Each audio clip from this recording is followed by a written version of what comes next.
But the moment you have a hero that has synergy with Largo, it's an instant ban for the enemy team, because with the right synergies, with the right team fight, he's just that good. Yeah, it's amazing how this hero went down a very fast track from being, added to the game and being added to captain's mode. It's a lot faster compared to Kez and to other heroes that we've seen in the past years. So this transition has been really quick, which I assume a lot of players needed to readapt since the hero is still being balanced up in the game. It feels like a very good hero. It feels like, the strength of an Ogre Magi, but at the same time, you're helping out everybody with your Bardic Inspiration. Let's just call it like that. And, it feels like a very solid glue in terms of what it could possibly be in terms of the game, but I guess people are still scared of it because it could be imba, it could be, completely trash. It all depends on what we're going to see. But what are we seeing here within these current drafts? Yeah, I was about to go into that, because you're saying, like, oh yeah, they banned it because it's scary and because it's imba. I think they banned it specifically because of how good it is against VP Prodigy's draft. Because think about it, they got a Tiny, they got a Razor. That's two people that just get completely shut down by the extra movement speed that Frog can deliver onto anybody. So I think VP Prodigy's idea here is do not get kited, make sure that Razor can always stay on top of somebody, and that's what that Shadow Shaman and the Viper are for. So I think it's a very straightforward draft, and while it's looking good, even against this Terrorblade from Rune Eaters, I do think that Rune Eaters have a very good idea of what this game plan for VP Prodigy is, and are going to use their last pick very wisely to kind of respond, to kind of address the game plan here. It feels like Rune Eaters' draft is a little bit, obvious in terms of who's playing what role. What are you thinking about VP Prodigy? Because we have the Shadow Shaman, we have Tiny, which currently it feels like a support, but it's still a viable mid player, but at the same time, there's Razor, there's Viper, which I assume are still viable heroes to have around off lanes, around the mid lane. So I mean, Viper, the thing is, Viper off lane and Razor, like, neither of these two can off lane. That's the thing right now. So Tiny can be the mid laner, Tiny can be a support, or Tiny can be the off laner here. And all three of those are definitely still possible, because Viper offlane stopped being a thing when they nerfed his Aghanim Scepter. You can no longer rush that early Aghanim Scepter and just farm jungle camps while also holding your top lane like you used to with the nosedive. But Razor and Viper both still make for really good mids, because there you don't rely on that extra build and farming speed so much. So it could be either one, and I think that versatility is a large part of the reason why VP Prodigy are drafting like they are, right? They want to be able to maybe flex this Razor into the mid lane. But against Puck, I'm not sure. Like, that's the thing. Neither of these two mid lane options that VP Prodigy have has a good lane against the Puck. Sure, Viper will outlast him having that build-in right-click damage, but Puck is still gonna dodge and weave through all of your harass. Yeah, Rune Eaters are still focusing on banning out Curie. So we have Ursa out of the draft. We have Muerta as well out of the draft. So it's still pretty vague of what they're going for. In terms of Rune Eaters, it feels like a very simple strategy that they're going on here. Tusk and Jakiro for the positioning. Jakiro, of course, with the extra damage. Still a very glass cannon sort of a hero. If he gets caught, he's going to get completely obliterated. So the Tiny and Shadow Shaman combination, especially if they're getting their early Blink Daggers, they're going to be right on top of him. So it's going to take some time until Terrorblades gets into the game to have some sort of a reliable source of damage. So Rune Eaters might have to work around that one a little bit. So let's see what they go for. It's going to be Underlord. Okay. And keep in mind, new Terrorblade, like, this is something I have to remind chat of constantly. New Terrorblade is less super late game. He's a lot more mid-game oriented, a lot more, like, you get 6-slotted faster than most other carries and need to win when you're 6-slotted. So I do think the possibility of just outscaling, out late gaming is still definitely there for VP Prodigy. Wait, hold up. I'm having a little bit... Ooh. Oh, it's from my phone, actually. I had the stream on my phone and it's playing in the background. I just flipped off because I heard your voice from 3 sources and I'm like, what the hell is going on? Okay, VP last pick went for Sven. So definitely we have the carry to wrap things around. Rear Gods on Tiny, Takizawa on Razor, and Katsura on Viper. This is... I like this VP draft. It feels really, really fun and very annoying to deal with. It does feel annoying. Like, I'm gonna go with Rune Eaters for this one, but it does feel highly annoying because that's kind of the thing. VP, they have this really good draft, but they do rely on getting an advantage early. Optimally, they would just like QT never to die in the laning stage. Make sure Sven can get level 6 and just hit creeps with the level 6 after never dying once. The other way around, though, Terrorblade has a better farming tool built into his toolkit than Sven. I know that sounds a little bit weird, but even after the nerf... That sounds controversial. You need to explain this to me. How did this happen? Well, the thing is with Sven is kind of like they've made him more late game. They've made the god strength scale slower, right? So you kind of want level 3 ultimate so you can really start one-shotting people with the Daedalus. That's why people built the Daedalus a bit later, because you kind of need level 3 god strength. When before level 1 and 2 god strength would already allow you to basically two-shot a big stack of ancients or an enemy support. So the Sven ultimate is slower, and meanwhile Terrorblade... Sure, his late game is worse this patch compared to what he has been, with the illusion scaling a lot worse, but he still has a lot of cheap sustain. He can buy a Falcon Blade and just send wave after wave of illusions into the jungle. So he has the option to always save farm with just 80 mana every 20 seconds. So that's like 4 mana a second or what that it costs Terrorblade to free farm. Whereas Sven, at the very least, you want level 2 god strength and a decent bit of strength items to actually start hitting those creeps. Because it's 110% bonus damage from god strength at level 1 now. It's a significant nerf compared to old Sven, where you could basically be online 5 whole minutes earlier. Yeah, but I'm genuinely scared. Despite all the things that you said about Terrorblade, he is always going to be this heavy target to focus on, so... Given the fact that we still have the Tiny and the Shaman combination, if they put some deep vision and deep warding around his farming patterns, they can completely control him, and then he's never going to be bringing himself up to shine. And we already have made content. Takizawa being caught up into the ice shards. He has nowhere to go, nowhere to hide. Nice stun, nice response from the remainder of the team, and they're not going to be getting the first blood before the timer. Yeah, I mean, let's be real, the first blood chances there are very freaking low, but even just forcing Takizawa to go back on the Razor, just kind of harassing him low health, knowing he has no regen items yet, is still gonna make them space. It should be 3 runes because of that, if they can play these last drama going in for the deep D ward, and it's gonna cost him his life. I think there's the first blood. Katsura is gonna secure it. And it was a very awkward situation that happened. He went for the Observer reward, and yeah, it's not sure why they went down that logic, but I mean, there we have it. Yeah, the thinking there is, oh, I'm Jakiro, I have that double right click, right? I only need to right click once to get rid of a ward. So Jakiros, they really like fighting the wards early, because against most supports, you win the warding war. But there is an awful lot of stuns, an awful lot of slows, so he ended up paying for it with his life.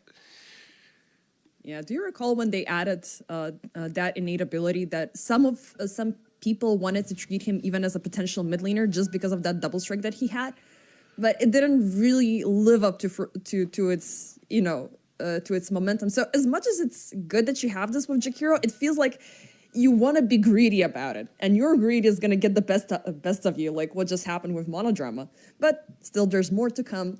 In terms of bounty distribution, we have 2 and 2, so no further contest in terms of that.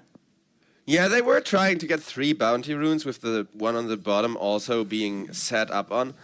But Rune Eaters, they ended up feeding that first blood and then just had to evacuate the area, costing them a little bit of gold going into this laning stage. And what's worth pointing out, while you're on the topic of Monodrama, he actually has the Icebreaker on. So he's still using that second Ice Path activation, which used to be really powerful, and then it got nerfed, because it was a full Ice Path duration. Nowadays it's like a mini stun for half a second. I mean, I guess it's the right reason to go with, because again, this Tiny is gonna get really annoying, even though he has been drowned down the support role, so we're not gonna be seeing him. I was gonna ask you about the offlaning idea, because it's been a while since I've seen a Tiny going in an offlane. Again, mind you, I haven't been in EPL for 2 seasons, so I'm a little bit aged in terms of what's happening here. But yeah, you gotta find a way to prevent that and eventually bring up the Puck and the Underlord combination, because I love Anku on the Underlord. I do recall him being really good in terms of that hero. Oh, top side. We have a double avalanche connecting. Monodrama should be pretty low. It's fine, it's fine. It's just a little bit of a harassment coming in from Rare Gods.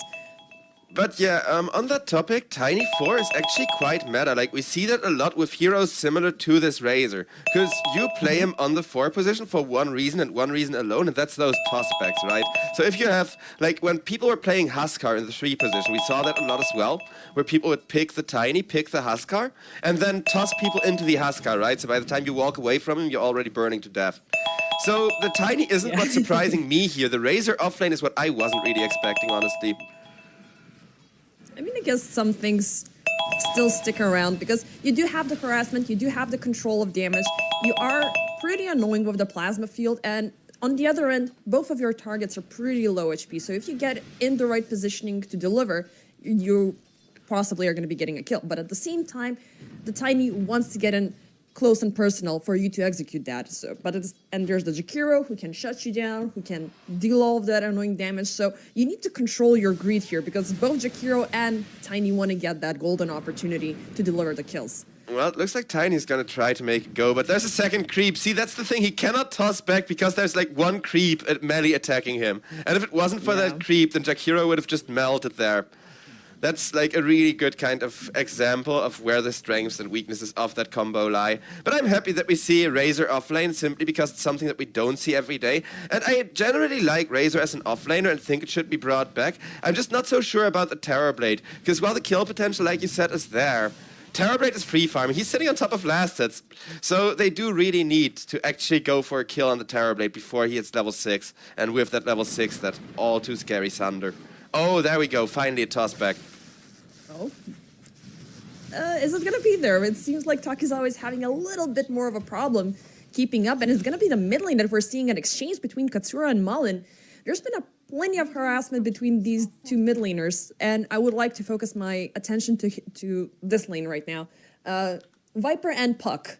It's damage versus evasion, and both of them got the kills. But what is going to be the end verdict? Who's going to win this lane? Well, what do you reckon? I mean, technically speaking, Puck always wins this lane, though Viper is further ahead than he's supposed to be, because even though Puck is still outlasting, switching to gold net worth, we can see that Viper's literally on top of net worth already, and that's not supposed to happen, because these two, usually they go kind of even in lane. Trading a kill for a kill there is very in character for this lane matchup, but Puck outganks. That's why he always wins this lane. The moment he gets his level 6, the moment he gets that extra tempo, he can hit the side lanes where Takizawa goes down once again over on the top lane. And this top lane is not paying off. Pursuing, though. Rare Gods wants to go for something. He's still pursuing, but I don't think he's going to get a chance. He doesn't even have any mana remaining. Sorry for the interruption. No, he has a stick. He's hoping to find Monodrama and a potential toss, but no such luck. And yeah, we should probably be talking more about the mid lane, but we're really just waiting for the level 6 on Puck, because that's going to be when we find these Dream Coils, when we see more rotations to the side lanes. Because in a 1v1 vacuum, Viper is always going to have a little bit of an edge. But Puck is the way better mid laner of the two this patch, simply because of how good his level 6 is. Yeah, and it seems like Anisan is, well, he was anticipating that moment, but now he's forced to TP topside because they are keeping up with the aggression. Monodrama, there's the Rare Gods locked into the Ice Shards, Avalanche for the safety with the toss, but now there's the Snowball coming in and he's out of the picture. I actually like that combo. Jakiro with the double attack, hitting into the Tusk tag team. That's also a really good way of kind of using the Jakiro double attack to get something out of it, even without taking the facet. What's the reasoning now? Well, what's the distribution nowadays between the tag team and the drinking buddies? It used to be super popular. Oh, hold up. Malin caught up with the shackles and the Puck is gone. Right at the brink of getting his Dream Coil. Now Anisan into the ice path. Tossed up. There's the second explosion. Yeah, Puck wants to go gank. Instead, he's the one that gets a double support rotation on his ass. Not expecting that one. He is just gonna melt to all of that poison and will make for a rather easy looking kill here. Very clean execution, though, I will say, because kind of surprising that Puck, exactly when he has the level 6, after I've been talking about how scary those Dream Coil gangs are going to be, is perfect. Now they're going to do it again. Once again, locked into the Avalanche. They're waiting. They don't like this guy. I mean, as you said, they're aware that this is going to be happening, and they're doing every single measure to prevent it from going through. Yep, making sure the scariest kind of rotation is not available. And Puck is now actually almost the same level as Sven. Because we haven't really talked about Cutie, but you can see Cutie, he's actually behind the Terrorblade. New Terrorblade farms faster than Sven, which is so insane to think about. But Sven can go for fights, can go for kills a lot earlier. He just needs level 2 God Strength these days. Yeah, but at the same time, the fact that there's been absolutely zero aggression in the bottom lane could be a good sign for Cutie.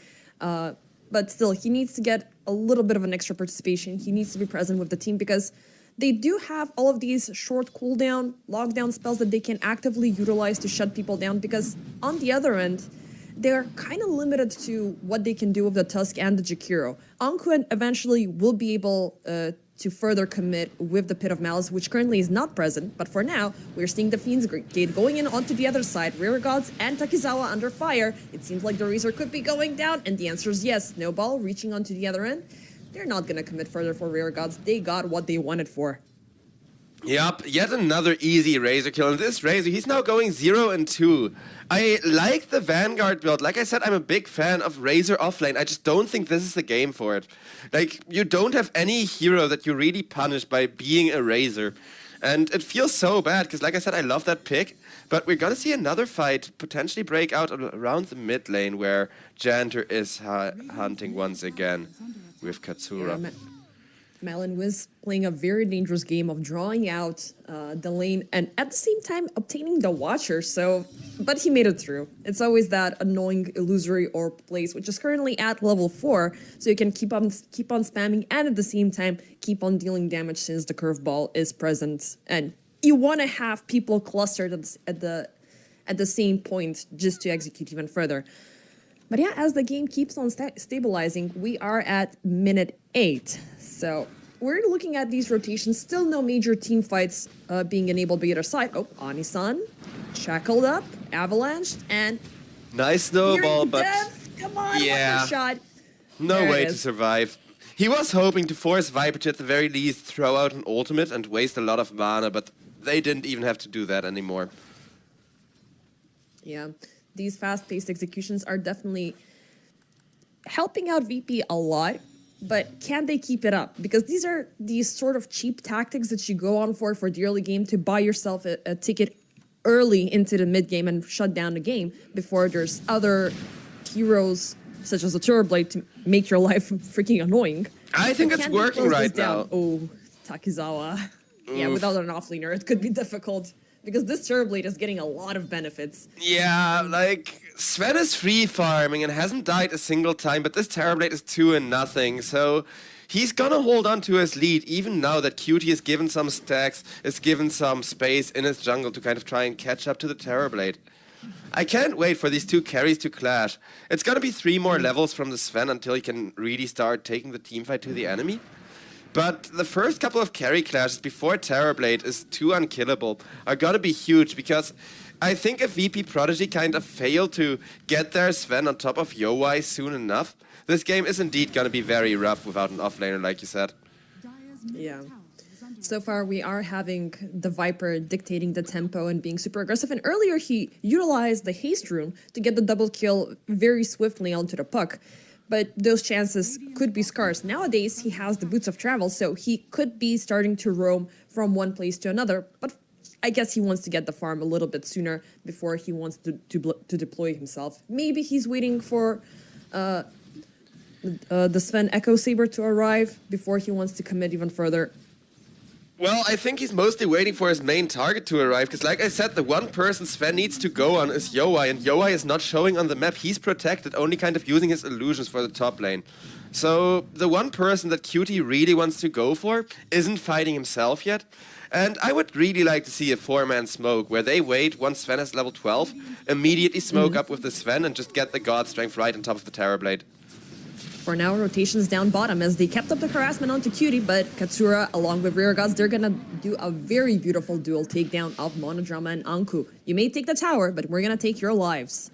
Which, in reality, it's always a little bit more important for you to get those early towers, open up the map, control Sven's farming, which currently, as you said, it's in a good state, but he needs to be shut down. Either him or Yowai. Yowai has been known to be super elusive with the Terrorblade plays, so he knows when his timing is right to commit. But yeah, we'll see if he's going to be forced to fight soon enough, because I don't think VP are going to be happy in terms of what he's done topside. And topside, again, Takizawa under fire versus 4. They really hate Nice follow-up ice shards, as that's gonna be another 2 caught. More. Janter, he's going to buy some extra time, but it seems like the damage is not enough. Mylan's temporarily locked within the Serpents, but he will live. Rear Gods running away, running. Oh no, the Thunder. Beautifully played. I was scared for Yowai there for a second because pretty much, I mean, yeah, Malin eventually got taken down. And they also took down Katsura, who was on a mega kill streak. So that's a lot of money being thrown towards Rune Eater's side, and with a tower and everything. So these guys are really annoying in terms of what they're doing currently. I mean, that was exactly the kind of fight they were looking for, though, because, like you said, either Yowai or Cutie needs to die, and Yowai almost died, but the fact that he didn't means that he's now once again ahead of the Sven. Every time Cutie is given a stack or is given a kill by his team, Terrorblade just gets a kind of bigger boon to catch up, and every time it pays off for them so far. Yeah, and now he can go back retreat, keep up with the farming to get the Manta, and just having a beautiful time. 206 so far on his KDA, in comparison to Cutie, who got the golden opportunity during that tier 1 tower siege, but he still needs a lot to compensate. He does have the Echo Saber, he does have the Mask of Madness, so now he can speed up the farm a little bit more, but he still needs a lot. He needs the Bling Dagger, he'll need the BKB, and if he is prolonged this much away from team fights, there's always going to be that one extra item that you need to compensate. Yeah, I think, see, that's the thing, though. I agree that right now he does need that one extra item to compensate, but you don't have time this game. Because even on a good day, Terrorblade and Sven are kind of going to be farming equally with the new kind of more early game-centric Terrorblade. So I do think they just need one kill on Yowai, one smoke, one kind of initiation. Oh, Shackles, Anisan caught up. There's the stun with the Snakies. Monodrama is locked in the middle of the Serpents, but he's going to walk away. A big spell being used up, I would say, with the Mass Serpent Ward just for that support takedown, but I guess it's going to be worthwhile. Meanwhile, topside, we're having rotations once again. Takizawa's life is in danger, and he's going to go down. Rare Gods appearing for the attempted save, but it's going to cost him his life as Malin jumps into backlines between the 2 towers, keeps up with the right-clicking. No, sir, you're going back away with the orb. He's going to get him at the tier 3. Malin makes sure to clean up yet another kill, frontlining once again beautifully for his carry. And this is why you call it a 4 Protect 1 draft, right? Every time somebody tries to go for Yowai, there's those instant top rotations. To the point where he just walks to the enemy's wisdom at this point, and he knows his team is gonna be there. Level 12, a massive advantage over the Sven. Even though he's level 13, he's just not rich enough. Speaking of Sven, though, at the very least, he will get an assist over on Anku at the bottom lane. I mean, he's been getting assistances so far, and it's only he hasn't budged a millimeter away from his lane. He's been around these couple of camps, pushing the waves back, and that's it. I'm not sure if he's scared to break away because the entire team are not able to currently provide for these collective executions as they did in the earlier states of the game when they were actively harassing Malin. How long can they keep this up? Because if they're staying idle and waiting for something to happen, they will be losing this game sooner than later. Well, the answer for how long they can keep this up is 2.5 more items, because Sven can get 2 more items, upgrade his Blink Dagger and or Echo Saber, and then he's gonna be as strong as he gets. 2.5 more items is the answer to your question. Whereas Terrorblade, who is at more net worth and has less items right now, he wants to bide his time, he wants to chill. Because while Terrorblade gets outscaled and out late gamed really easily, with Sven it's still a super 50-50, where both of them just kind of run out of slots attempting to counter each other. Yeah, we still have the build-up for defense for Cutie, so he is going for the early BKB, which is definitely going to enable him further to be present within the team fights. At the other end, we have the Hurricane Pike being built up for the additional range and for the pushback if things get really bad. And so far, I mean, I don't want to jinx it. Things have been looking really good for Yowai, and he just needs to keep it up. The Sunder plays, I mean, it's obvious what he's doing. And yeah, so far, things are great, aside for Anku. And again, Takizawa. Oh Oof. boy. Massive walrus punch from the Tusk, making sure Razor just crumbles. It's been 6 times since he's been taken down. It's pretty amazing how he even managed to build up the Crimson Guard. But again, it's an item that you need during team fights predominantly. It's not going to save your life when you're locked up all by yourself. You still don't have a chance to get a BKB or anything of that sort. And Rune Eaters, they're keeping up with the push. Second tier... first... Yeah, it's the first tier 2 tower that they're gaining, and top lane has been completely pushed in. So let me explain the whole Crimson Guard thing, because like I said, I'm a big fanboy of this build. I want to see a lot more off-lane Razor first item Crimson Guards, because I think that build is highly viable. But there's a reason why it works. There's a reason why it's good. And the reason why it works and why it's good is that, statistically speaking, nowadays, carries scale a lot more on attack speed and a lot less on big right-click numbers early on, right? You used to go, like, the classical Crystalist Gyrocopter is one good example, where you get a very early physical crit just so you farm faster. That kind of practice, it's not done that often anymore. So there's a lot less heroes that can actively contest a Crimson Guard offlaner, right? Oh, yep. We got ourselves a kill. Smoke. Yep. A smoke leading to a kill. It's not the biggest one that they were hoping for, but the real idea here for VP was to go in for the first Roche kill 18 minutes into this game, dropping the Mass Serpent Ward. There's not going to be any contest unless Monodrama here. Yep, he will detect them, dropping the Macropyre. Katsura, are you willing to commit even further? Yep, they're still at it. They're not letting this one go. They are at the same time utilizing the extra damage from the Macropyre. 700, 600 HP left, and there's the Aegis secured, granted to Katsura. Yeah, Shadow Shaman Ultimate is really freaking good at taking Rose. There's no way you can contest it, because keep in mind nowadays that's pure damage. And pure damage is not just very good at hitting down the Roshan, it's also the perfect punishment for kind of the supports, the pucks, the heroes that want to jump into the Roche pit head first, not being allowed to do so. The damage type of the Mass Serpent Wards, it's not physical anymore? No, it's pure. They changed it to pure in the last, like, big patch. Or no, it's physical again? What? Oh, I think only the other one is pure. I think only if you take the big one it's pure. Never mind. Yeah, possibly, because I was looking at it and it's like, wait, when did this happen? Because it was pure again for a while, but I think they changed it again in the last patch. I know for a fact last season it was pure, 100%, but they changed like a lot of heroes back and forth. The same, you mentioned it with Largo, with the frog, where they did the same thing, right? They changed the numbers and then they're like, oh no, this is too broken, and then they nerfed it again with the reverb. Like, Largo has a spell that makes every spell you use on an enemy hit a second time. And it was really powerful with Sniper and Zeus, and they put a nerf on it that it now has a max range. That's disgusting. Imagine if you're combining that with a gyro and with the tusk, with the drinking buddies and stuff like that. Like you're throwing projectiles everywhere, and nothing can stop you. Yeah, that was. It only works on spell damage, but yes, that was like the only argument for drinking buddies to still be a thing with like Muerta and stuff, which was really funny. And that still works because Muerta does not have more than 2000 attack range. So the most broken Largo combo is still a thing, but Zeus and Sniper have both been nerfed. Now, speaking of nerfs, well. Tormentor? Oh, I thought they were gonna find something. VP, they are aware that the Tormentor got taken down and they will commit Janter with the Snakies. They will find Monodrama, but the Shaman will be gone. Monodrama is going to be the follow-up. Anku dropping a Pit of Malice, not going to connect to Cutie as BKB is up and the spin hitting machine is there. Anku dropping pretty low and he's gone. Yoi having problems. He's broken. He's going to pop the Sunder. Down goes the Aegis. But still, the fight keeps on going. Takizawa looking pretty low. He's barely going to survive this. No, he's not. It's At least Yoi will live. So, once again, I mean, Rune Eaters, they did commit a buyback from Monodrama just to make sure they get away with that.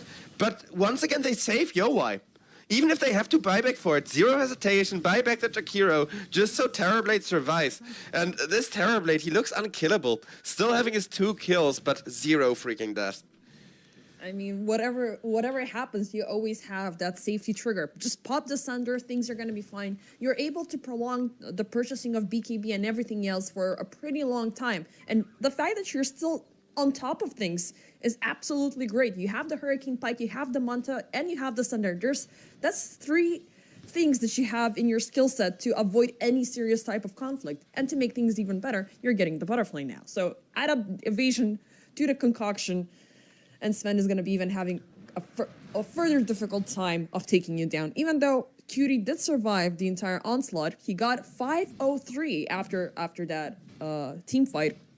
You still need a lot. And by the way, not only Monodrama bought back, Anisan also bought back. So the commitment was there to keep up with the game. But I think with Rune Eaters are feeling that tipping point.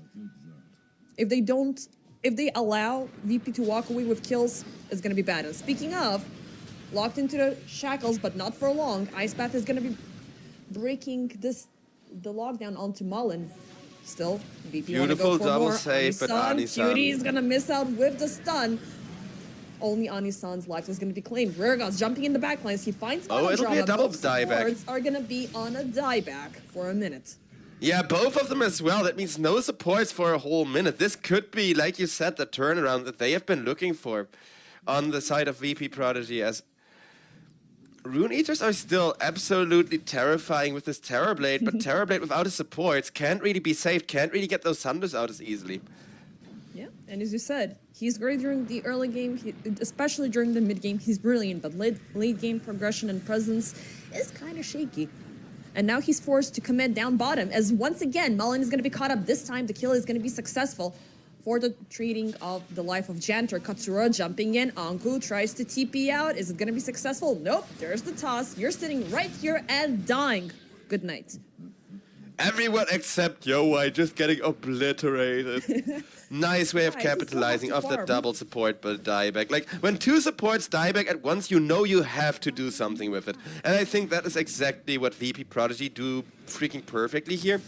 Razor is now opting for his pipe. He almost got the pipe to keep people alive even more in the team fights. I'm not opposed to this Takizawa build, honestly.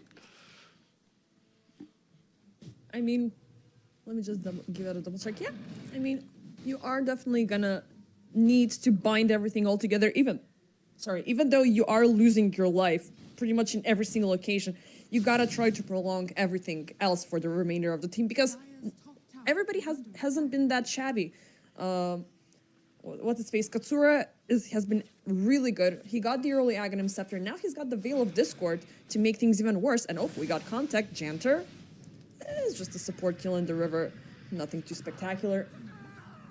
Still a nice pickoff. Because right now, like, we just saw how big support devs can be. Now, thankfully on Shadow Shaman, it's not a dieback. But still, every pickoff is worth it, because if you do get that lucky support dieback or a lucky carry catch, it can lead to some massive objectives in a game that otherwise looks very kind of stuck and stale. Though, what I think is interesting, there's two things I want to point out. First of all, the thing I didn't get to finish in my rant, the reason why this Razor is struggling so much, it's because Terrorblade is one of the heroes that still uses a very big right-click number to hit you. The one thing that kind of counters Crimson Guard, because against Klings, against a lot of these modern ranged carries, Morphling as well, the Crimson Guard is so good. But against Terrorblade, the moment he has Metamorphosis on, it's half as good as it is against any other carry. And now we're going to see ourselves yet another gank attempt, this time around though. Smoked up. They have a lockout to Monodrama. Instant Shackle connect and just two hits and it's done. I really love, and it's always been the bread and butter of making Shadow Shaman super annoying, just getting that Blink Dagger. You're popping up out of nowhere, you're locking somebody in the shackles, and they're dead and gone. Unfortunately, Reregods is not going to have that opportunity, as he will miss out on his avalanche. Anisan will jump away. But yeah, speaking of Blink Daggers, we already have 5 of them on this map, so jumpy supports everywhere, and everything else in between. I mean, it makes a lot of sense, given that both carries kind of rely on jumping on the backlines first. I mean, Terrorblade, of course, less jumping and more being in a position to hit it. Anisan, they're gonna get him. He is. Yeah, he's definitely dead. Yeah. Tag team is way too strong there. Where are they? They're committed in the backline, says Cutie. We'll take down Mullen. Look at that, projectiles firing onto Janter. He's gone. Cutie doesn't want to stick around any longer, especially since the Metamorphosis is and the Manta Illusions are hitting everything in plain sight. BKB TP out. Doesn't feel good on the Sven though, because you can see the Terrorblade advantage. It's just kind of climbing. It's still only 500 gold, but every time that these two clash, Terrorblade comes out ahead of the team fight. I mean, he's halfway through completion of his Skadi, which is pretty much the item that you need to make Terrorblade to reach his culmination in terms of what he can do in terms of right click and everything else. So from this point on, it could be going downhill for TB, especially since Sven is still on the rise. He's got the Daedalus working up. He just got the Harpoon fresh off the shop. It's funny that you're a Sven believer. For me, it's the opposite. Like, the Daedalus is why I don't believe in him, because Terrorblade, like you said, has that butterfly already done and paid for. MKB would be so much better for killing the Terrorblade, but he mostly wants to kill these supports, as Jakiro manages to get out. Jantu does not. And it looks like Cutie trying to prolong the teamfight a little bit, but they need to get back reset as Takizawa now takes the front line, standing where he's meant to be, but he just gets kited around. Yeah, not sure what happened. I just got disconnected from the game right in the middle of that team fight. It seems like the internet does not want to cooperate with me. Honestly, I'm happy if you're the one tanking the disconnects, because that's just Dota, and I have been like bullied by that same thing happening. Oh. I got disconnected from the server, no! Yeah, usually I just get a very quick, like that everybody keeps walking in place for a second, right? But after that my sound just breaks. Yep. Okay, I think I'm back, hopefully. I mean, I thought it was the internet for a second there. Radiant's middle tower is under attack. I mean, I don't think so, because like we were still in call and everything, but you haven't really missed out on much, as there's now a 3-man smoke up over in the dire top triangle, but they smoked right under a ward, so once again the game is just kind of gonna remain at a bit of a stalemate, at the very least until this VP Prodigy smoke rotation comes around.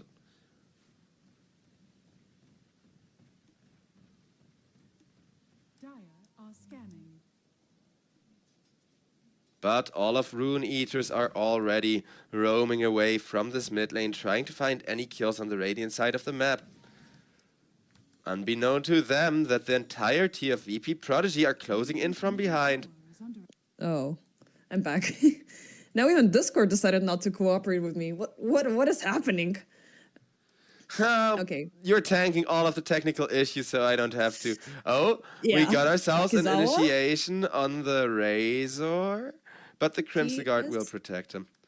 Yeah, thankfully, this is going to be the first time we're not seeing Takizawa getting taken down. But yeah, it seems like that game of cat and mouse with the smokes did not really yield a big team fight that I was looking for, because even like 30 minutes into this game, we haven't seen a super big clash 5v5, except like from that post-Tormentor takedown. But I guess we are going to have some action now around the Roche pit. Anku, Yoai already jumping in. Do you really want to commit? Eye of the Storm is going to be popped up a little bit prematurely. Are VP going to do something about this? Well, Razor doesn't really have the mana to, but it's not like Rune Eaters are gonna go for the full contest. Rune Eaters are kind of looking for VP to make a mistake instead, and it's gonna be VP just going into the Roche pit, taking over the Roche attempt. Well, we're going to take it from here, but question is for how long? They're locked up currently 4 around the pit, which is a beautiful setup for a Dream Coil. Now there's 5. There's the jump. Oh my god. Almost got so deleted there. close. Anisan, still the Aegis is going to be secured for the second time by VP. Cutie jumping in, but nope, put to a stop. Ice Path is not going to take him even further. Still, they are looking for the hunt, but Blink Daggers, they need about 5 more seconds to get online. So what can they do? They're going to go in for the objectives, take towers, everything that they have left out from the first 30 minutes of this game. Yep. It's gonna be a fast one either way. Because keep in mind, we've talked about it for a while, but Sven is now officially almost 46 slotted. He can replace his Mask of Madness, he can upgrade his Blink Dagger, and then he can swap out his boots, but that's about as strong as you get. And we already see that he's getting less and less impact per item. Whereas Terrorblade is now also going for the Daedalus, but it's still very much anyone's game. Because with 4 minutes on that Aegis for the Viper, Katsura can actually kind of Marlon? start taking over the front line from the Razor as... Yeah, speaking of the devil, they are going to commit for a fight, but still are... Nope, Cutie's just going to get the hell out of it. Even though they have the Aegis and everything, they'd rather give away Takizawa's life once again and avoid conflict. This poor Razor, he's 0 and 8. He's feeling like a support now, and I feel bad for him because, like I said, I like the build, I love the build, but the moment you're playing a Razor offlane, reliant on that Crimson Guard, and you're against Terrorblade, a hero that just does too much damage to be faced by the Crimson Guard being up, the hero feels like it does nothing, and that's really coming into effect here now, despite the fact that there's an Aegis on the Viper, just allowing Yowei to free push this tier 2. Yeah.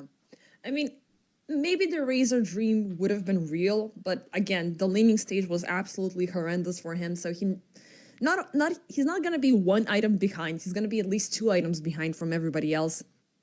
Anku, in the meanwhile, he's building up his own strength. He was the target dummy for a while for Cutie, but now he's got the Crimson, he's got the Lotus Orb going on, and he's gonna get the BKB afterwards, so pretty much a full tank bringing everybody all together and swift in and out every single time they're needing to fight. But it seems like VP is gonna bring the fight first. Rare Gods put us to a halt. Nice Lotus though on the Jakiro. He's fine. Mullen jumping in from the backlines. Janter is gonna pop his own BKB. So Shadow Shaman reveal of the BKB, and it's gonna keep him alive. Anybody dying? Nope. It's just gonna be the Snakies being farmed up from the Monte Illusions. So just a little bit of gold thrown for free towards Rune Eater's side. Yeah, the BKB being used by Janter is huge though, because that was a BKB reveal, so now everybody on the side of Rune Eaters even knows that he has that. And Rune Eaters, they're comfortable just chilling for another 2 minutes, because in 2 minutes that Aegis is about to expire, and that is gonna leave Viper open to be a very, very easy kill once again. Do you think that currently VPs should do something within this 2-minute window? Honestly, yes, like, definitely. And once again, I've told you what it is. I've been waiting and missing this play the entire game. 4-man smoke on top of Terrorblade. It's that simple. This Yowei Terrorblade, he needs to die. He hasn't died all game, despite how many times they've tried. I mean, that's a very big bounty on his head. Even though he's 5-0-11, there's still going to be a pretty hefty sum going in the direction of VP if something happens. But you're talking ideally, you know. We saw a couple of smoke gangs happening, but, you know, complete dodge away from the actual situation. So either way, VP are going to walk around with scraps. They were able to take down the remainder 4 players from the team, but Yowei they're not seeing him. And speaking of the devil, now he's going to pop a smoke, so Yowei is going to be on the hunt. Let's see if he's going to be able to find something. Going in for a little bit of a solo deep dive. He's going to get scouted out by the scan, but they don't see him just quite yet. And VP, they're not hyper-focused on what's happening here around the mid lane. Yeah, VP Prodigy, they couldn't really care less. They're currently very focused on just making sure this last bit of Aegis time works for them. This Viper positioning is a little bit bad here, even though he has 30 seconds left. Yeah, I think it's deliberate. I think they're deliberately trying to bait somebody to go on the Viper because of that Aegis. Because keep in mind that Aegis is going to expire like in 15 seconds, and they didn't get anything out of it. They didn't get any value. The only thing they got is a little bit of farm for Cutie. But I guess Rune Eaters are waiting for that moment. Aegis is about to expire, so if they make a move here, it's gonna be worthwhile. And speaking of, the net worth throughout this game has been at 1k for about like solid 10 minutes. Now it's starting to weigh towards the favor of Rune Eaters. So finally we have a 5k net worth difference, which has been the highest difference throughout this entire game, and it's not a lot to work with. Yeah, and the win rate is also for the second time ever drifting off to the side of Rune. He just kind of thinking that Sven is already too strong and can't really scale. Oh no, not again, Razor. Okay, he's gonna be pushed forward, but it's not gonna help anything because the right-click damage from Yowei is insane. He's gonna be locked into the shackles. They have a lock onto the Oh, nice. He's finally dead. Yowei is out of the picture. They want to go for more. Anku, no gate for you to roll back home. Rear Gods, nice avalanche, is gonna get a lock. Nice safety with the snowball. Is it gonna be enough? Nope. With Janter on the other side, it's gonna be dead and gone. Anisan dies down. The gem is on the ground. This time, the only person walking away alive is gonna be Malin. Yeah, the moment Yowai dies, the entirety of Rune Eaters just fall apart. Cutie, he has been struggling so much. You can see how long it takes him to bring down this Terror Blade, even without the Sunder being used, where you kind of need to use up most of the Shadow Shaman's shackles. But it ended up being so worth it, because now Terror Blade doesn't have a buyback for another 40 seconds. And 40 seconds is a long time to have a Sven hitting your objectives. Yeah, and additionally, speaking of the Shadow Shaman, he did opt in for the good old Hex Breaking talent tree. Soon enough, he's going to get to level 20. Well, it's going to take some time, but that additional 1.5 seconds shackle duration is definitely going to help things out, because now you also have the damage from the Sven spiking up, and they have already broken into enemy base. So they don't quite get the many racks, actually. I will say that's impressive. Like, they hold on to their melee barracks with just a little bit. Wait, as I say that the Manta Illusions are still trying, but yeah. Less than 200 health, but the melee barracks live without any other buybacks or any other resources having to be expended from the side of Rune Eaters here. But Rune Eaters, I think they are now a lot more scared for their Terrorblade, a lot more scared for their carry, because if that happens to them again one more time, this game may be over. Yep. I mean, I sometimes love and hate these games at the same time, where there's this active, balanced out presence for the first 30, 40 minutes of the game, where teams are struggling just to keep up, and just 2 clashes later, the game is over. It feels like kind of unnerving, and it feels a little bit anticlimactic when things finished a little bit too fast. Yeah, I know the feeling, but I think this match, like, this game, just not that much can happen anymore. Razor is gonna stay a non-factor, even if he gets good initiations, he's just always gonna melt. The real question is just Terrorblade or Sven, who wins this carry matchup? Okay, yes, there's gonna be the jump, they gotta lock onto Yowai, he is silenced, but he's gonna break the Sunder onto Monodrama, locked into the shackles, Janter is gone, but Cutie has died as well.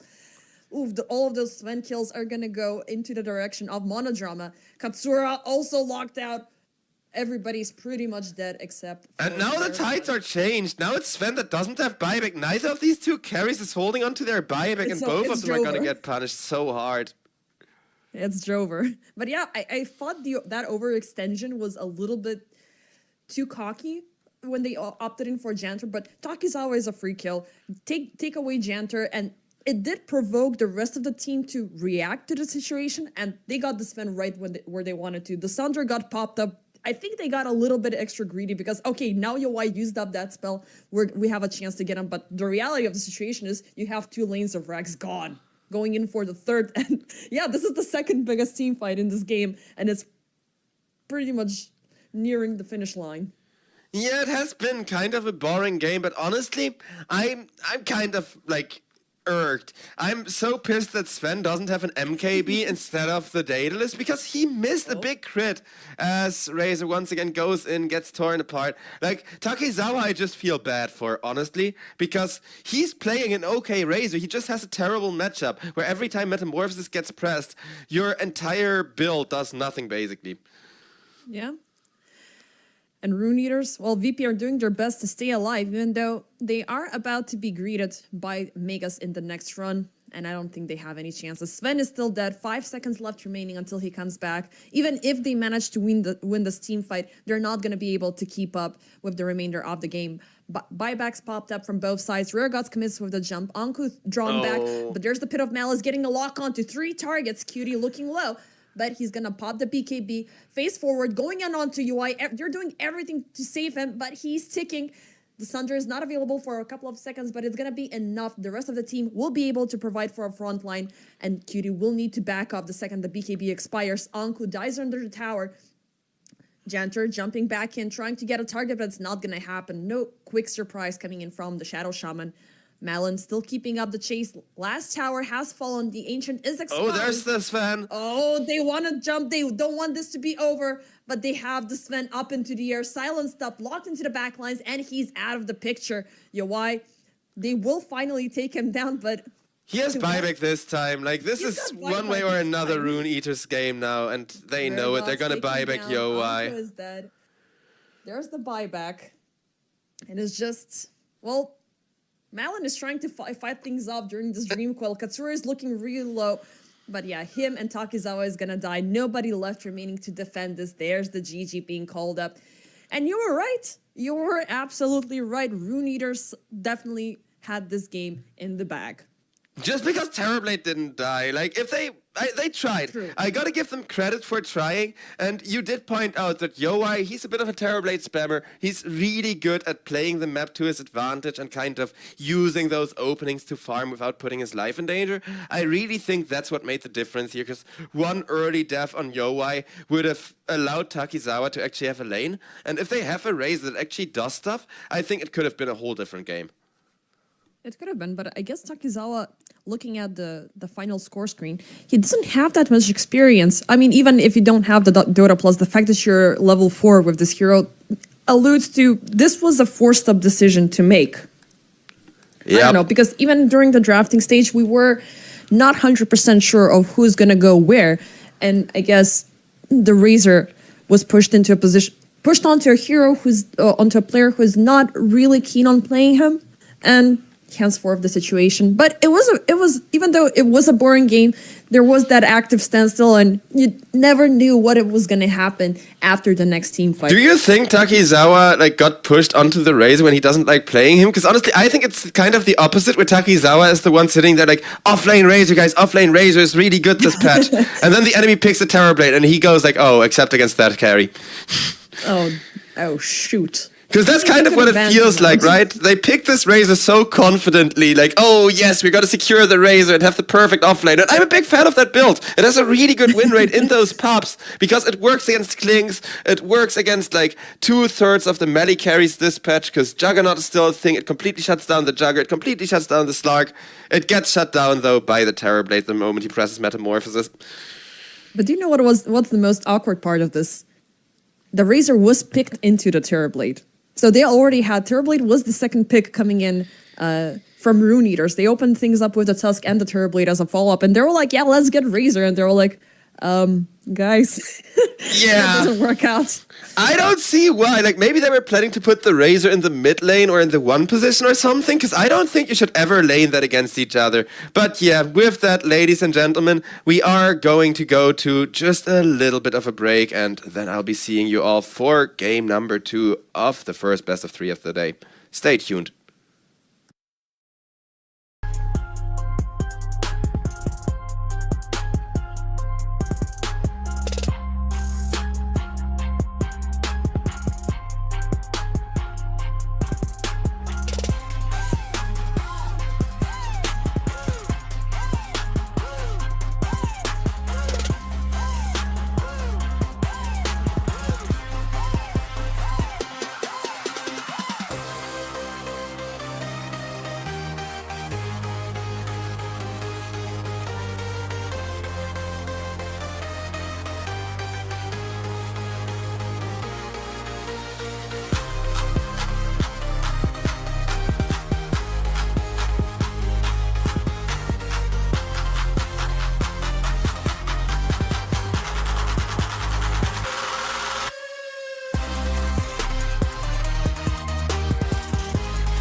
but it doesn't seem as likely. Invoker brought up is going to be a contender versus Puck. Ancient Apparition, Tusk, Phantom Assassin coming in from Rune Eater. So the Turblade actually is not going to be banned out, which was a very bread and butter hero for YoY. Instead, they're bringing out the Phantom Assassin. And what's the state of this carry within the current patch? Radiant team back. Dire team Hello? back. Okay, Joe walked away because he had some door duty, so I'm going to re-ask him that question once again. But yeah, Rune Eaters, they have added up the Ancient Apparition alongside with the Tusk. Tusk was great during that previous matchup. Great for the safety, great for the setup.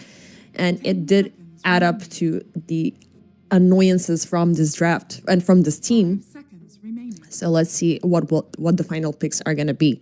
So no Timber, no Jakiro, no TA, no Ursa, no SF, no Largo once again, which we're kind of sad because I was really hoping to see this hero arriving within the draft. So VP, they're taking out offlaners. They're going to take out Centaur, Dawnbreaker, and the Underlord, which was a very good hero that Alankur brought in during that previous match. Oh, and I'm back just in time for the last pick. I love it, actually. Tidehunter last to kind of counter out that massive Razor and Invoker teamfight is just huge. Yeah, I just asked you about, and I didn't see the message because you went to the door. I was asking you about what is the current state of Phantom Assassin within the current patch. So PA, like, she's actually great. The double blink makes her so powerful, but I also think PA, if they want to go with an offlane Razor again, she's an exact example of that carry that I mentioned that got completely countered by the Crimson Guard. So I think here the Razor could actually work with the same build as last time. And I'm not sure if that's something that Rune Eaters are doing deliberately, where they're saying, okay, other than the Razor, it's a free PA game, so we're going to pick this PA. Or whether it's kind of a bit of an oversight, because it feels a lot better compared to the Razor in game number 1 as far as the carry matchup goes. But PA is still absolutely terrifying against the other 3 heroes from the side of VP Prodigy.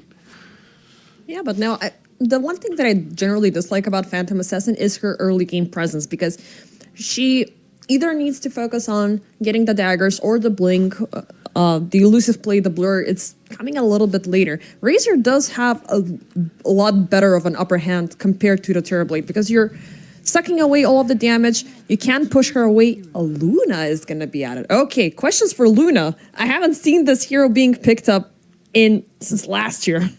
Oh, we've seen her a few times, but it's once again one of those iffy heroes where there's very few players that make her work. Because the thing is, Luna nowadays is super ultimate based. It's still a powerful hero, but a lot of carry players just don't like her because of the kind of scaling being iffy, right? When you have to build both magical damage and physical damage on a carry, you can neither really commit to either fully. So I'm not sure what to make of this Luna. I don't like it, honestly. But I don't like PA against Razor either. Like, both carries just have incredibly hard matchups for some reason. So looking at the drafts, do you think we're going to be getting a game 3?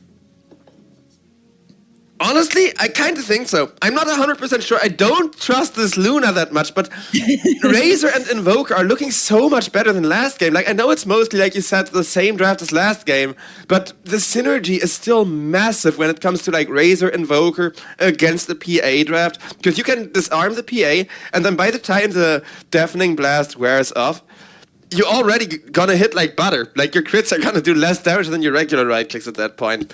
So the synergy is definitely a lot better, and I definitely prefer this draft compared to last game.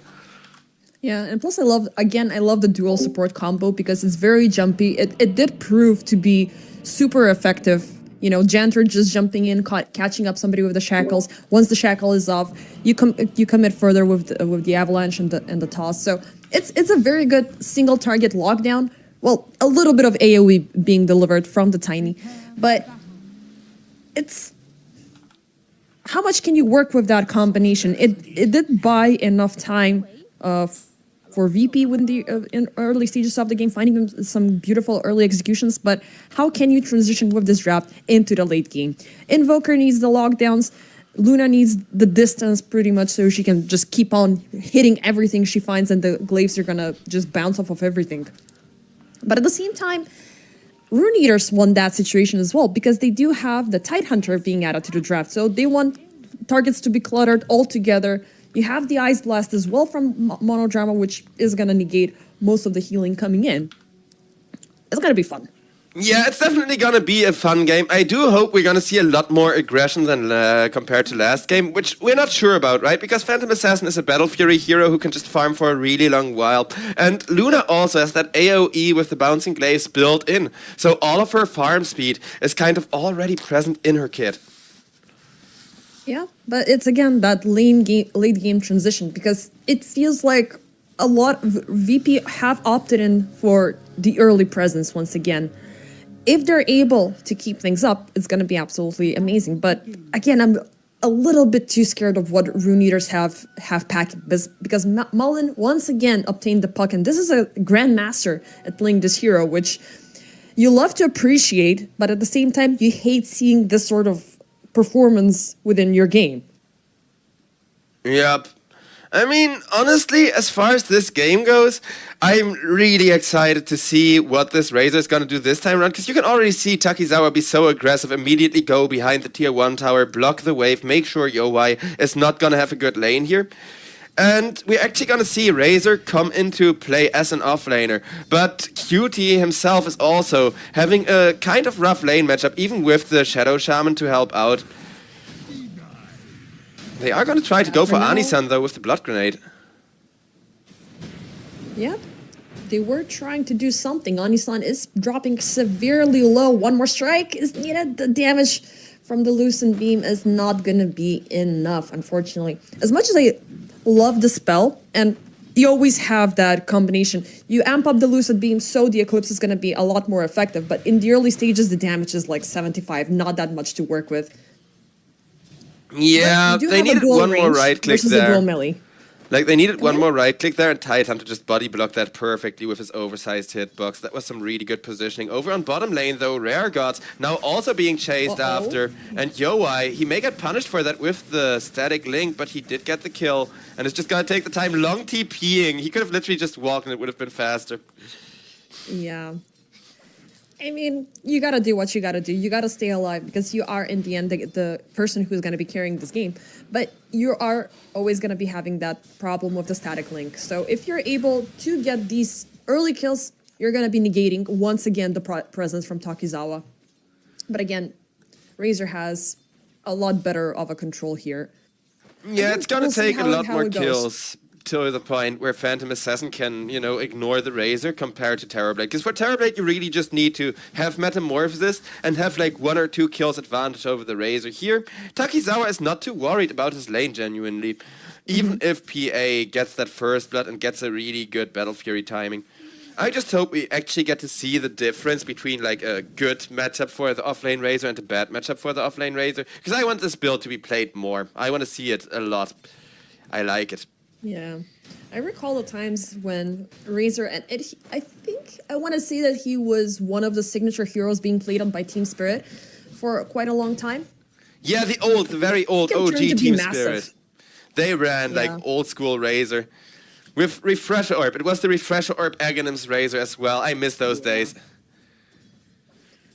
But yeah, even though the Scepter is feeling still viable, I'm kind of feeling that all of this damage and annoyances can be controlled by a couple of BKBs, because you want to negate the static link, you want to negate the incoming damage from the plasma field. Of course, no. I'm sorry, I have to correct you. You are very much 2 patches behind right now. Static Link I know. I'm 2 patches behind. Goes through BKB. Static Link goes through BKB, always has, always will be. Razor Ultimate also goes through BKB. So as a matter of fact, it's the other way around. If you're like fed as a Razor and you're struggling to kill the enemy because they have BKBs, that's when you get the Aghanim Scepter. Because generally speaking, Aghanims isn't worth it compared to all the other options that you have. It just delivers less in terms of impact, unless there's a BKB, because with that BKB, you have a guarantee that the enemy for 6 seconds are going to press the BKB, are going to stand still, and are going to hit you. Because if they don't use the like 6 seconds of BKB time they get aggressively to go for kills, they waste their BKB. But that's 6 seconds of free ultimate strikes, so that's minus 20 or so armor from the Razor with the Aghanim Scepter. It's really good. Fair. What about the shirt from Razor? It's not that wanna go great through that? anymore. I miss the old one that used to drag people towards you. That used to be really good. And that had to be nerfed, so now it just slows equal to the amount of damage you steal, which is pretty crappy. It can be good for mid lane Razors if you're already ahead, but for off lane Razor it feels kind of crappy compared to, you know. Why? Ooh. Locked into the avalanche, tossed a little bit, but they're not gonna find the execution. Soundstrike will connect though. Oh, that was Still so close. 85 HP. Yeah, they're just making sure that PA isn't farming, and you can see what I mean with this matchup being so much better, because as long as Takizawa stays calm and doesn't mess up, he should at the very least be able to keep PA away from her farm. Yeah, and they're keeping at it. The avalanche toss once again. Yowai is dead and gone. Anisan decided to join in, but a little bit too late. Can they make a difference though? Takizawa is looking pretty low. Yeah. They're gonna lock him in place. He's dead. Monodrama? Nice save with the ice shards. Beautiful save, Rear Gods. Meanwhile, Janter is gonna decide to show up across the twin gates. Malin dies by Katsura. Shackles, Anisan, toss, avalanche. He's Nice. locked in place and he is dead. Yowai, meanwhile, he's gonna return from the dead, picks up the pressure, jumps onto Janter. One more strike is needed. Oh no!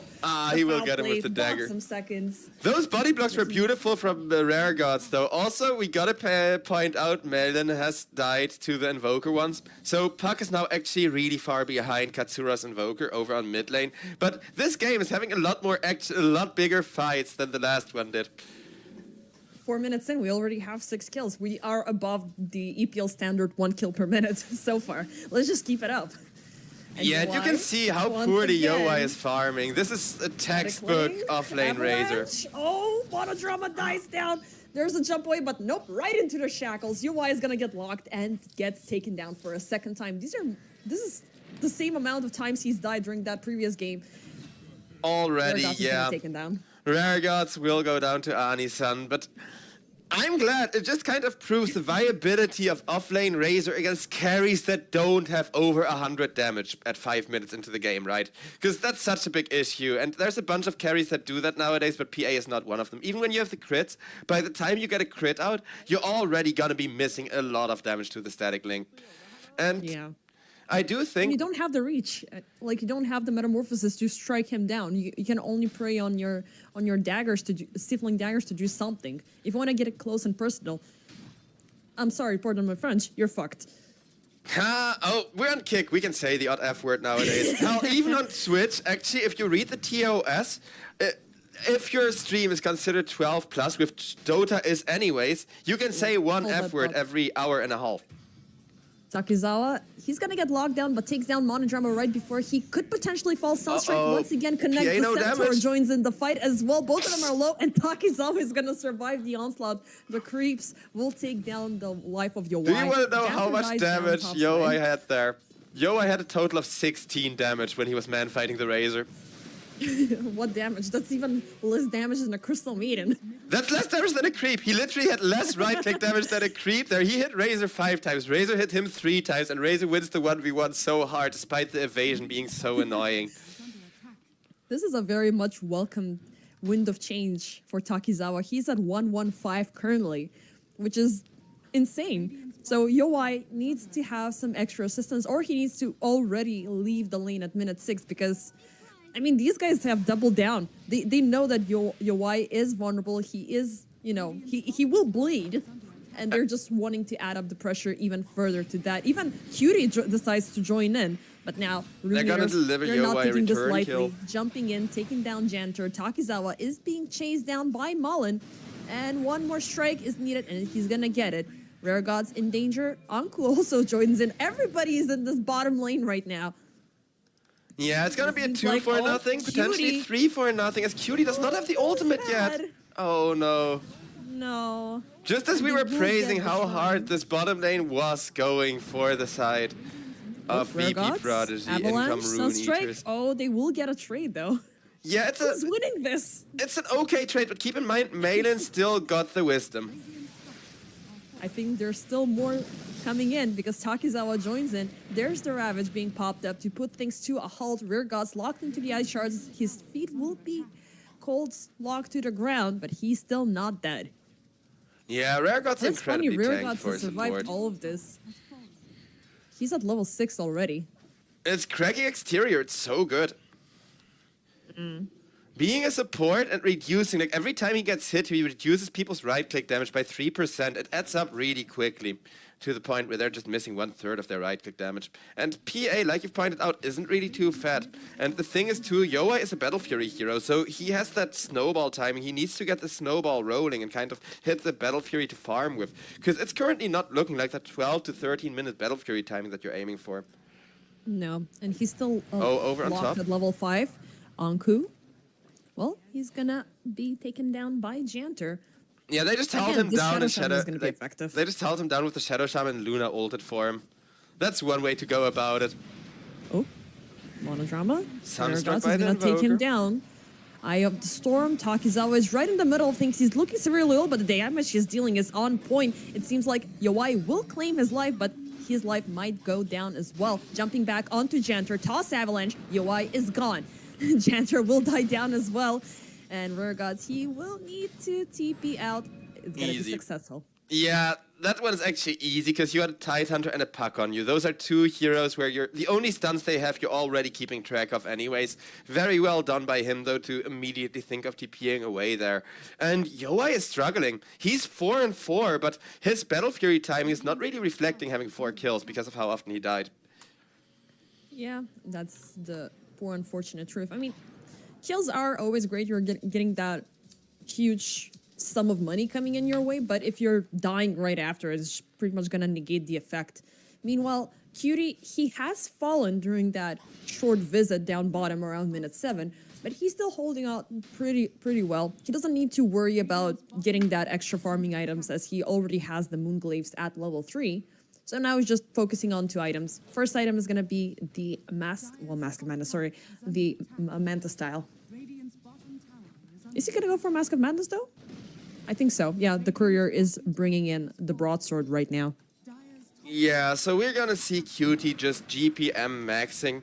He has one death, but on the Luna he knows he has his farming speed built in, and PA's Battle Fury timing is not good right now. So right now everything is favoring this Luna as far as just go jungle for 20 minutes, do nothing, and still out-tempo Yowai goes. Yowai meanwhile is the one that's struggling, who still needs over 2,000 gold for his Battle Fury. Yeah, it's gonna be a little bit more difficult because the tier 1 tower is lost. He only has the cornucopia for the time being, but still with the slow farming speed, at least you have the crit going on the coup de grace. So you have something within your skill sets to make things a little bit easier, but it's not gonna be easier until you get the Battle Furies. If the timing is prolonged, as you said, he's not hitting that minute 12, it's gonna make things even further worse for this hero. Oh, speaking of things getting worse for this hero, Takizawa though, Takizawa? with 3-man smoke rotation on top of him. Yeah, he never knew what got him. Beautiful use of the monodrama ultimate though. Using that to just instantly nuke one target is the best thing you can do right now, because everybody just needs to kind of make space for Yowai. Yeah. Do you think it's going to be a good idea for Rune Eaters to double down their presence around Yowai? I mean, kind of. Honestly, I think it's the opposite, where the best thing they can do is double down your presence around the Luna while your wife farms the other half of the map. Because Luna is already off to the jungle free farming with that Mask of Madness and is gonna out-tempo this Phantom Assassin quite a lot. So contesting Luna's farming space, even just getting this top tier 1, would be the best thing you can do to kind of give Phantom Assassin an edge back. Yeah, the tier 1 tower is down to 50% HP, so there might be a chance, but Cutie is just basically going to be playing around the map, rotating from one position to another. Getting close and personal to him is going to be a little bit difficult. We still don't have the Blink Dagger onto Tusk. We need to have Malin involved here, who unfortunately has been having a little bit of a shaky time versus the Invoker, just keeping up with the active harassment. Yeah, the mana burn screwed Puck so much, and now he's kind of still not getting his Witchblade. The timing is just horrendous on both the Puck and the Phantom Assassin, and it looks like in comes Rare Gods, already revealing his Blink Dagger to punish for that. Yep, Anisan will get that surprise visit. I mean, Rare Gods is, even last game, he's been doing absolutely great on this Tiny. This time, 5-6. I mean, you have a Blink Dagger before the PA gets her Battle Fury.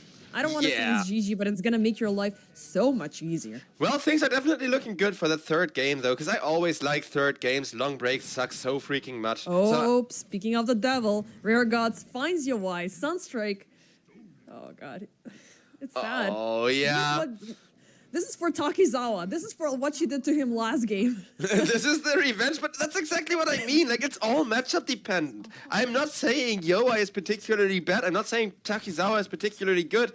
Last game, it was the entire opposite. It's just whoever has the favorable matchup is going to punish the other side so hard. Yeah. How much does the lane victory at this point resonate across the remainder of the game? A lot. Is it going to help you out? Yes. Or is it going to turn around really fast? No. Keep in mind, it's a Battle Fury PA, right? Like, you're already a minute and a half behind on your Battle Fury timing. So you're going to need to catch up a lot with the Battle Fury. And this is definitely going to be like 5 minutes or more of space for Cutie. And speaking of Cutie, over on top lane. Yep. A little bit of an overkill with the Eclipse, but you gotta pop the big watermelon. You're not gonna be willing to risk it.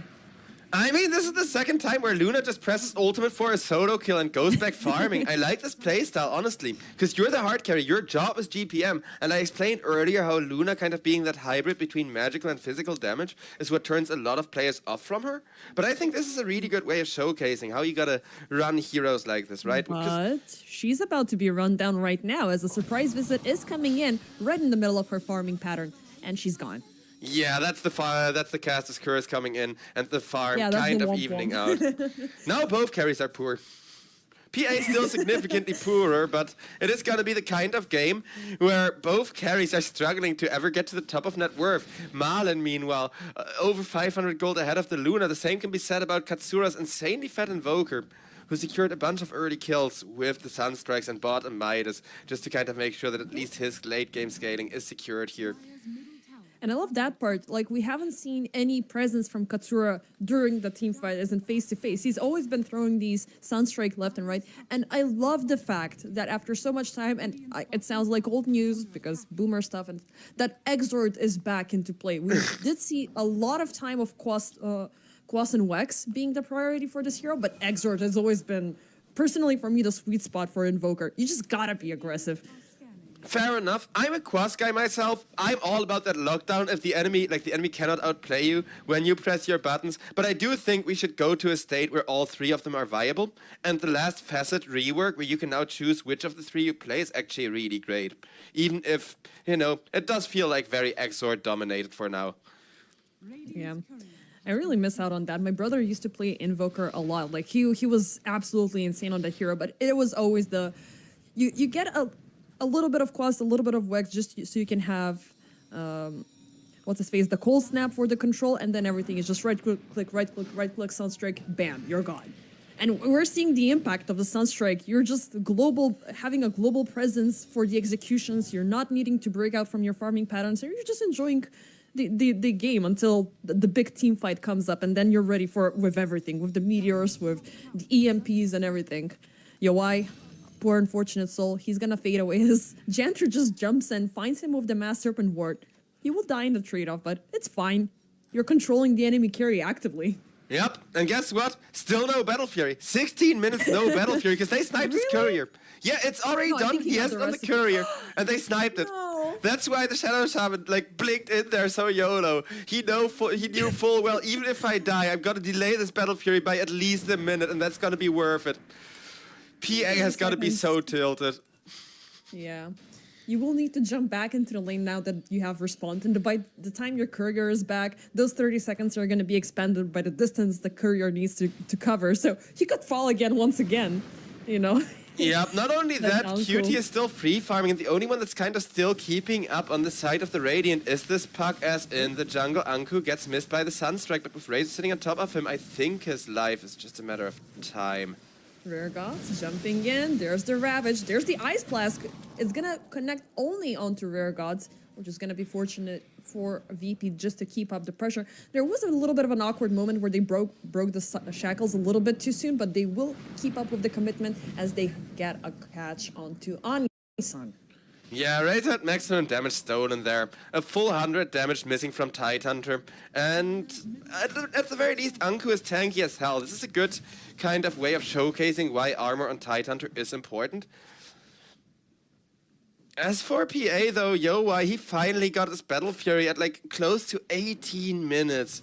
And only now can kind of start farming towards that BKB that he so desperately needs. Yeah, at the very least, he already has the Ogre Axe picked up, so it's still gonna be a long road because you have a 1/4 of the item completed, but things are not safe. At least you have the tier 1 tower topside, so there's at least some small portion of the map that you can still control, that you can still allow PA to have a safe time, but VP are gonna start pushing into it, so resources are gonna start getting scarce. PA will be forced to fight, and she's still in no fighting shape. Luna, in the meanwhile, she's got the Manta already completed and going in for a Scepter rush. Yeah, I like it. Has the Eclipse everywhere.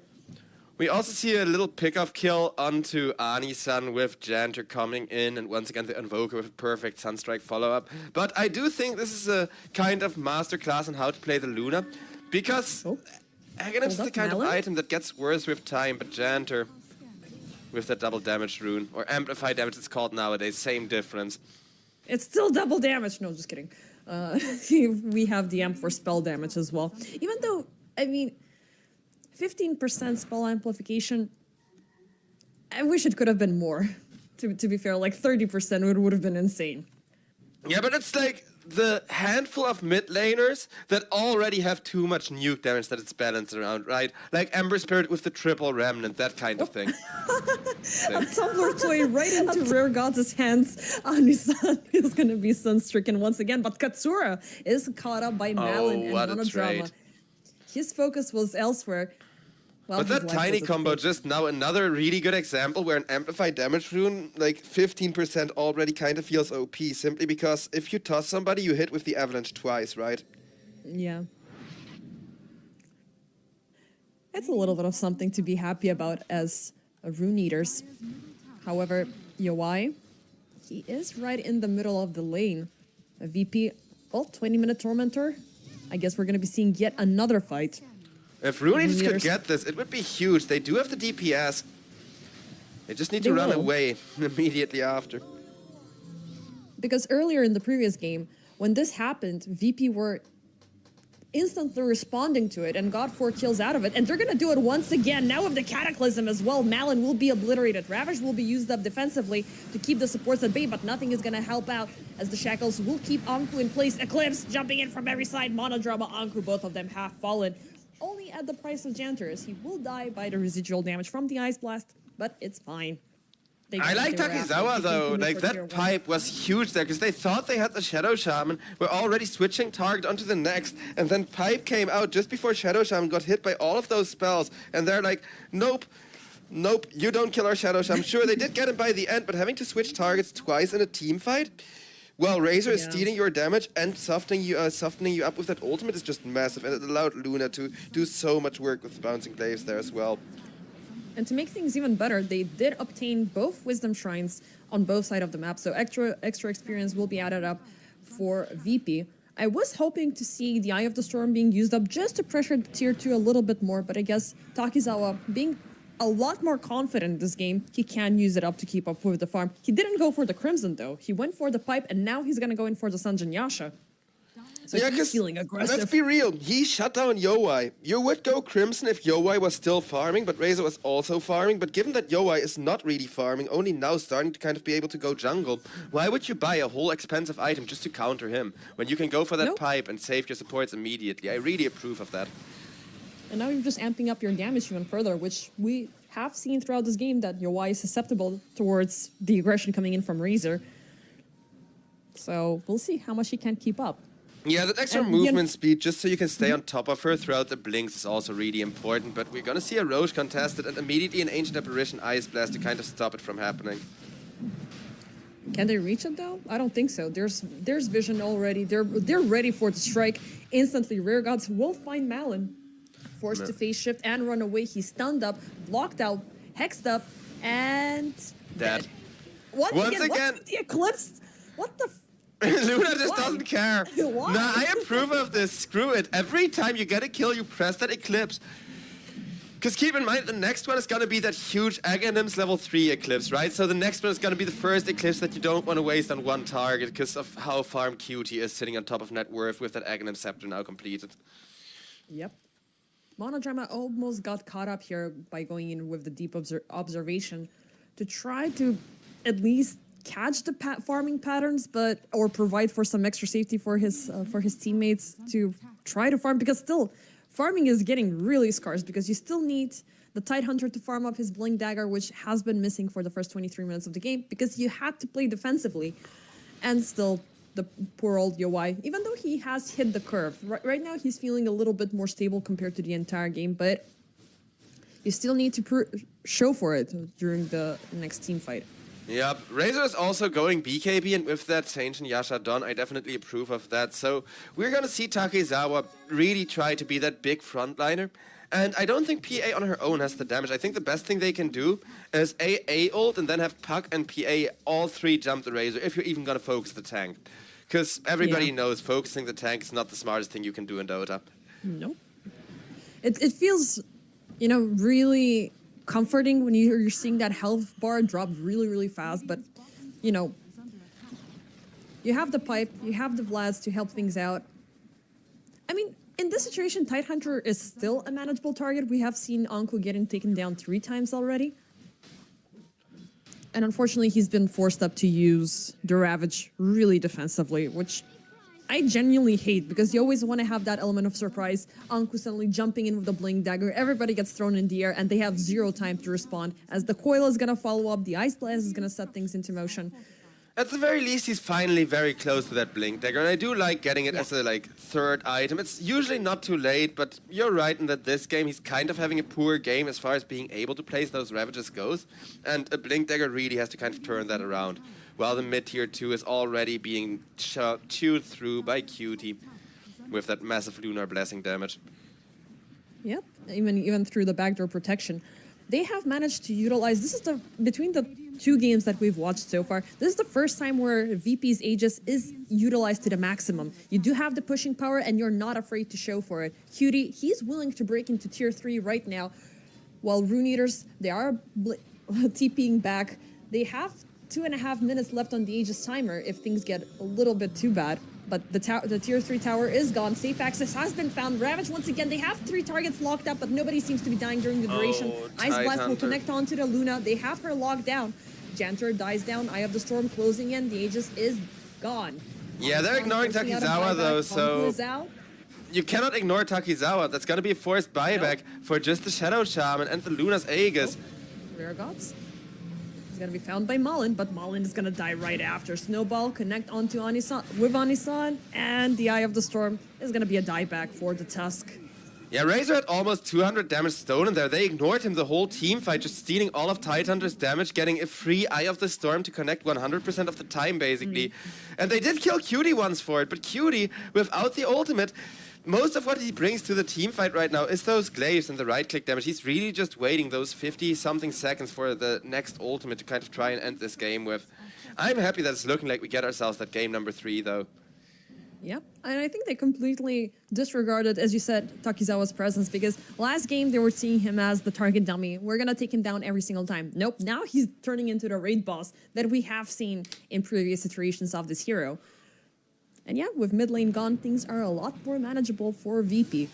Rune Eaters, how can they salvage this game potentially?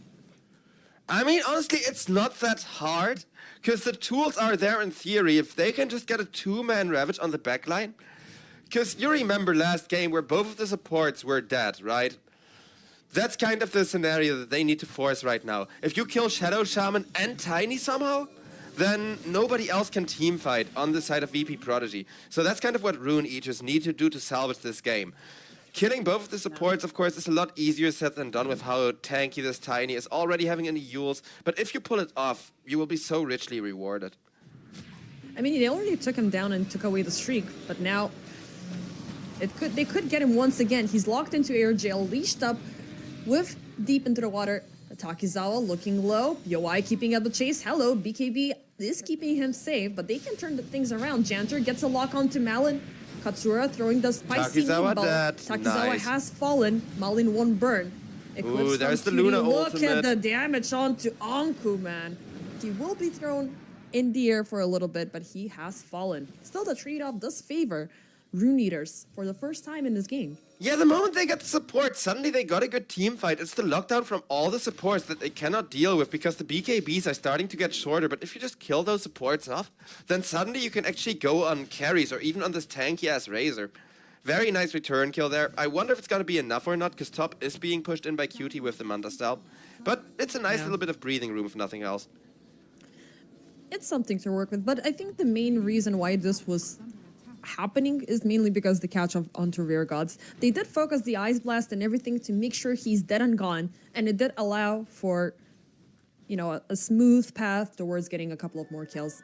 Still, you cannot negate Cutie here, because right now with the glaives and the damage being at an all-time high throughout this game, the second that tower goes down, every projectile is going to cleave from the buildings, and it's going to be another lane taken down with ease. Monodrama, dead and gone, instant catch there. And they're willing to commit even further where they left off, because the tier 3 tower is down to 500 HP. Yeah, they still have 15 A couple of seconds or tricks. so under that amplified damage on Luna as well, and are going to put that in the face of the Tusk, making sure that he just gets chainsawed down or circle sawed down, I guess, by the glaze. Yeah, same situation as before. You take away the enemy supports, there's no additional sustainability to keep up with the fight. And the AA in this situation is really important because he is still dealing a lot of damage, which the PA is unfortunately not able to fully deliver because, I mean, she's there, she's looking a lot better, but it's all within the duration of the BKB, which is down to 7 seconds. Yeah, at least it's not the full 6-second BKB, but I'm pretty confident we're going to get ourselves that game number 3, which I'm very happy there's the jump. about. Yo, Y instantly caught up. The BKB will be popped up. Is it going to be enough? 55 HP. Ooh. He's hanging on a thread. And that was the Razor BKB forced once again, so Takizawa can do that for another 85. Anku caught up bottom side. EMP will drain all of his mana to naught, so no Ravage for the defense. Meanwhile, the Moonglaves are jumping in between the catapult and the tower, so we have another set of racks exposed. Yep. And they're just gonna slow push these, make a little bit of space, but out comes a 4-man smoke, and everybody's kind of gonna back away. I mean, I guess it's more defensively oriented because you don't want to have a random jump coming in from Rare Gods and, you know, the supports being taken down. Yowai is also vulnerable because he did also pop the BKB during that previous encounter. And even though, I mean, you did say that Takizawa did the same, given the fact that he has range and given the fact that he has already used up a lot of things, it could draw in Yowai into an awkward position.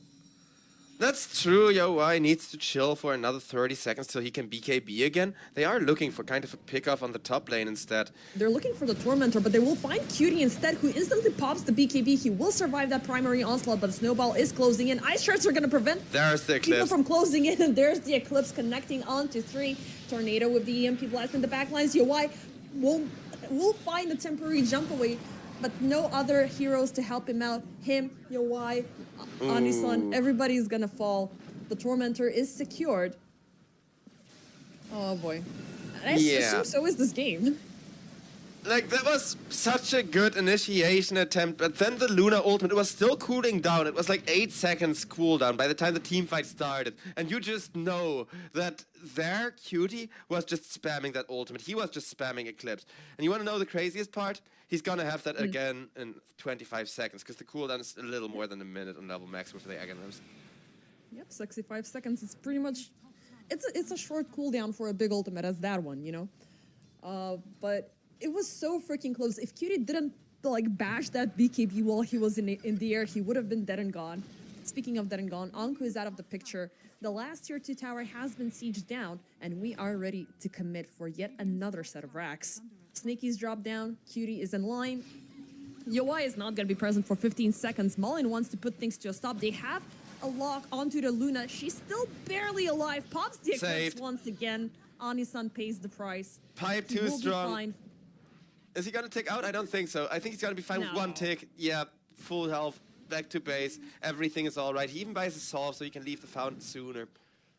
Yeah, because he needs to walk. I mean, he's got 60 seconds on the TP timer, but he needs to be back into action because, yeah, he's got another set of racks exposed, and they are there for the taken.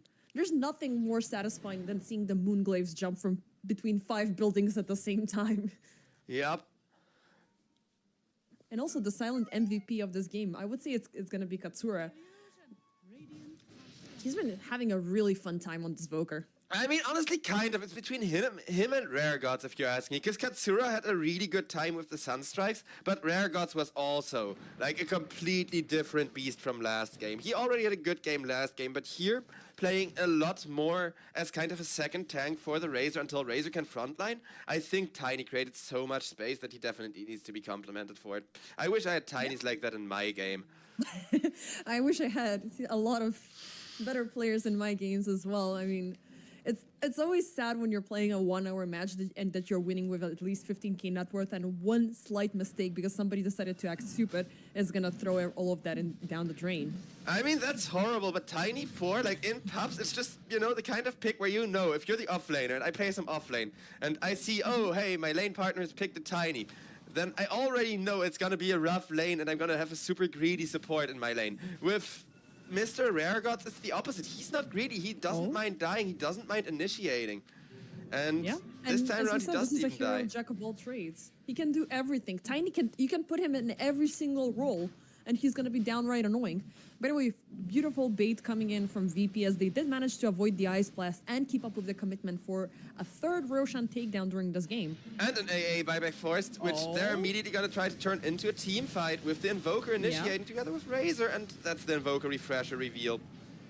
Yep. Yawai, he might have caught Rare Gods, but he will be forced to TP BKB out of there. As things are looking bad, and the fact that they took down Monodrama twice, it is definitely a problem 35 minutes into this game. Yep. Tiny even bought back. He's so confident, like, oh, hey, AA is dead, we can pressure now, that he just immediately buys back and kind of starts chasing once again as Rare Gods, looking for yet another one of those huge avalanche toss initiations. Yeah, I mean, even if he gets taken down, it's going to take some time until Yawai is able to bring him down to 0, which is going to be enough time for Yawai to die at the same time. He did use up the BKB, so 50 seconds without any defense, it could be megas. Yep. The Rexes are exposed, and the Luna ultimate is going to be there in just 15 seconds, so they are about to have that other Eclipse at the ready for when they are going to have to hit the last Rexes, and they're all going to smoke up to make sure they find one more initiation to get us that game number 3. They could find Mullen here, instant jump away. He doesn't want any aggression for the time being, but they cannot prolong this for long enough for their cooldowns to get online, for the BKB to be up. They could find Anya-san here, but maybe not. He's been trying to establish some sort of control down this losing lane. Yawai gets caught. As he jumps in right on top of the Luna Snowball, buying seconds of valuable time. There's the BKB with the Cataclysm, and Yawai is absolutely deleted as well. As okay, maybe Katsura deserves the MVP after all. Though I do still think Rare Gods is such a good contester as well, because he too was there on time with a massive 2-man avalanche to make sure that the Snowball follow-up was just absolutely destructive. And also, once you have the Aghanim Scepter with the Cataclysm, you no longer need to bother with, trying to find a single target strike. You're just hitting everything. Yep, get the tornado onto multiple people. Everybody who's tornadoed gets 2 Sunstrikes in the face, as Luna will get working on those tier 4s, but gets a free puck delivered as GGs get called. I guess we have earned ourselves a game 3. I mean, it's been a lot better measured up of a game and a performance coming in from VP. They got the situation, the laning stage that they wanted to for Takizawa, and he was finally able to deliver. The early advantage coming in from Katsune was as well beautiful. He had Malin under control. He got a solo kill over him, which pretty much further managed to escalate into a game victory. Sunstrikes, as we said, very well placed. Rare Gods, beautiful positioning. Janter as the follow-up. And it seems like Luna seems to work for Cutie. Yeah, surprisingly enough, I'm still not that big of a fan of the Luna because we did kind of see her struggle against the BKBs towards the end. But if not just the Luna, but the entire team works together this well, I think it's actually still a very potent hero. Especially with this build, because I like Cutie kind of going full magical damage with the early Aghanim Scepter and then turning more and more into a right clicker as the game goes on, simply to ensure the best late game scaling possible. And plus, you did have the. We didn't really discuss this because mainly it's right there in plain sight. Razor, Shaman, and Luna, they can push. Yep. They have the sneakies, they have the Eye of the Storm, they have the cleave damage coming in. So once you have the chance to go all in, you're just pushing things and you're not giving a damn anymore. But yeah, without any further ado, ladies and gentlemen, we will go to Game 3.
third and final game of the first best of 3 of the day, as we have a lot more amazing Dota 2 action ready to go around here between VP Prodigy and Rune Eaters. With me once again is the one and only base defender, as we are once again cooking here as far as those drafts go, don't you think?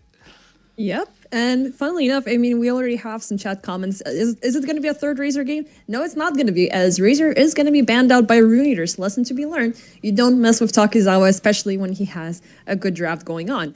On their end, they are bringing in the Gyrocopter, Clockwork, Shadow Demon, and they're not straying away once again from the puck, as Malin seems to be once again pushing this hero to be present. On the other end, Shadow Shaman is going to be once again entering the play for VP Prodigy, Nyx Assassin, Sand King, and Beastmaster. What do you reckon? Who's going to be the offlaner here for VP? I mean, so far I'm thinking Beastmaster, because Sand King is better in the mid lane against the puck. And they're relatively certain right now that puck is mid lane, so I don't think you want to switch it to something disadvantageous. I think this Beastmaster has been picked for the offlane together with the Nyx, because those two can be really cancerous. Once you have enough of the Axis stacks on somebody, the Nyx Earth Spy can just set them up for death really easily. So I think that's the synergy they're going for here, unless some kind of upset mid laner pick or whatever comes out, but I don't think so. Yeah. What is the current state of Beastmaster? He used to be either used to be the Scepter Rush or the Helm of the Dominator, Helm of the Overlord sort of play. So Helm of the Overlord doesn't seem to be as present as it was. I hate it. Yeah, I hate that build because you give away so much golden XP. Helm of the Dominator is fine, and people still build that on Beastmaster. It makes sense. You want the money printer. It helps you farm really fast. But upgrading it is not worth it because you upgrade the prize money and XP disproportionately to the amount of like net worth you generate with your extra creep, right? Even if you take an ancient, the upside is just not worth it the way that you use the creep on most of the Helm of the Dominator heroes, because you don't want the creep with you. Lycan is the exception. Lycan and Chen, those two are Helm of the Overlord heroes because those two have the creep in their range, right? You macro the creep to be with you, not to be away from you, pushing lanes, farming the place where you can't be. Because that's the upside from the Helm of the Dominator. It gives you money while also letting you farm places you're not supposed to be. And upgrading it just kind of removes the upside where you don't really lose out that much every time you send a creep into a lane to push a creep wave or two and then die. I do like the Kunkka last pick though. I think that's great. Yeah, it feels really interesting. I mean, it has a way of... I'm not really sure. It's going to be an offlaner, as it seems. You think so? In the Gyrocopter situation. I think they're going to wait. I think they want to wait to see where the Sand King goes first, because Kunkka against Sand King would be amazing if it's a mid Sand King. Okay, no, Anko immediately it's going to be a mid Sand King. Takizawa is going to take the Beastmaster for a stroll into the offlane. Cutie is going to pick up a cleanse, so a Yatoro special once again is going to add up to the VP Prodigy draft. And before we stray away from the Helm of the Overlord and Helm of the Dominator subject, do you know which hero I had most fun watching picking up that item? Which one? Marcy. Because it made perfect sense. You have that additional unit that you can always bounce off of, and at one point just... Once you have the Helm of the Dominator being present, the support is no longer needed. And this is specifically when we saw Marcy playing offlane. Honestly, just hearing you say that out loud kind of makes me cringe, but yes, I do remember that build. At least it's not IO. It could have been worse. You could have said, oh yeah, mid-IO. Mid-IO first item, Helm of the Dominator. So fun. Because screw that build too. Marcy, at least, it kind of has a justification. Like, it kind of makes sense in that you can very easily justify what you get out of building the Helm of the Dominator. Like you just said, you always have a balanced target. You're always ready to go on Marcy, on one of the kind of early game scaling, aggressive in your face heroes. So I definitely agree with the upside there. I didn't like the build that much though, simply because back when you played it, there was so many better builds, right? You could literally go anti-mage offlane with the Helm of the Dominator just as well. But when everybody was spamming it just either for the creep cut, for the stuff like that, just to keep the active pressure across the lane, this was a very proactive presence of the Helm of the Overlord, of the Dominator, because you always had that extra bounce off that you can utilize with Marcy, because she wants to have the extra help to get close and personal to her targets without necessarily sabotaging her support. So you are taking away the support from the equation and you're putting something else. Yeah, of course, you're going to be getting a lot of gold once you take down the creep, but, you know, it synergizes with the skill set of the hero itself. But thankfully, that Reign of Chaos is gone. Yeah, I wonder if Beastmaster's gonna pick up a helm of the Dominator at all. Probably, just for the extra money. Because helm of the Dominator into Aghanim seems like the most common build I see on him nowadays. Where you just kind of secure that extra money to get a really good Aghanim's timing. Yeah. Already with a smoke, there's going to be a deep observation popped up from VP. My bad, from Rune Eaters. Unfortunately, VP are not going to be scouted out during this. They will pop a smoke off their own. And they're trying to... They might see the gyro here. I just Maybe. think they want mostly aggressive vision, but... Huh, interesting. They don't have an observer anymore. Shadow Shaman has the other observer, and he's not smoked, but he is going to follow them and place that one down aggressively after all. Yeah, it feels a little bit... It has a little bit more sense to keep that... I mean, they're going to go for the deep one. I don't know why I don't like these observer wards being placed so early, because you're not necessarily utilizing that vision, because the carry's still not rotating into the jungle. It's a little bit too deep, unless you're using it for an early pickoff for an early first blood or something. But I mean, that's one advantage. There's one reason why you place these wards, and it's specifically the 4 and 6 minute rotations, right? You can kind of see whether the supports stay in the lane or not. That's why these deep kind of in the jungle wards have gotten more popular. And last game, let's be real. Last game, the mid ganks were huge. I hope we get to see similar here. I mean, bottom lane was actively under fire. We saw like 15 kills like popping in down bottom, and everybody was rotating in there. Even Cutie did arrive there before the 7-minute mark. Unfortunately, it did cost him his life, but eventually it was a game 3 for us. Nowadays, we have Cutie on to Clinks. Again, Janter with the Shadow Shaman. What do you reckon of this bottom lane this time? Well, I think this time around the roles should kind of be reversed. This time it should be Cutie who gets ganked constantly, because before level 6, Clinks is so easy to kill. Even with that Daft Pact, he makes for a very easy, very juicy target, and he's already being pressured without any rotations.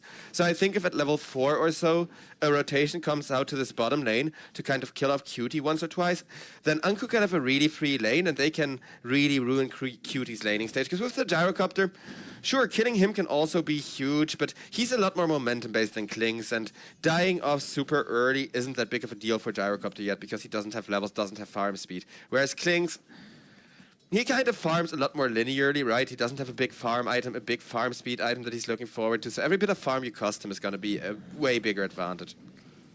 Yeah, and the fact that, I mean, this has been a change for years now, ever since they swapped the Death Pact for the Skeleton Walk between the ultimate and the E ability. It makes him a little bit more present during the lane in comparison to previously, where you could be just actively sneaky and start even with the early rotations, but if it calls for it, because we haven't seen a carry rotating early towards mid or towards offlane and stuff like that, even though you have the ability to go across really fast with the twin gates. Yeah, but that's the only thing you really see, and it's more so Slarks and Juggernauts, those kind of tower diving melee agility carries that like to go for the twin gate gangs. Top Over on side, top. Cogs popped onto rear guards. He will quickly respond with the spiked carpus to fend off any incoming danger, but Monodrama, he is determined to keep up with the harassment. Unfortunately, no first blood. Yeah, level 1 battery assault, not quite good enough. If it was a level 2, entirely different story, but like this, Reregods walks away, says space created, and now he even gets to ruin the lane equilibrium completely by kind of yoinking this creep wave and saying bye, thank you. Have a nice day, have a beautiful time. But yeah, we've seen a couple of, because we've been focusing a little bit down the bottom lane, they've been doing these wave pulls for quite a while, which it always, I think it's going to favor Yowai a lot more, given the fact that he has the rocket barrage. He does enjoy, you know, cleaving and going in for the fast farm, but in comparison to the Luna, how does, you know, Gyro's built-in farming speed amp up as the game keeps on progressing? Because he used to be super popular, now he's not as present. Yeah, I was about to say, not nearly as good. The thing is, Gyrocopter, of course, he offers a lot more in the early team fights, given that his ultimate at level 1 is a lot more powerful than the level 1 Eclipse. Level 1 Eclipse you usually just use for solo kills. Yowai can actually deliver something to the team fight. In exchange for that, though, his farming speed, it scales to level 7, and that's it. Sure, there's a bunch of flag cannon talents you can take, but those are all pretty late into the game. And you don't, like the Luna, just keep your farming speed going indefinitely. But Yo, he's having a really good lane right now to kind of make up for that. Do you once again want to go in for the Scepter Rush and the Satanic instant follow-up? Oh, first blood. Down bottom onto Anku. Junter will die in the trade-off, but Cutie is keeping up the pressure. Anisan, however, will not fall. But yeah, going back to the previous question. What do you want to build in Gyro? Honestly, I do think a farming Aghanims game. Like, this is definitely a farming Aghanims game. You need to outfarm the Klings. I'm not so sure about the potential of a Crystalist. Personally, I would just go Power Treads, Falcon Blade he already got, and then straight into the Aghanim Scepter BKB. Because it does seem like the kind of game where an early BKB to save you from the Shadow Shaman, save you from the Nyx Assassin, is going to be very important for your UI. But I definitely like the idea of going in Aghanim Scepter, just to kind of make sure your farming speed stays on par with that of the Klings. Yeah. What about the Satanic? I mean, Satanic is always something that you need to have to prolong your presence. Oh yeah, I like it. I love Satanic this game, but I do think you need to get it after BKB. I think early BKB, because usually BKB I'm not a big fan of it. I'm especially not a big fan of rushing it because it's quite little magical damage reduction nowadays. Rare Gods. Oh. In an awkward situation there. Could he fall? He's going in for the deep dive, but he's fine. Looks like it. I mean, Gyrocopter may still try to wrap around, but he has 12 seconds left on that miss and does not want to miss all of that farm. So yeah, you kind of see the thing with Nyx Assassin, right? He doesn't deal a lot of damage. He has the Vendetta, and that's about it. But his stun lock, like, that's what you need to deal with. That's what the BKB is needed for. Yeah. I mean, the Spiked Carpus just throws targets away from their, from their focus, and it gives you that stability to turn around the team fight very early on, which eventually makes you annoying. Vendetta afterwards will be absolutely great for scouting, and the fact that you have a dual combination of invisible heroes, him and the Klinks, it could potentially allow for a duo combo just to walk across the map and handpick their target that they're willing to. Break off from the mid lane from Malin, second he gets the Dream Coil. They want to punish Cutie very early on. Yeah, I think they learned from last game's puck, where it was kind of... The ganks were delayed this time. Gonna miss. They're only going to catch support. On Junter. It will be a support kill, but not quite the rotation you would expect with a amplified damage from Dream Coil. Yeah, they did commit a lot. And Cutie is still really happy with the way this lane is going. They may be behind in kills, but Klings is farming well. Beastmaster, going for a very interesting build. He is going for that Helm of the Dominator to make money, but is then looking for a pipe immediately after to once again have an early pipe to kind of turn around those team fights, or at least try to. Yeah, that's absolutely great. And we haven't really spoken about mid lane. We are seeing Katsura already at level 6. I assume he's going to be going in for the Scepter Rush because the Epicenter upgrade is still freaking insane. Oh yeah, I love it. It's great because it scales on your right-click damage. It offers much needed late game, but it comes online really, really early, which is why Sand King is such a good mid. But he is being out-farmed and out-leveled by the puck thanks to those ganks. Yeah, apologies for the AI mod deleting some of the messages. I don't know why it added us bullying, but it's completely fine what you just said. I mean, it's on point. Klinks is weak and fragile, and Konka can't keep up with the harassment, but by the time you listen to this, he's in a really, really good spot so far. Yep. Especially after that failed attempt to claim his life. Now the focus is going to be on to Malin. They are going to try again to kill Cutie. They're going to get him.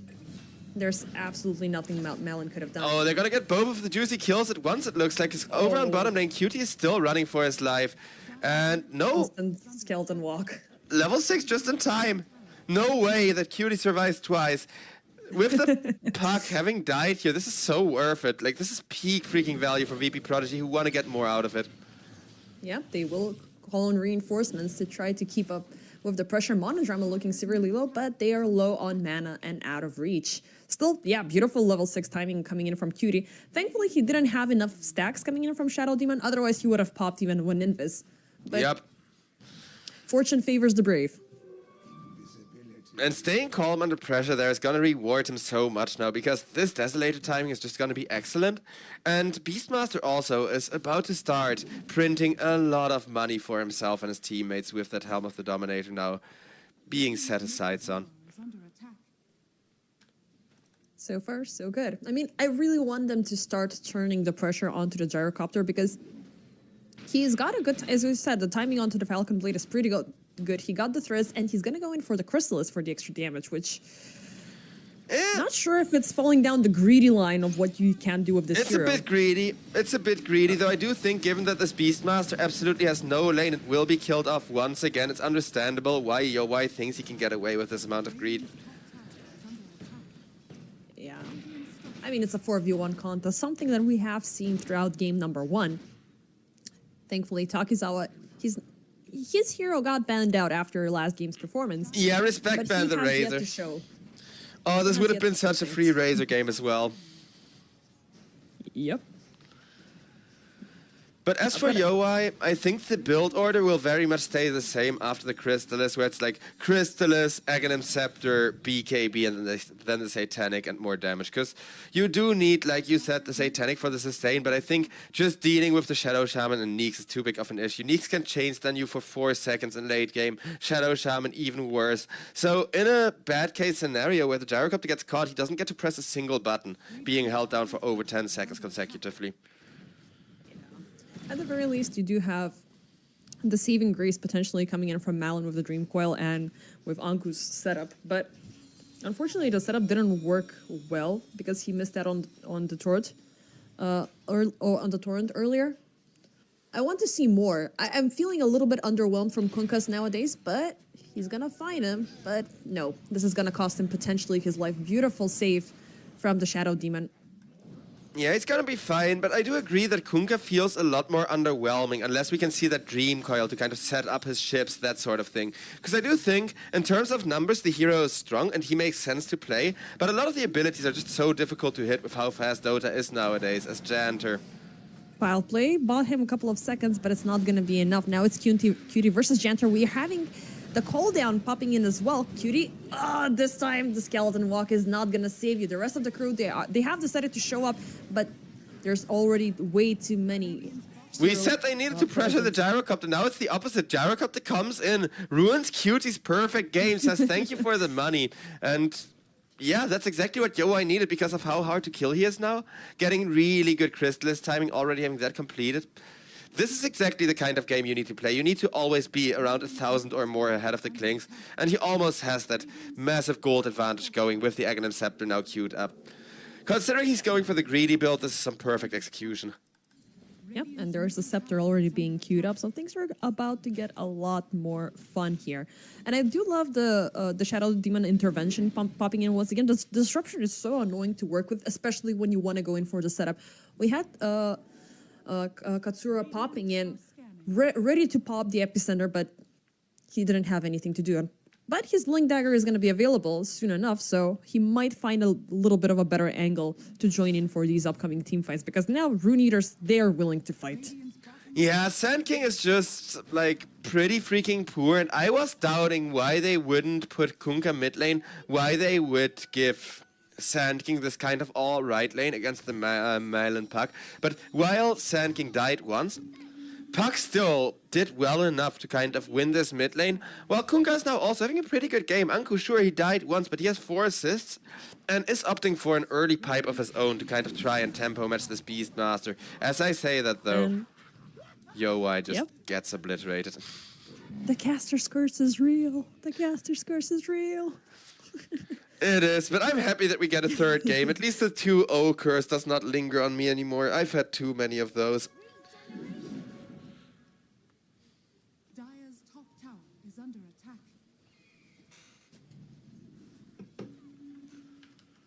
1k gold lead still for the side of Rune Eaters, but without the Gyrocopter, I don't know, it feels rough because now both Cutie and Gyrocopter are kind of struggling a bit, but Gyrocopter is still very far ahead in terms of net worth. Yeah, but in terms of that hero, the higher they go, the harder they fall. Because once you get in close and personal to the Gyrocopter, like, it's gonna be bad. Like, he can build up to be the super massive damage-dealing machine, but all from afar. That's fair.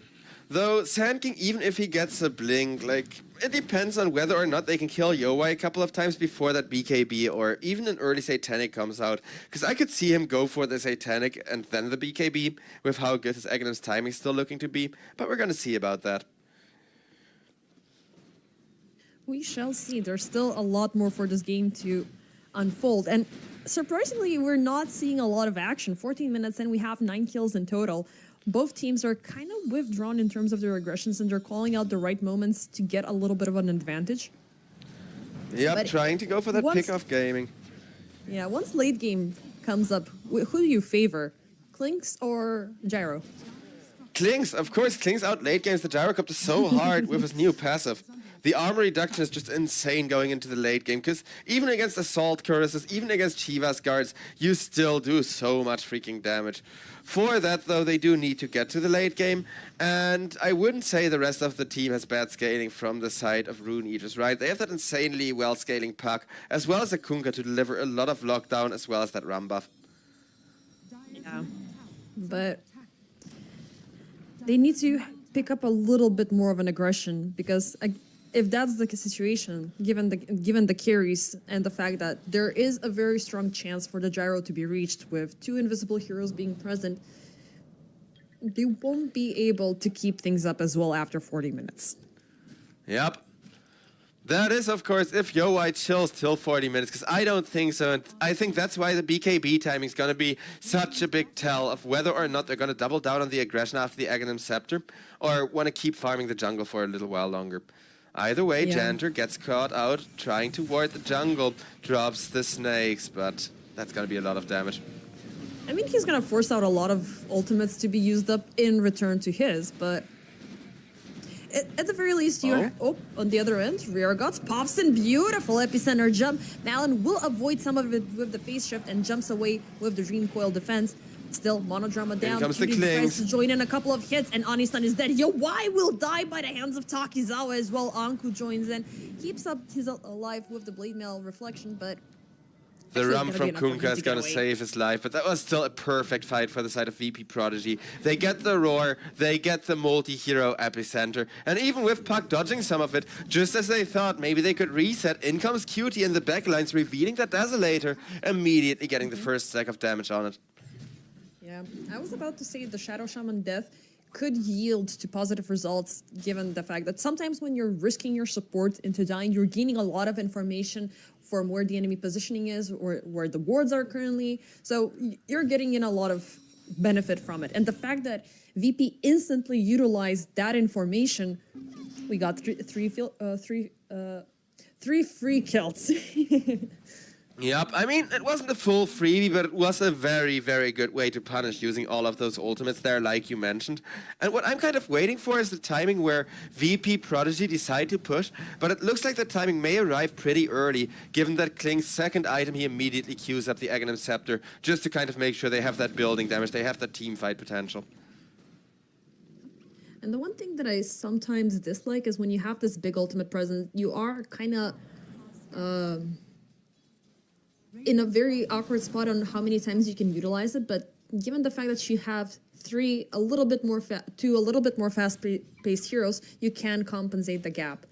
And eventually, at one point, we're going to be, if it goes that late, we're going to be seeing presumably a double refresher onto the Sand King and onto the Beastmaster, just to add insult to injury. Yep. I do think onto Janter. that bringing up the Beastmaster makes a really good point, because Beastmaster, he's a powerhouse, but he doesn't scale that super late, and especially if he gets multi-shot ulted by the cooldown, he can be forced out of a team fight very early on. So I wonder how long he can keep doing this well. Janter caught up once again. He will drop the Snakies, but to no avail. This time VP are not gonna have a follow-up. And I do like the Beastmaster build. It's something completely different from what we've discussed. So he did go opt in for the Helm. He got a pipe, and now he's gonna go in for the Crimson. So amping up the collective defense a lot more. Yeah, I don't mind it. I wouldn't mind seeing an Aghanim Scepter either, because those drums are still really good. But first providing the tankiness for his teammates, I think, is definitely well worth it, considering what a big target Cutie got on his back. Radiant's middle tower has fallen. We're having requests from chat to curse the Dire. I want Klinks and SK to win. Well, I mean, we don't have that sort of magic word. It usually happens in the moment when we're like, yeah, this is good, this is great, and instantaneously the opposite thing happens. Carpus popped up. Oh, Curse the Dire, so gods. much for that. See, him saying Curse the Dire just ended up accidentally killing the Neeks instead. Unlucky. See, this is how the curse works, you know? It's a curse, it's not a blessing. If we could control it, it wouldn't be a curse. It's like Caster saying something, but guess what? It's opposite day. As for Yowai, he's got himself the Aghanim Scepter and with that BKB now queued up. So he does in fact want to fight early. He does not want to let go of this momentum and kind of make sure that they can continue the pressure early on into the game. Yeah, and speaking of scepters, Cutie has his pretty much halfway through completion. But his farming is a little bit under vision here, given the lane wards being popped up. So he's got to be super careful. Or he needs to pick up the fight alongside with the remainder of the team, as they do have the epicenter available. And every second, I assume, this big ultimate is not being used up is just a waste of time. I couldn't agree more, but there is a good reason why they don't dare to use it, right? And that good reason is called the Dream Coil plus ship. Yeah. Melon is, I mean, definitely having a lot of fun on this hero once again. But we'll see if it's going to resonate even further. She's going to go in for the Parasma completion and for the BKB. Third time in a row that Rune Eaters are going in for the early Tormentor. This time, though, VP are not going to use it as a counter of offense. Yeah, I love the puck build, honestly, because he's going for an early Aghanim Shard, kind of queuing that early for the extra right-click damage, and I love it, because magical right-click damage, even if it's very little, is always worth it, because if it makes the difference between a kill getting Bottom away or side, not once, it's great. Katsura with the epicenter. They have Yowai locked within the snakes, but he's still somehow alive. Focus the snakes onto the carry. Maybe you can take him down, but there's no additional units to aid the cause. Somehow he's still alive, somehow. That's the Admiral's rum. He took half the damage from everything that struck him there. That's why he looked so tanky, and all of those resources just kind of went to waste, as at least Monodrama dies over in the top lane. I mean, a support kill for, well, Janter and Katsura is not really worthwhile, but at least the carries are still safe, so there's still hope on both sides. Yeah, Cutie is just kind of chilling, though the low amount of desolated charges is never something you're happy to see. We do have that burning army, and I do think the next team fight is going to be made or broken by the positioning of those skeletons. Yeah. I hate that spell. It's very annoying when you have to deal with additional units, additional static units, which are just burning everything down on the sides, and you don't know what to focus. Do you want to focus the hero? Do you want to focus them? What do you want to opt in for? Yeah, I kind of like the new Klings though, because they were 3 health. You used to have 3 right clicks that you needed to do on the skeletons. Nowadays it's 2. So even though he gets 1 extra skeleton with the ultimate, I think this way it kind of feels balanced, because high attack speed heroes can punish the Kling's ultimate so hard, like Aghanim Scepter ultimate as well. It's just they don't have a lot of high attack speed heroes, as Kunkka gets set up on. Instant reaction, but look at Monodrama just burning down from the skellies. Anku's gonna be stunned up. Roared, he's locked in place. He has nowhere to go, and got some extra HP going about with the magic wand being used up. And it's actually gonna be enough for him to find safe distance behind the tier 2 tower. Yeah, BKB not kill. available for any of the damage dealers here to kind of ignore that blade mail from Kunkka, so he gets so much value out of that.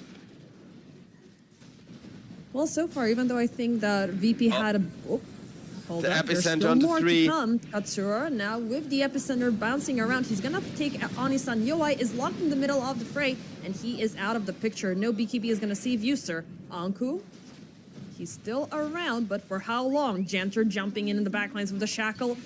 Couple of strikes left needed, and he's out. Okay, this is a little bit more to work with. And oh, Malin also caught up in the backlines by Rare Gods. He's looking low. Can they reach him?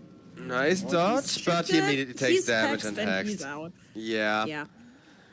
Okay, this is something a lot better, because at first I thought it was going to be only Monodrama being taken down, because that setup was all possibly for the upcoming Roche fight. Now they got the entire team dead. So it's a They great did lose their situation Klings to- though, so they did lose their main Roche taker. Oh, damn, that's shit. Yeah, that's why Anku went in. He got the cleave onto the Klings in the back lines. That's the only reason why Kunkka charged in there, knowing full well he was going to die for it. He did get the kill he wanted and kind of traded himself for the Klings. It's the only silver lining for the side of Rune Eaters after that truly disastrous team fight. But they have at least something they got out of that. Yeah, I keep forgetting the amount of damage and annoyance that can be brought in from the Tidebringer. And I'm never going to forget, back when Dota Cinema started, when people were submitting plays, they had a note left. Please don't submit us Kunkka Tidebringer rampages. Yeah, because that was so common. Like, just build 2 Divine Rapiers, a Daedalus, and hope you one-shot the entire enemy team. And speaking of the devil, they did jump in for the initiation there, but unfortunately the ghost ship was only there to take down the creep. Yeah, and that's the ghost ship being completely wasted now, so... It's fine. We're gonna prolong the Roche kill a little bit more, as he's gonna switch sides over to the Dire Pit. But still, VP are present. They want to go in for more and more aggression here. Yep. But will they get it? A lot of questions. I mean, Maiden is being scouted out by the Neeks, and Neeks decides to go for the puck. Yep, they will get it. There's your answer. I mean, just pop the army, make sure Rare Gods is there for the setup. And this is, I hate and I love Nyx, just because he can either be beautiful for the with the Vendetta setups, or he's gonna be destroyed every single time, like a sacrificial lamb. But either way, if you are sacrificing yourself and then the entire enemy team gets wiped, points for you. You've done your job well. Yep. Mission accomplished, job done, as now Roshan gets set up on, and they are gonna jump in with the Shadow Shaman ultimate and the Desolated from the Kling, so it is gonna be such a rapid Roche kill. Yeah. VP have went for the first Roche kill 3 games in a row, which is quite amazing to see, and the fact that you have Takizawa on the Beastmaster, it always has been that additional aid just to get to Roche sooner than later. Even though we have seen him jump in at 16-minute Roches, now it's 25 minutes into the game, you always have that extra support. Yep. For a swift kill. The jump-in potential is so freaking huge with this Neeks always scouting out everyone. And I wouldn't think that 2 Invis heroes pays off this much. But Rare Gods, he had such a good early game, so much XP early into the game to get his disables, to get his kind of chains done online, that now he's incredibly hard to kill without a BKB, simply because you're forced to stand still and watch as he kills you. Yeah. He did caught up to Yowai earlier, but instead he decided to opt in for the clockwork kill because eventually Yowai, he did fend away. But again, it's that spiked Carpus which is always making your life absolutely annoying. Yeah, the lack of BKBs on anyone but the Gyros really coming into punish. Especially Puck is kind of suffering, having a way harder time escaping, going 3-for-3 at this point. Dire's bottom tower is under attack. Bottom tier 2 gets absolutely melted with the flaming arrows. Yeah, I mean, right now, like, everything that you haven't obtained across the map is easily obtainable, given the might and fright of the Klings. And they want to go in potentially for more. There's right now a bigger contest for for these wards around the mid lane. Because Rune Eaters are trying to fortify their lanes, at least use up that advantage to their presence, but it doesn't really seem to work out. All of their observers have been brought to naught, and it's extra money for Janter. Which, I mean, how much more can you need money onto the Shadow Shaman? He already has the Blink Dagger, he has the Aether Lance for the extra range. Everything else from this point on is just extra. Agonyms, Agonyms, Agonyms. I actually genuinely love the Shadow Shaman Agonyms. I think it's so freaking good. Yes, yes. I bought it once the patch unrolled. Once you catch somebody with the shackles and the ether shocks just blast on the side, and you're just like sitting there and everybody's dying. Just get a Glimmer Cape to add insult to injury. Just keep up with the cast. Well, what I'm thinking is you can cast it on allies, right? Like, I can kind of see you can throw that on the Neeks assassin the moment Neeks goes for his combo. By the time just Neeks' stuns are used up, that person is already dead, while Shadow Shaman still has his Blink Dagger because he's just sitting behind the Neeks, holding the Neeks with the shackles to add that extra damage. Sand King as well. Oh yeah, that's another really good one. They have two huge heroes for that Aghanims and the Shadow Shaman. I know it's greedy as hell, but if you have like your Neeks and your Sand King both having a free game and your only real job is to protect Cutie, I think you can get away with it. There's so many insects, so many bugs in this game. But yeah, it's making it worthwhile. I mean, I want to see it, but for now we're going to be seeing the shard for that amplified foul play, which I don't like foul play because sometimes you can throw yourself in a very awkward situation. If you want to TP out and you drop severely low, then your TP gets cancelled. I would rather have the Scepter because it's greedy, it's annoying, there's so much damage going on. I mean, you're sending off the Sand King all the way across the map and he's just like obliterating everything. Well, there's two heroes against which the shard is good. Yowai, because if the like missile flies after you and you have that 0.3 seconds to save you, because you're not going to be allowed to teleport out against a gyrocopter or a puck ever. Fair. And both of those heroes are kind of why he's getting it, because those are the two heroes that kill him just way too quickly without him being able to hex or even just, you know, press that one spell before you die. So if it does that in those team fights, just allows the Shadow Shaman to cast one single spell after coming out of the hex, it's already going to be a complete game changer against those two. True. Yeah, last tier 2 tower has been claimed. VP Prodigy, they currently have the advantage 30 minutes into the game with 7k net worth in their favor. They're actively pushing in. It's feeling like Rune Eaters might be in a lack of a response. Even though Yowai is super farmed up, he has the Satanic, he is on his way of completing the Daedalus and has the BKB on top of things. Can the rest of the team provide him for a safe playing field within the upcoming team fights? So I don't know. Deliver? I think it depends on the puck. I think the only one who can do it is the puck, because you first need the Dream Coil to hit onto multiple heroes, and then the ship to come on in to hit multiple heroes of your team with the Ram. That's kind of the setup they're looking to go for here, as the Tormentor already falls in just a matter of seconds to the Klings. And speaking of seconds, the Aegis is about to expire. So throughout the duration, all lanes have been pushed in, the Tormentor has been claimed, and now they are willing to fight. Targets found, Monodrama. There's the jump. They have Malin and Yowai as well. Ooh, a lot of beautiful targets in an awkward position, but they will focus their efforts onto Rare Gods instead. No Shadow Demon for the remainder of the team fight. Anku, Ghost Ship, jumps in. Katsura dies down, but he did manage to deliver with the Epicenter. Shadow Shaman trying to turn it around together with Cutie still.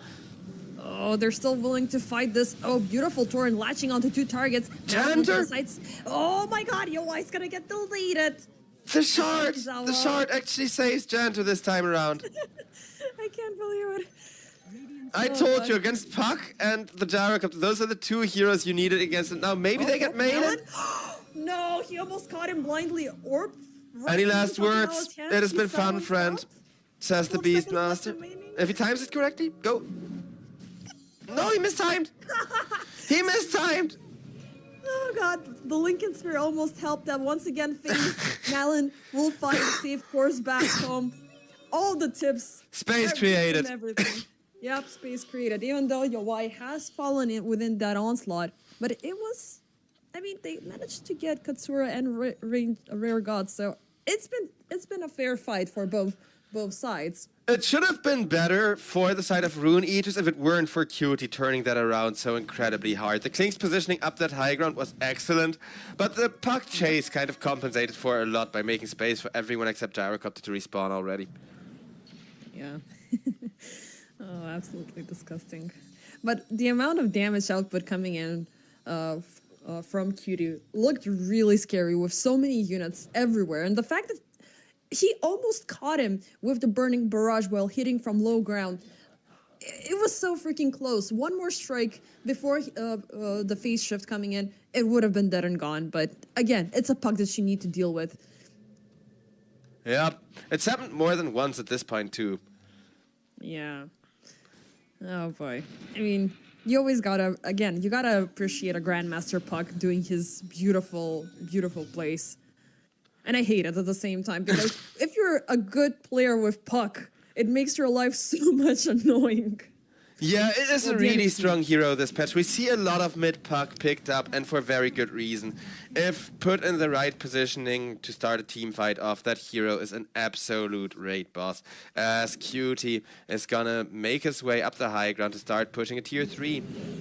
Yeah, Yeah, and also he took down Yoi's courier, which means the Daedalus is not gonna appear. Monodrama once again deleted on the spot, and look at all of these controlled units. Snakes, skellies, everything. You don't even have to have any heroes present anymore for this. Beastmaster creeps coming in for good measure, just adding to the mix. Melon jumping in. They have Cutie on the lock. He's dropping pretty low, coiled up, drawn back with the turret up in the air, and he is destroyed. No more clings, and the Medirex will live.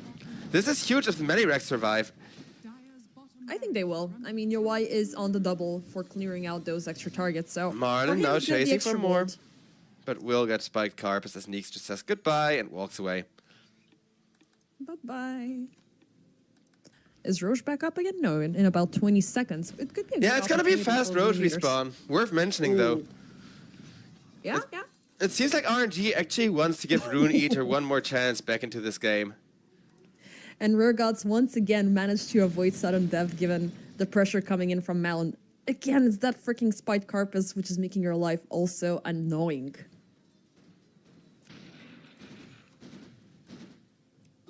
But yeah, Roche is up. He's going to transfer to the Dire side in about 10 seconds from now. It's a good chance for Rune Eaters to claim it and do a little bit of an extra push, but do you want to be aggressive currently towards VP? Because they could utilize that opportunity and turn things around.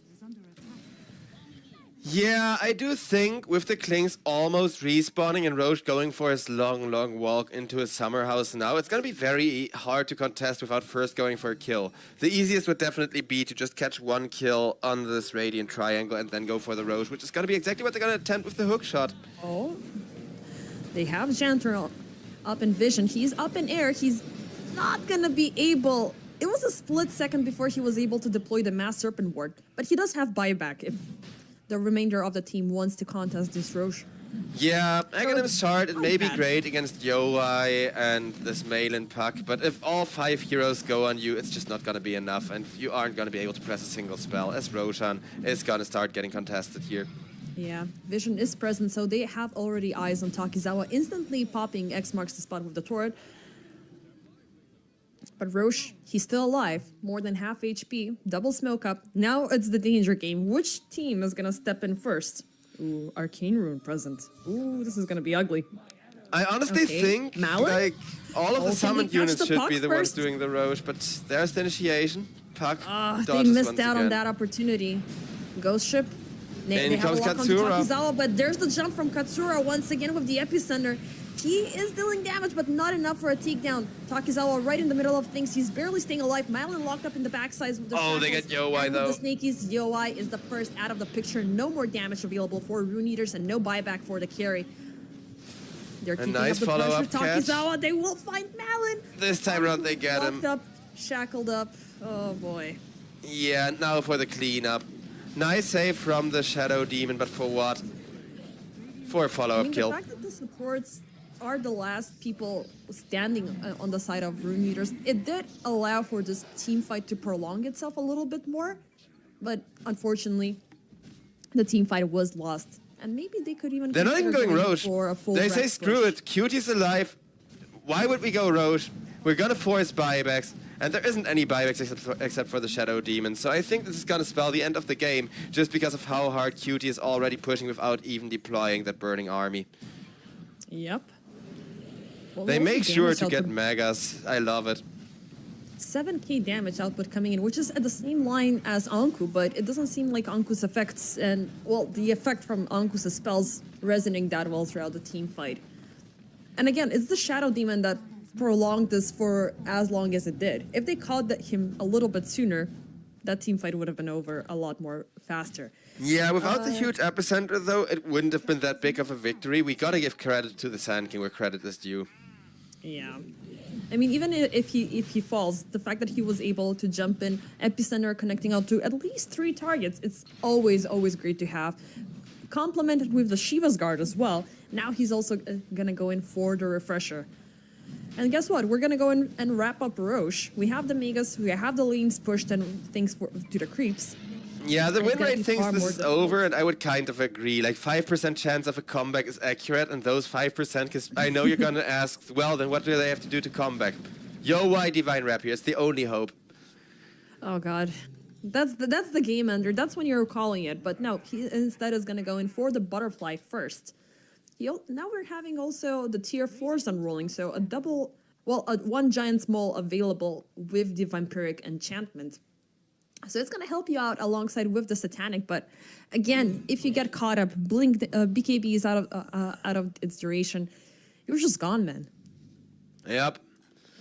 And Clinks with the Aegis once again. Reaching him is really difficult right now, and let alone taking him down twice. Yeah, he has a BKB, he has a Hurricane Pike, and that Burning Army just deals so much damage while you're chasing Cutie, so even if you kill him, you're not going to prevent him from dealing most of his damage, because most of his damage are those little summoned units, are those little annoying ads that you're forcing everyone to deal with instead. And to make things even more interesting, he has the Flayer's Boda available, so 15% additional base damage and additional attack speed, so this guy is going to be hitting everything he finds. It's not that strong anymore, like, it's already a lot weaker than it used to be, the Bloodthirst buff. Because it used to be 15% damage, not base damage, and the difference between that is massive. Exactly. I mean, right now he has, what 153 plus 187, which is about 340. Yeah, 15% would have been a lot better, but now you're getting it out of that 150 damage, which, I mean, it's gonna be all right, but also that attack speed gain is helping you a lot. Yeah, it's not horrible, it's not super great, but you really just need one good team fight where you kill two people and get to press it again and again. That's the one thing that still makes it viable at all, right? The fact that if you have it on the hero that gets the most kills anyways, you're not gonna get one activation of it, but like 3 or 4. Yeah. And yeah, it's a full reset, right? Like all those 65 seconds are going to be dropped to 0. Every time you get a kill. Not just once. That's what makes it so good. It's no charges, there's no limit on it. You can just keep going and going and going, and every time you make a kill with the Bota, you get to use it again. It's like a mini Mask of Madness. Yep. Except that it requires kills to kind of be effective, but I think that's a really good way of, you know, keeping an item like that in check from being too overpowered too quickly. Yeah, and Clinks currently, he can get kills as many as he wants. Like, I don't recall seeing Monodrama alive for more than 4 seconds the second the first projectile comes in from the Clinks. Yep. Meanwhile, Yowai, well, he did go for the butterfly components first, you're right on that, but guess what he does in fact have queued up? The game ender. It's the Divine Rapier coming in now or never. Well, soon or never, once he has the money for it. Yeah, and money is pretty scarce with all 3 lanes being pushed in. You cannot really fend out to try to farm across camps. You are only getting what is being pretty much served to you, and that's not a lot. And even more so, you will be getting the Claymore in about 250 gold. You're not going to be having money for buyback. Yeah. So, yeah. High risk, high reward gameplay for the gyrocopter, but against an Aegis, high risk gameplay is never the way to go because your enemy, they get to take a high risk play without any of the punishment once, as long as that Aegis is being used well. Yeah, and to make things even worse, Clinks already has the MKB. So that butterfly is pretty much neglected. I don't know. It's kind of scary. Aegis has 1 more minute left remaining. And yeah, they're closing in. The waves have been pushed and they do have the chance to jump onto high ground. And Yowai, the second he shows on the low ground, he's gonna be caught up. Doesn't have the BKB popped up, but he is pretty tanky. But they're throwing everything. There's the roar being popped up. The BKB is gonna be brought to naught, and Yowai is out of the picture. 90 seconds without the carry, without the damage, and looking at the hitting power from the remainder of the crew. Double buyback being forced up. Puck doesn't have it though, it's GG. There's no the puck, being called yeah. They gotta accept it. Will win. They will kind of try for a moment to think of, hey guys, is there still any possibility we get this Divine finished? There isn't. What Divine? No. You really had the chance. I mean, you knew that this game was gonna end eventually. You were holding on to the all-in sort of chip happening. But... Well, VP Prodigy, it is a surprisingly strong reverse sweep where... Razor or no Razor, like, it doesn't matter at the end of the day. Just having the better draft, I think, is what won them the game, what won them the second Razor game as well. But it does go to show that, you know, when the enemy kind of knows what you're doing, like they did in the first game, relying on your drafts isn't the best way to win anymore. And you do need to kind of make sure that you always have something ready for those curveballs, like in this case, the Kunkka, right? Because I don't think anyone was expecting Anko Kunkka, and I do think, considering they lost, he did really well for himself. Yeah, it was all right for what it was worth, even though the hero is never going to resonate hard with me when it comes down to offlane. I still miss him a little bit more into the mid lane, but yeah, maybe things will change with the upcoming patches. As for now, we are going to be going in for a short break, as next up we have Strong Boys coming in with, is this an L or an I? Ilbris Esports? Ibris. Ibris. Strong Boys up against Ibris. It's gonna be an exciting one for sure, and it's gonna start in just 5 minutes. So, ladies and gentlemen, stay tuned. We will be with you right after the break for the second best of 3 of the day, as we have a lot more Dota 2 action to go around here at the EPL.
even though we are kind of used to seeing the IO gyro combination, because you're amping up the speed demon, the shooting machine everywhere, which unfortunately Gyro didn't live up to his days during that previous match, given the presence of the Clinks.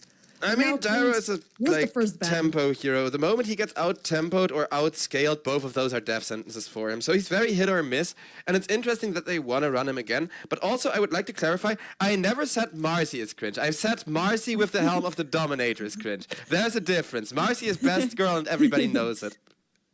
No, just kidding. No, I thought you were calling me cringe for stating that, but nevertheless. No, it's cringe if you are that person that brings Marcy first item naked helm of the Dominator into the mid lane. Like people who play that are cringe. I would like to make that very clear and shame all of them in the statement. It's okay. I mean, we're friends. We can joke around. Like, no, I never hard feelings. Like, you know. Yeah, see, we're friends because you're not a Marcy mid spammer. Yeah. What I'm saying, I speak, you know all the non-PC stuff that I drop in the caster channel and stuff like that. But even so, let's see what's going on with this draft, because we have Omni Knight, we have Abaddon. What's the current state for both of these heroes? Omni Knight is great. He got buffed a little in the early game. Last hitting, denying is easier. More importantly, he has a whole extra point of armor at level 1, so just the first 2 or 3 levels being low level for him, which is what most supports do in any high MMR game, is gonna be a lot easier, a lot more bearable. So that's huge for him. In terms of Abaddon, like, he used to be a very good late game hero, but by the time he gets there, it's feeling a little bit shaky. But once he gets everything he it needs, feels a little bit ensemble, counterintuitive with the IO. That's the part that doesn't make sense. I like Abaddon individually. I like IO combos individually, but I don't think Abaddon with an IO is a good combo. Sure, you got mana for a lot of aphotic shields, but that's the main advantage you get of having that little ball of light with you. What if that little ball of light, and hear me out, goes mid?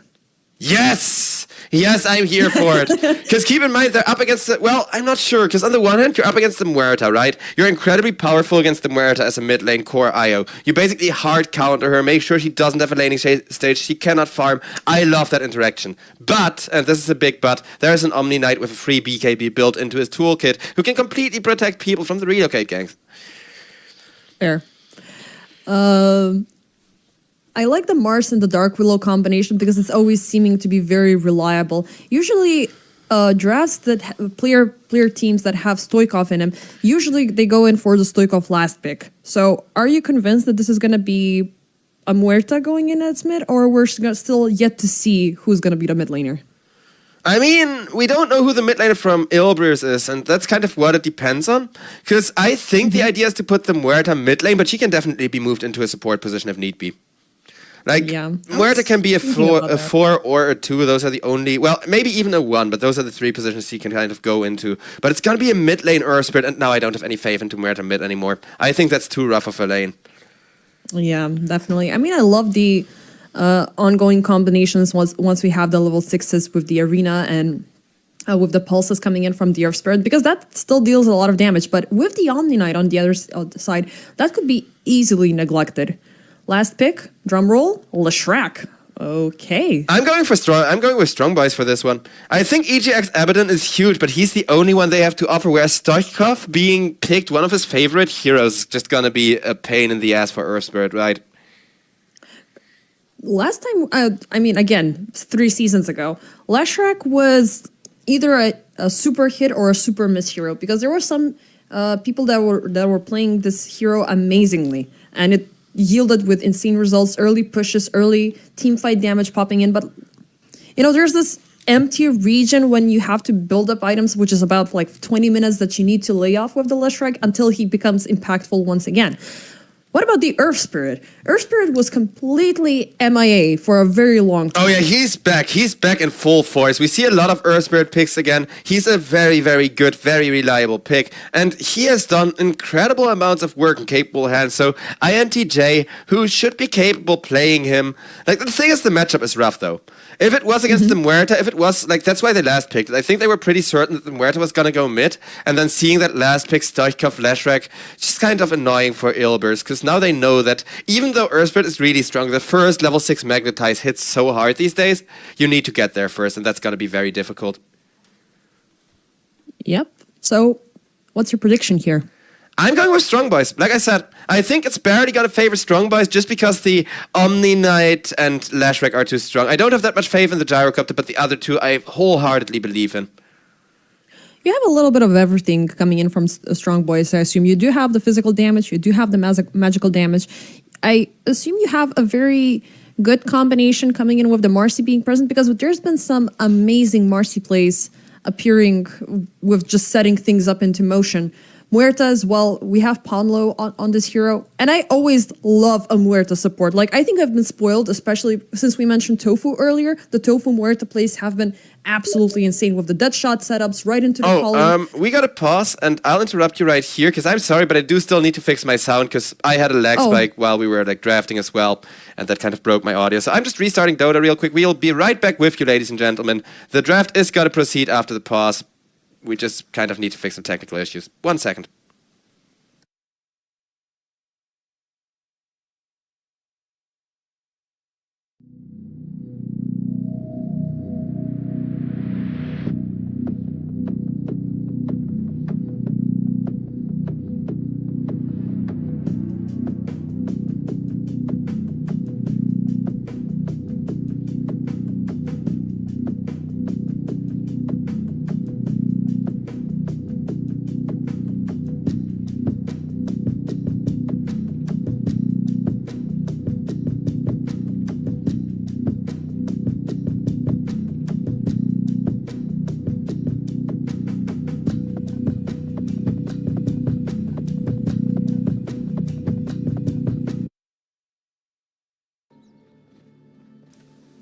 Alright, ladies and gentlemen, we are back. Everything fixed as promised. I'm sorry, whenever Dota has like a lag spike, a major one, then the audio just kind of bugs out and I need to restart it. But we are back in full force with this first game of the second best of 3 of the day. And a 4-man smoke out from the side of Strong Boys here. Codex will realize somebody's lurking around the trees, and it's INTJ who's, well, he's gonna get pushed away as INTJ does claim the bounty rune. On the other end, we are having targets dropping down low as Norma might be falling here for first blood. Can they reach him? The answer is yes. Bushka obtains the first blood. And INTJ also very low. INTJ might fall, and he will, by the hands of Stoikov. Yeah, level 1 IO just not powerful enough, and that's going to be the perfect start here for the side of Strong Boys. I told you, their draft is just looking terrifying, and now they got that first blood and the mid advantage of like half a level for the Lashrack, which is gonna make INTJ's lane so hard. Yeah, and you can actively keep up the pressure with Lashrack. Lightning Storm, Diabolic Edict, Split Earth, and stuff like that. They're all low cooldown spells, which are really annoying to deal with, especially with the Earth Spirit on the other side, who does have the mobility spike at the early stages of his game, and afterwards is the damage that pops in once the Magnetize is present. So him controlling this lane and keeping up with the farm might be a little bit shaky. Yeah, Lashrack also went for that Chronoptic Nourishment, so he is actually going to be able to push towers with his Diabolic Edict, which I think is going to punish INTJ even harder. I do believe that like Earth Spirit can do a lot of good stuff with the Magnetize. I think if he comes out of the laning stage in full force, he can be such a powerful hero, but the start's definitely looking extremely rough. As we're taking a peek over on bottom lane, meanwhile, Gyrocopter is having a super chill lane with this Omni Knight, as LQC doesn't even have his heal yet, but once he gets that available, is just going to be able to indefinitely sustain himself, basically. Yep, and with all of, well, the purification dealing pure damage, Hammer of Purity as well, it's gonna hurt whoever. I mean, look at the damage it just dealt at next CJ. Dark Willow will need to spam the Shadow Realm as much as possible, or, I don't know, it's a very interesting positioning for the Dark Willow. Oh, right into the Bramble with the Spear. I spoke too soon. Yep.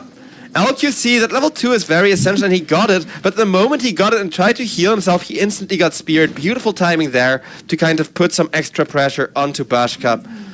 And not all is lost from Ilbris. Yeah, they still have a lot more to show for themselves, and Norma, while we're looking at the bot lane still, this is a guy who does know how to play Mars, and he's been present with this hero even when it's been off meta. He's been playing this hero amazingly, giving beautiful setups for his teammates. So early executions, if given to the Mars, is going to resonate even further. But if he starts crumbling down, things could be bad. given the damage output of both the Gyro and the Omni Knight, it could be scary. Like, he might be walking away with some early kills, but that's what the Willow is for. Like, as present. long as they don't focus excess first, I think he should be good. And you've mentioned that before as well, where the Mars Willow combo is just so reliable. Because even if you miss your brambles, you can always spear somebody into them. Yeah, and even if you don't, like, even if you do miss your brambles, you're already throwing the enemy side in a difficult terrain. Once again, LQC is going to be locked, but this time with the purification popped up, he's fine. Meanwhile, Ponlo is not, as EGX and Mozzarella will deliver the first kill in the top lane. Much needed kill for them, because like I said, Abaddon, Io, it isn't really a great combo, it isn't really a powerhouse of a lane, but Abaddon, we've talked about how late he comes online as a hard carry, and I definitely agree with that statement, but he does have, up until level 7, some really good scaling just off of the Aphotic Shield, which comes in here to kind of give him a lot of that much needed tempo, because he is queuing up a Radiance, and he will need that farming item at a good time. Of course, and plus Radiance, it does resonate to me a little bit better compared to the other farming items that a lot of carries are getting, because not only is it going to help you with the farm, you are canceling blink daggers, you are downright annoying during the team fights, so that's going to help you out even further. What do you reckon, by the way, of this Marcy and Morta combination? It's not often that we see these two ladies side by side in the same lane. Yeah, I don't really feel the combo. I don't really feel like it's that great. But the thing is, they are kind of putting their two slowest, least effective heroes into one lane to make sure that Marcy can have a really good level 6. And after that, Ponlo can kind of start leeching that XP. So it's a really good late game insurance, even if right now it doesn't do a lot. Yeah, I mean, they are very strong in terms of the setup. They have the control with the calling and dead shot combination, silence and the stun. Similarly, could be said with the dispose and the rebound combination, but the damage is kind of lacking. You do have a little bit of an extra 8 coming in with the bodyguard, but still, you will need the gyro for the kills. And he already has the Falcon Blade, which is a very, very solid timing, but he will need to show for it, because overall, the damage output that Strong Boys have in the early game is onto the Leshrac, who is currently still in the mid lane. Yeah, though Leshrac will win his mid lane, and what that sets up is a potential rotation from the Gyrocopter through the Twin Gates at some point. Because you're definitely right, and that the thing that these two lovely ladies over in the top lane are lacking, it's damage. And Gyrocopter, the moment he comes in delivering that damage, they have the lockdown, but the first gank is going to be Earth Spirit coming into the bottom instead. Yeah. From the bounty rune all the way towards the bot lane, it's going to cost him his life. I mean, he did a couple of... It's obvious that INTJ is not having a good lane. He was forced out to go towards the enemy side to obtain the bounty rune, looking at a possibility to go down bottom. It did not happen. He's already lacking a full-blown level given this double takedown. Stoikov having a beautiful time. Yeah, this is now a really lost mid lane, because Stoikov, he doesn't have the edict yet. Oh? EGX? Nah, they're gonna be fine. He dropped severely low, but the tether and the aphotic shield will keep him up and alive. But Chodax, he's still determined to get somebody, Mozzarella, dancing around the Lotus Fountain. They just don't have the damage. It was a valiant effort, but they're lacking the damage. Like, even when they get EGX low, a single aphotic shield just completely turns the fight, and now Ponlo is gonna be in trouble, but nice save, yeah. Very nicely played out from Chodax here. I mean, they did manage to survive all of that tankiness coming in from the Abaddon. I mean, even though we were scrutinizing this a little bit too much, in a lane that doesn't have any damage, you are amping up on the defense a little bit more. And what is going to penetrate through it? Yeah, give Abaddon 2 more levels and he will stop scaling, and we are going to see why we scrutinize him, because that's going to be the timing where he just has to farm for like 10 minutes or more to get that Radiance timing of his. But so far, the laning stage is definitely going okay for him, though there is a 1k gold lead on the side of Strong Boys already, and Stoikov now comes into the bottom lane, wanting to set up a gank of his own with the Gyrocopter homing missile. Yep, bottom side and both top side we have contests happening, as EGX will claim the Shrine of Wisdom, forcing Strong Boys to give up their contests. Oh, and that's nice though, this Abaddon. Beautiful work. This is going to help so much with his ultimate timing, with his Radiance timing, kind of making sure that this weakest phase of the game for EGX, which is now starting, is going to become a lot more bearable.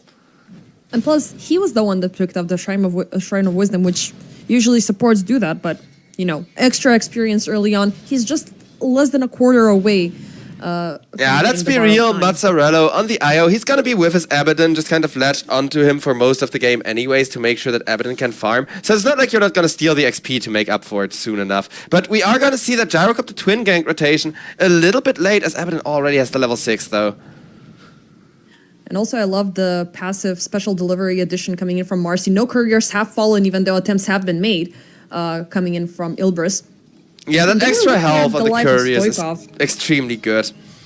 I mean, it's just that one extra bar, but it does make a very big difference because I almost saw Stoikov's courier dying, but that extra bar just made things a lot better. Rotations coming in top, but with no avail in the favor of Strong Boys. Bashka will be forced to retreat, but he does have the cooldown. Yeah, Strong Boys, they still have a really rich Stoikov, but they do end up wasting a lot of space here, kind of giving it back to the Abaddon to farm. Though at the very least, their Gyrocopter Bashka is also still farming up an absolute storm. Yep. So which one will be... Oh, hold up. Bashka locked into the brambles. Just a little bit of harassment here. Nothing still too serious. Doflane is kind of lacking on damage as well. I mean, if you get the spear going through, which is already at level 3, it might allow for further damage to be done on Bashka, who is not as tanky as I think this is just arena waiting room. Like the moment Mars Arena comes out, that's going to be the game changer. And until then, you're fully right. It's kind of a boring lane. They don't really do that much. But those arenas are absolutely going to have the impact that Norma wants from it. Because like you said, he's a Mars spammer. He really loves bringing that hero to every game he can. Yeah, and it's a good hero. I mean, that Mars and Underlord at the same time, they're not always your go-to offlaners, but when somebody has a great specialty with them, it's gonna make things look very alright. I remember the time when Underlord was completely out of the meta, and some people like Norma, maybe Anku, as we saw it earlier. I know there was one more, but currently I cannot remember the player name. They managed to deliver every single freaking time. And yeah, what's its face? Last TI. Ace. Oh yeah, Ace last TI was insane. Nobody else was playing it. He had such a road hero pool. As Dark Willow is gonna drop. Oh, there's the arena with the magnetize. It looks like a lot of damage should be going through, but absolutely nothing is happening. INTJ almost fell, and they are committing even further. Homing missile with the call down. They will claim the life of the Earth Spirit. Yeah, Io is just not having any impact. I'm sorry, I'm not trying to flame Mazzarello, but this hero choice just feels so poor when the only hero you kind of combo with is a Mars, whose main job is to make space. Because if you could be aggressive with the Mars, I think this Io would be doing a lot more. But Norma, he's just kind of here to keep the Abaddon and to keep the Earth Spirit alive. So right now I'm just feeling like it's a 4v5. And they jumped in very confidently. Like, Io was the first pick from both... I mean... Ilbris had the first pick, and they went confidently with the IO. What was your follow-up afterwards? You didn't claim the gyro, you didn't have the good old sort of carry to just amp up a little bit more. Now you're just... I don't know, it might be a fluke IO game here that we're watching. Maybe they were looking towards the Slark. That's another possibility, because IO Slark's actually really sick with the new Slark being very weak until level 6 again, so you benefit a lot more of having the IO in lane. But it's not a Slark game, because all of the good Slark counters are already there. The Omni Knight, the Lashrak, the Muerta. Yeah. There's a lot of things to take into consideration. Because that's what I was thinking when I saw this IO and like the Gyrocopter, because you hard counter, like you pick the IO to bait out the Gyrocopter pick, then you hard counter the Gyrocopter with the Slark. But there's no possibility because there's way too much AoE. And speaking of the Gyrocopter, he's gonna come in and kill off EGX. Yep. There's the... Well, I think this is the second rotation coming in from Bashka within the top lane, but it's a good effort. You get EGX to get the tower, job well done. You can go back to farming now. And funnily enough that you mentioned Slark, Slark was never considered even for a ban. So even if they could have worked things out maybe a little bit proactively with the IO, it was not something that Ilbris were going to go for, or neither that Strong Boys prevented them from doing. But that's what I'm saying. Like the moment that Slark was looking good, the next two picks were Muerta and Omni Knight. So basically the two biggest Slark counts came out before the last bans of the game, so there's no need to ban him. And speaking of Muerta, she may be in a lot of trouble on mid lane. Yeah, Yeah, I mean, it's fine. It's a 3v1 contest. There's absolutely nothing you could have done here, especially with an INTJ obtaining the Amplify rune. Yeah, good use of the Amplify damage rune, but meanwhile Marcy has that helm of the Dominator, and look at Codex. Or Chodex as his in-game tag is, though everybody calls him Codex. But he's just stealing his huge stack. Yeah, but he's gonna... No way. Oh, he got brambled. He ain't going nowhere. Deserved. That was way too cocky. But he's still going. I mean, he's getting away from your beautiful usage of the Helm of the Dominator. Space created. To bounce off with the Ogre Bruiser. And another TP from the Mars. They are gonna get it, but at the cost of 2 TPs and your entire team grouping up just to chase down one offlaner who still stole your stack from the Abaddon.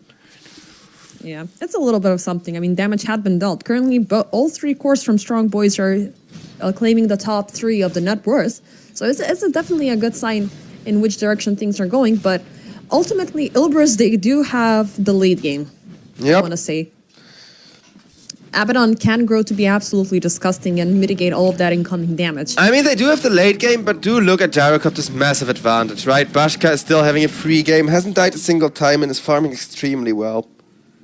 Yeah, and funnily enough, he's not going in for the Scepter Rush that we have seen before. He's going to go in for the Manta and the BKB kickoff. So for him, farming the amped up way is not going to be...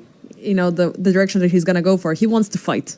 Well, either fight or push lanes, because that's another advantage of the Manta style. Of course, they're gonna have constant lane pressure to kind of force the enemy to be split up and make it a lot harder to fight the Gyrocopter before he has that damage he wants. Yeah. And EGX on the other end, the fact that he needs to build a Radiance it's a very expensive item for you to bring in early game, especially since one part of it is 3,600 gold. He will finally obtain a part of it, but still, for the Talisman of Evasion, he's gonna need 1,100 gold. And yeah, for the time being, it's 3,400 right now, not 3,600. They changed that like half a year ago, but it's why all of these Radiance carries have made a big comeback. Yeah. I mean, at least there's a secret relic fresh from the shop.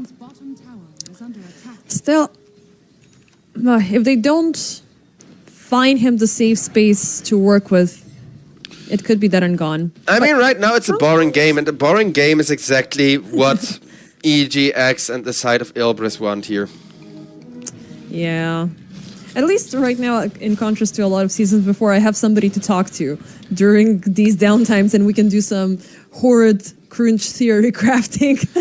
I always got a good rant stored up, you know me. Though this Gyrocopter, like, he's still super far ahead, and I do think that this massive Radiant Gold advantage could come into polish all of this free space that they're giving away. But as I say that, I end up caster cursing Codex over on top, who just gets absolutely obliterated by INTJ.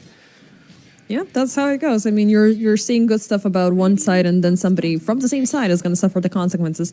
Even though Codex has been having a little bit of an awkward time within the past couple of minutes with the double takedown, he's still on a good course towards obtaining the BKB, which will make him a lot more present during upcoming team fights. Ponlo, mid lane, once again ganked up by 4.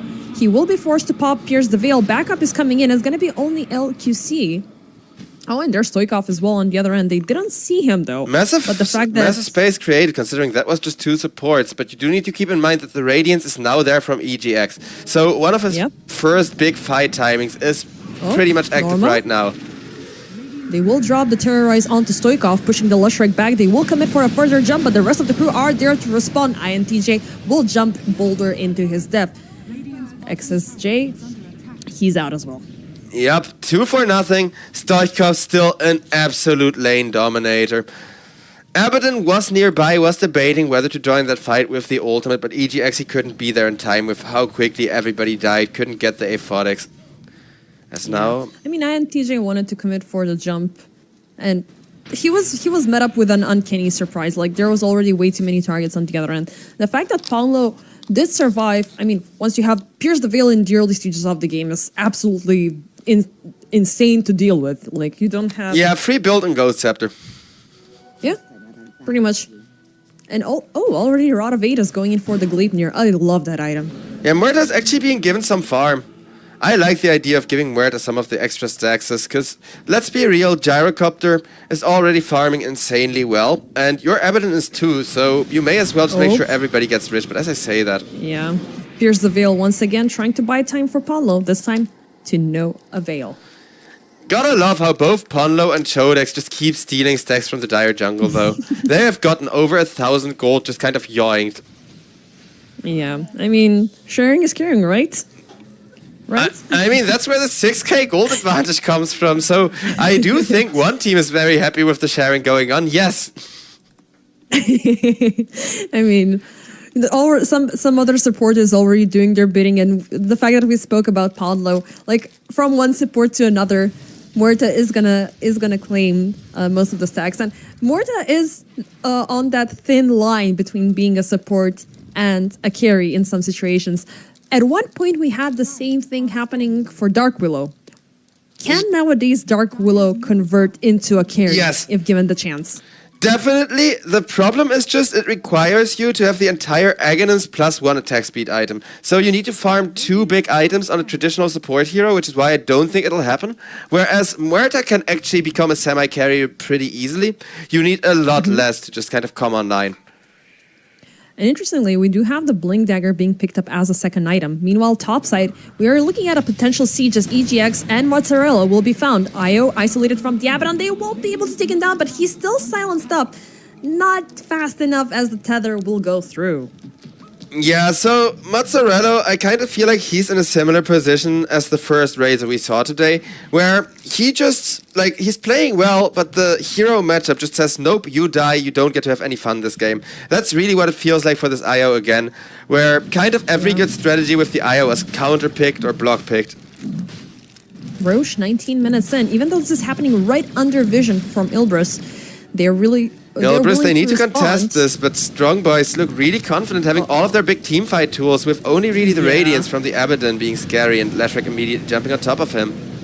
Borrow time pops up, tether is still up from Mozzarella, but eventually that thing will expire. LCK, however, dies in the backlines by the hands of Norma as he's being caught up into the arena, but INTJ will die in the trade-off. Yeah, Norma, he finally hit that nice arena we've been looking for, and they still didn't have the damage, they still didn't have the follow-up to really make it work here. Yeah. Oh, Mozzarella. Bye-bye, IO. This time you don't have a target to tether away from. And now Roche goes into his summer house, so as there being no vision there, maybe Strong Boys can commit further, but they're gonna just chill out on this end of the map and keep up with the farm. Yep. I like Excess's positioning. He's trying to go to Ponlo, and he will with the Blink Dagger reveal, trying to kill off this Muerta, as Mars is there to help out, but Omni Knight immediately teleports in and says nope. XCJ, TPL, not happening. A lot of Aegis, instant response. Bye-bye. Those stacks immediately paying off, going to the Muerta, giving her the ability to lock people down and resulting in a very clean kill there.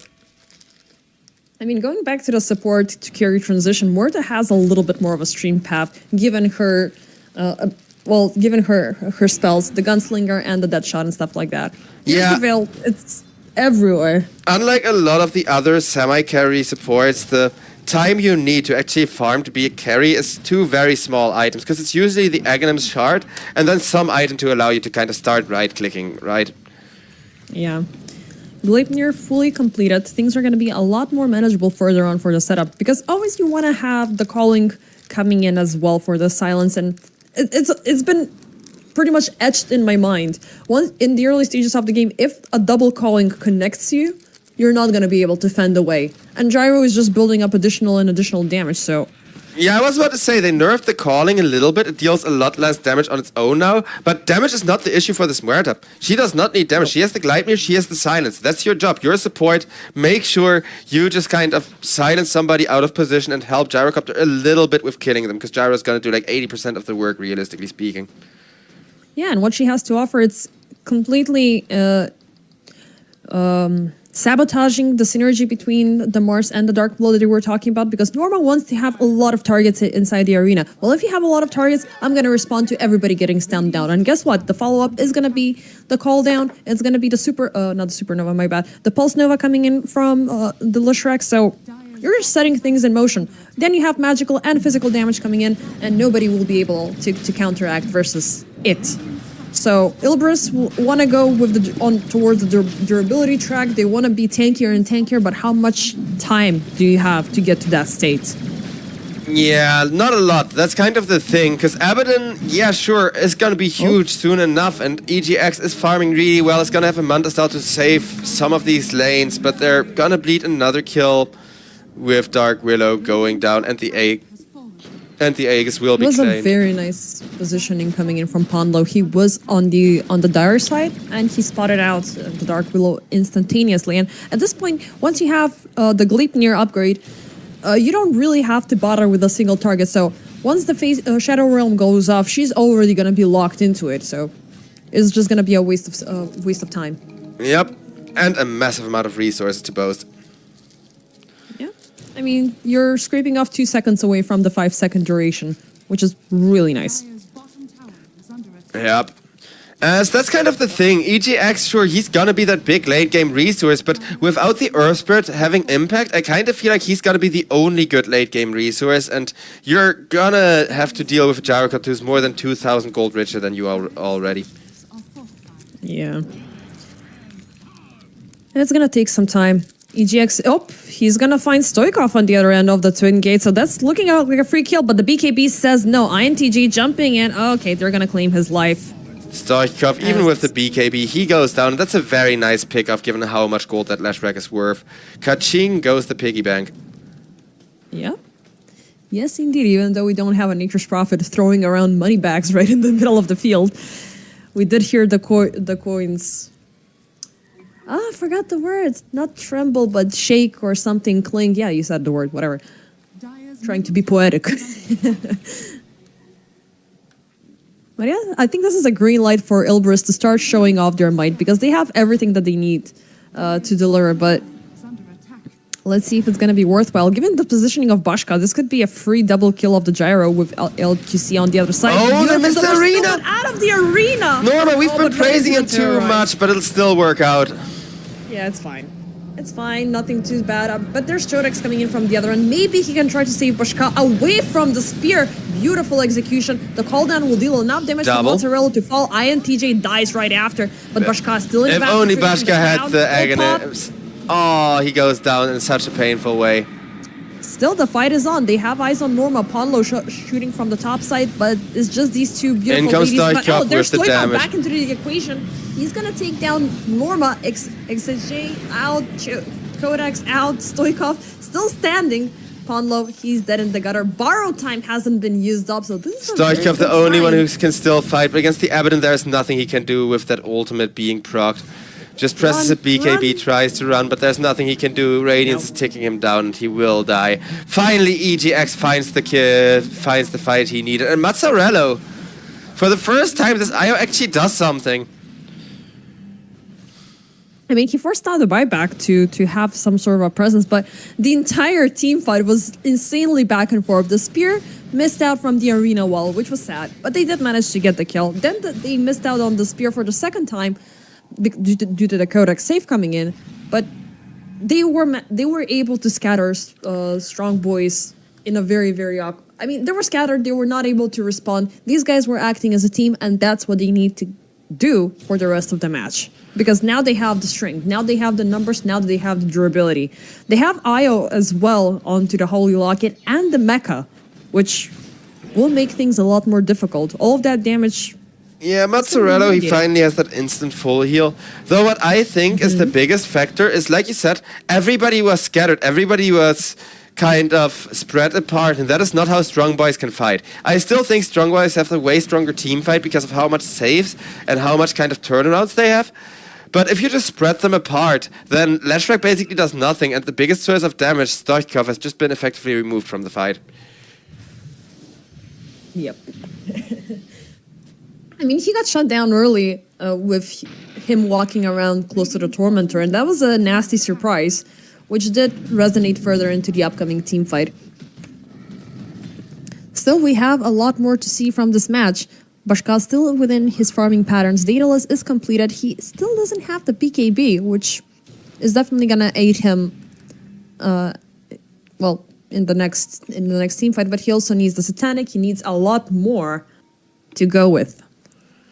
Yeah, so now we're gonna see Ponlo rush that Aghanim Scepter to make him more of a late game threat. And I didn't think that the game would get to this state, but we're actually in the phase of the game where this really greedy, really slow kind of off-lane needs to come into effect and act as an effective late game insurance. Once the Marcy Aghanims is there, once the Muerta Aghanims is there, those are two of the best axes in the game right now.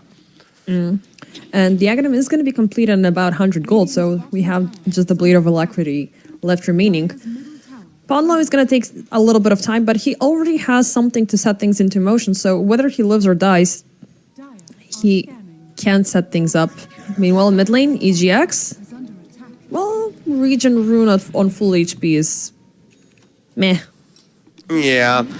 They mostly just want to steal it away from the enemy, but not having a bottle to give it to the IO is kind of sad, because imagine how much value Mazzarello could have gotten out of it. Fair. Over on bottom, though, Muerta. Yeah, with the TP coming in. Relocate Ponlo. used, but they can do a lot of tier 2 damage with that. I think they can take it down easily. I mean, even though it's going to be like 3 more seconds. Nah, Fortify, have so Norma. yeah. If it wasn't for the Fortify, they would have gotten it for sure, though. Do they want to go for it? They have the creep wave closing in. Yeah, I think they do. 2 people coming in from the sidelines with INTJ once again in position to go for the massive magnetize. Norma just needs to make sure he doesn't with the arena again. Okay, he's just gonna blink away. Probably for the better. Yeah, I mean, you got what you came for. You're already way too close to enemy lines. But Stoikov, They may get punished for BKBL it. is going to be Excess. successful. Yeah, Codex with the Aghanim's reveal, now going for the Skull Basher. And this is why I love Marcy. Like, I'm still not a fan of the Helm of the Dominator build, but on offlane it's bearable, right? That's not as cringe as mid lane Helm of the Dominator rush. But with that Skull Basher, Marcy can just sit on top of the Abaddon and for the entire duration of the Unleash, so for 16 seconds, take him out of the team fight completely, which is insane. And I love the fact that, I mean, Marcy is a very, shaky in terms of what an offlaner is meant to be. Because right now, offlaners, they can go on either way. Either turn into a carry, or they can even turn into a super tank.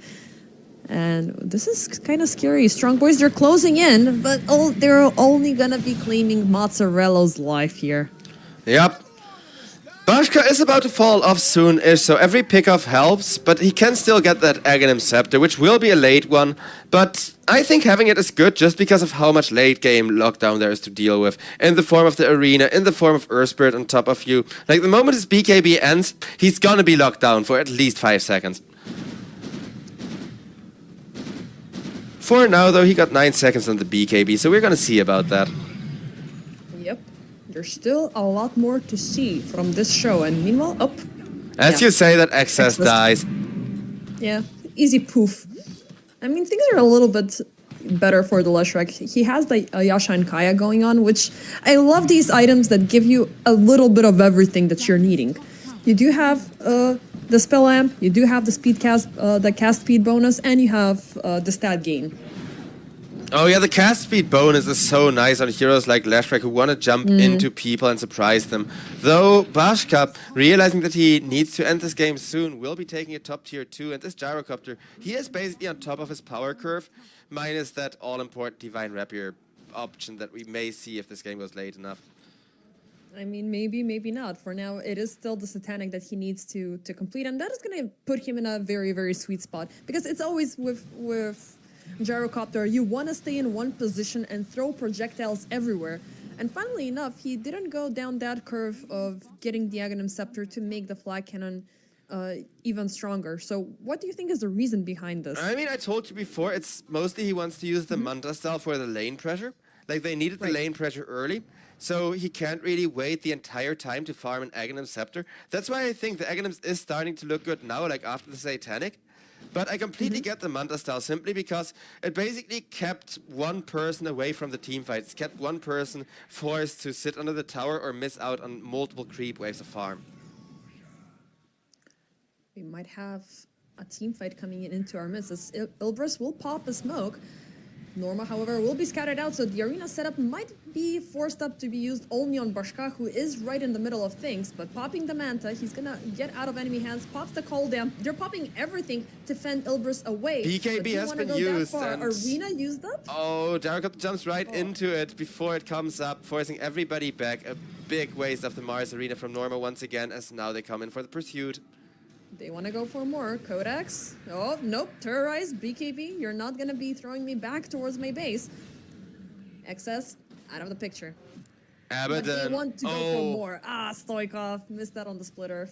Close. Though he did have a Manta Star. He could have also Manta dodged it. That should never connect there. Still, it's an 11k gold lead, and Gyrocopter on the top of his power curve. They do need to end this soon. And Bashka with the Manta Stars once again going to make sure to push out the side lanes. But this is a way different performance from Gyrocopter than what we've seen before. Actually making sure they play him as this aggressive, in-your-face teamfight winner. Yep, and speaking of, teamfight will be impending once again as this Roche will be sieged. However, EGX doesn't want to doesn't want to allow it to go into enemy hands. Mozzarella taken down first, no IO support coming in. INTJ with the magnetized BKB up, but there's no damage passing through. INTJ is instantly dead. They initiate on the Gyrocopter, and Gyrocopter... He's used 2 BKBs without pressing his own BKB, just by having the Omni nearby. That's so powerful. Beautiful. It's absolutely beautiful. And they're still up for the chase. They find Norma. This time the splitter off is not gonna miss. Even across the brambles, Codex will be able to deliver the kill to Bashka. So, with what just happened, I want to go on a little bit of a rant, because there's one tier 5 item I really, really hate. And that's the Minotaur horn. You know the one, the 2-second BKB. Oh, yeah. And the reason why I hate it is not because 2-second BKB is bad, but because you cannot press it on other people. True. Like 2-second BKB, you never, unless you're already going for a normal BKB and first activating the normal BKB, you're never getting value out of it. But wait, who has the Minotaur horn?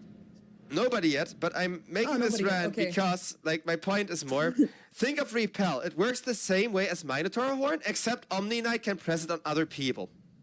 And Repel saved Gyrocopter 2 times there. Minotaur horn, it only saves people when you first press the BKB, and then half a second before your BKB ends, press that Minotaur horn to have extra BKB time, basically. But if you were able to press it onto other people like Repel, it would be so freaking powerful. Because Gyrocopter, he had 4 people on him there, using all of their spells, and he just trucked it off, despite the fact that he was stun locked and could not press his own BKB in time. Yeah, that's why we have the Omni in play. I mean, I love this hero. It's been a while since he's been present, but... Same. He's such a powerhouse. I love the new route, like Degen Aura. The problem was just he didn't have the armor for Degen Aura to do anything in the laning stage. And that's kind of changed with the 1 extra point of armor mattering so much, just because it makes the first 3 or 4 minutes of the lane so much more playable. With what... Hold up, let's see what happens here. They have a lock onto Norma, pops up the BKB to run and hide. XS dies into shower room. Yeah, everybody spreads out. The moment they see Norma press the BKB, everybody spreads out beautifully to make sure they're not getting arena'd. And as a reward for having dodged that super scary Mars ultimate. I think they were also aware that Ilbris were not present. Ilbris are walking around the map trying to push across the lanes to give Abaddon at least some sort of farming space, while all strong boys are willing to push in high ground. Yeah, strong boys are actually looking really, really strong. I was not expecting this out of a Gyrocopter, but I do think skipping the Aghanims and going for the Manta Star is such a game changer, because that gave Stoikov the farming speed. You mentioned it during the draft, how Leshrac has that one phase of the game where he does nothing and just needs to farm. But during that phase of the game, there was Gyrocopter Manta Star sitting in every lane, just kind of pushing and forcing people to deal with their tower being attacked rather than the Leshrac free farming. Oh. Bashka pushed in onto high ground. Do you want to keep up the contest? I mean, he does have... I mean, yeah, look at that. 3 BKBs. For help. They have 3 BKBs, man. Like, every time they have Repel, they gotta go up the high ground again, probably. Oh, unless on mid lane. 9 seconds. Still 9 seconds on the BKB. He has the Omni Knight. Why would you need to press it when you have the Omni Knight? It's just there in case the Omni dies before you do. That's the purpose of buying BKB this game. Mozzarella, EGX. The borrow time is the arena? Talking, but there's a beautiful arena in the backlines, but there's no follow-up. Nope. Where's the rest of the crew? Norma, dead. Magnetize was there. They're gonna go in now, but the BKB has been used, and I'm gonna blame this on INTJ and Norma. Like, I'm not sure which one of them messed up, but they're supposed to go in with that Magnetize the moment you see that arena drop. Instead, Earth Spirit runs away with a sliver of HP, Muerta gets saved by the Omni BKB, and everybody can reset and walk away from the side of Strong Boys. She also popped the Pierce the Veil just to make sure she gets out of out of harm's way. But yeah, it felt really awkward, and this is the first time we're seeing the ideal arena popping in, and there was absolutely no damage. Either INTJ had to call in for a quick reset or something like that, which was enough time for his offlaner to be obliterated, and the golden opportunity missed out. I don't know, feels bad, man. Gyrocopter makes sure to get the next lane of Rex, but at the very least the one silver lining is there is still one tier 2 standing, so it can't be the mega creeps as yet. Though it does look like Ilbris are kind of down on their last leg here, even with the tier 2 still protecting their base from certain obliteration. And funnily enough, EGX hasn't fallen for a very long time. He had died only once during this entire game, which still holds him up to a very, very good position during the team fights, but we see how Ilbris are scattering around when they know that things are going bad and EGX is pulled from the side. Norma caught up into the Gleipnir, beautiful push away onto low ground, but it's not going to be enough. Actually, he's going to survive. Oh, they're going to jump in for the follow-up with the Lashwreck now. Codex closing in. Norma, there's the arena, but again, they had the terrorize and everything set up, but Codex is doing so much annoyances here. Oh, he caught up onto EGX. There's the borrowed time. Gleipnir to try to prevent the HP from going through fully. Eventually, he doesn't have that extra resources. He might be falling here. INTJ dead and gone, and so is EGX. Mozzarella, nothing that a poor IO can do by himself. And there's the GG. Yeah, I think this was interesting. This was such a flex from Strong Boys, actually looking extremely strong, because this is the opposite of what we usually see, right? In your normal game of Dota, it's like you pick a mid laner, you pick a carry, the mid laner goes and makes space for the carry to farm. But they switched those roles around. They said, screw this, our Gyrocopter is going, what was it, 3-1, I think? And then they bought him a Manta style super early on, used that to push out all the lanes so that Lashwreck could farm. And Stoichkov died twice, Gyrocopter died once, both of them had really good games. But the fact that Lashwreck skipped the entire week period of the game, while Podlo and Codex just went into the enemy jungle stealing stacks, made Strong Boys look so impressive as far as that 5-man coordination goes. Yeah, I mean, looking at the last hits and whatever...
Hello and welcome back once again. It is the second best of 3 of the day still. Game number 2 after the first time around. Strong Boys looked incredibly strong, incredibly aggressive. And with me is once again Base Defender, who last game said that she was gonna wait till the draft to determine whether or not Strong Boys can do it again. So, what do you say?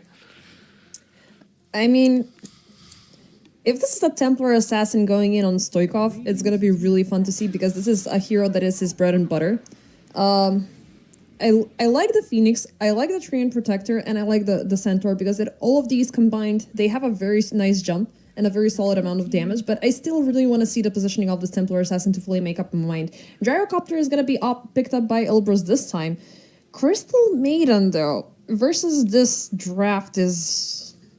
I don't know, it feels like a barely present hero. Shadow Demon is absolutely great. 10 seconds. Oh, you're putting me in a tough spot here, Joe. That's my job. Happy to. Always happy to. I think Strong Boys. I mean, I'm sticking around with that notion given their previous performance and how they did things. Because right now, Ilbers are once again going in for a team-based synergy. Norma is not going to get the Mars as it is going to be pretty much banned right after the Underlord has been picked up. No, actually before the Underlord got picked up, correction. Yep.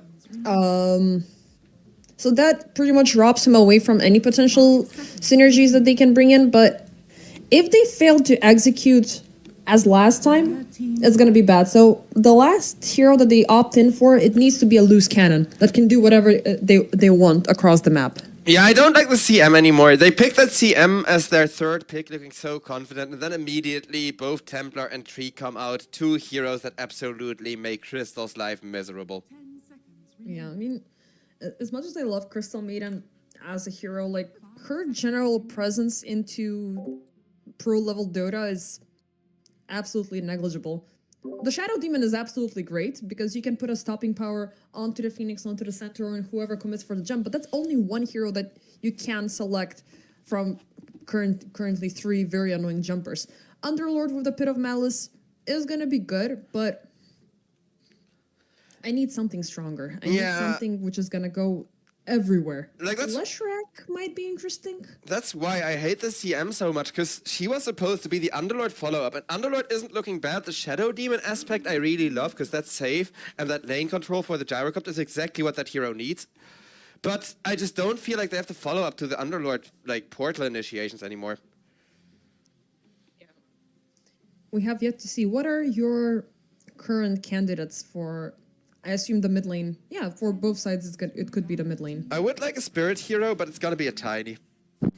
I don't like it. I genuinely don't. It has the damage. The idea is, okay, we need to protect our CM better and get damage into the Underlord pit. And Tiny does both of those things. But I think a Storm Spirit would have done both of those things as well. Because 2 spirits have been banned. So Strong Boys, I think they agree with me here. Because they banned the Ember, they banned the Void. And I was like, okay, Void Spirit would have been the best, but Storm Spirit will do. And then they pick a Tiny. I don't feel the Tiny, because before you have the Blink Dagger, that jump potential is going to be really lacking. That's why I would favor the Storm Spirit a lot more. And preferably the Void Spirit. Because you get level 6, you can now jump in and initiate. That's the tempo that Ilbers really need. But if Tiny has a good lane, it's not a bad pick, right? So if currently the matchup is Tiny versus TA, I think I'm favoring definitely the TA, mainly because it's Stoikov who's playing this. And this guy has been playing TA for ages. Like, even like when this... is the scepter still the same? Like, I don't think they've changed it for a while, but it's gonna be a carry afterwards. Yeah, they haven't changed TA much, so it's gonna be Bashka taking the Templar Assassin, which I'm not really sure about. Like, why would you not just... Like, I already had my doubts about the Tiny last pick specifically because of what you said. You just have a free lane for the Templar now, but instead they switch their Templar into the 1 position to kind of pick up this greedy Leshrac, who has an okay lane against the Tiny, but... I don't know. I would have preferred putting the Templar mid. I agree with you there. Yeah. I mean, Stoikov onto Leshrac, I think he's feeling a little bit too confident. Well, we'll see if he's feeling a little bit too confident based on the game. But he had a very nice time during the previous matchup. I do believe that he can control INTJ because, once again, he is falling down the notion of mainly having a melee hero versus a very high-impact range hero during the early stages of the game. If Strong Boys put enough pressure onto him, He's gonna be slowing down on his blink dagger timing, BKB timing, and all of the other things that Tiny needs to kick things off. What do you make of the Treant Protector? 2-0. Like, that's straight up my take. I think Treant Phoenix is too strong. I don't like Treant that much on its own. In a vacuum, it's meh. But the one thing that Treant already did that he wasn't good enough at has become a lot better. And that's protecting X, setting things up for the Templar Assassin. So he has two heroes he perfectly synergizes with. And then the Treant Protector looks insanely good. Which is why I think Strong Boys are going to take this. As much as I like the way that the last game kind of looked close and Ilbir stayed calm under pressure, I just don't like EGX's Gyrocopter against this strong of a 5-man team fight, right? Because Gyrocopter is a 5-man hero. You want to bring him into team fights. You want to hit your cooldowns. You want to hit your flag cannons. And none of that is going to be enough. I just think Treant Protector is going to ult and Gyrocopter falls off. Yeah, and also this time around, we have Codex and a little bit more of a reliable, a little more down the off-laning sort of a description of a hero. We have the Centaur Warrunner available. So it gives you the Retaliate, which is going to be preventing Gyrocopter from being Omega aggressive throughout the laning stage. You have the jump coming in afterwards with the Stampede and everything, so you can set things up really nicely in motion with LQC and with the Codex jump, and everything else is going to be raining terror with the damage, with the Supernova and stuff like that. I love the Supernova. Like, I love Phoenix as a hero, even though he generally has a very well, you need to pick and choose with Phoenix, because you are draining your life for the damage, and you could put yourself in a dangerous position. But if you get the experience fast enough, you are a force to be reckoned with. And early counteraction we have here. LQC is gonna find Mozzarella around the trees, but it's gonna be Bashka thrown into disruption first. TA dropping. Oh, that's an awkward pause time. God damn it.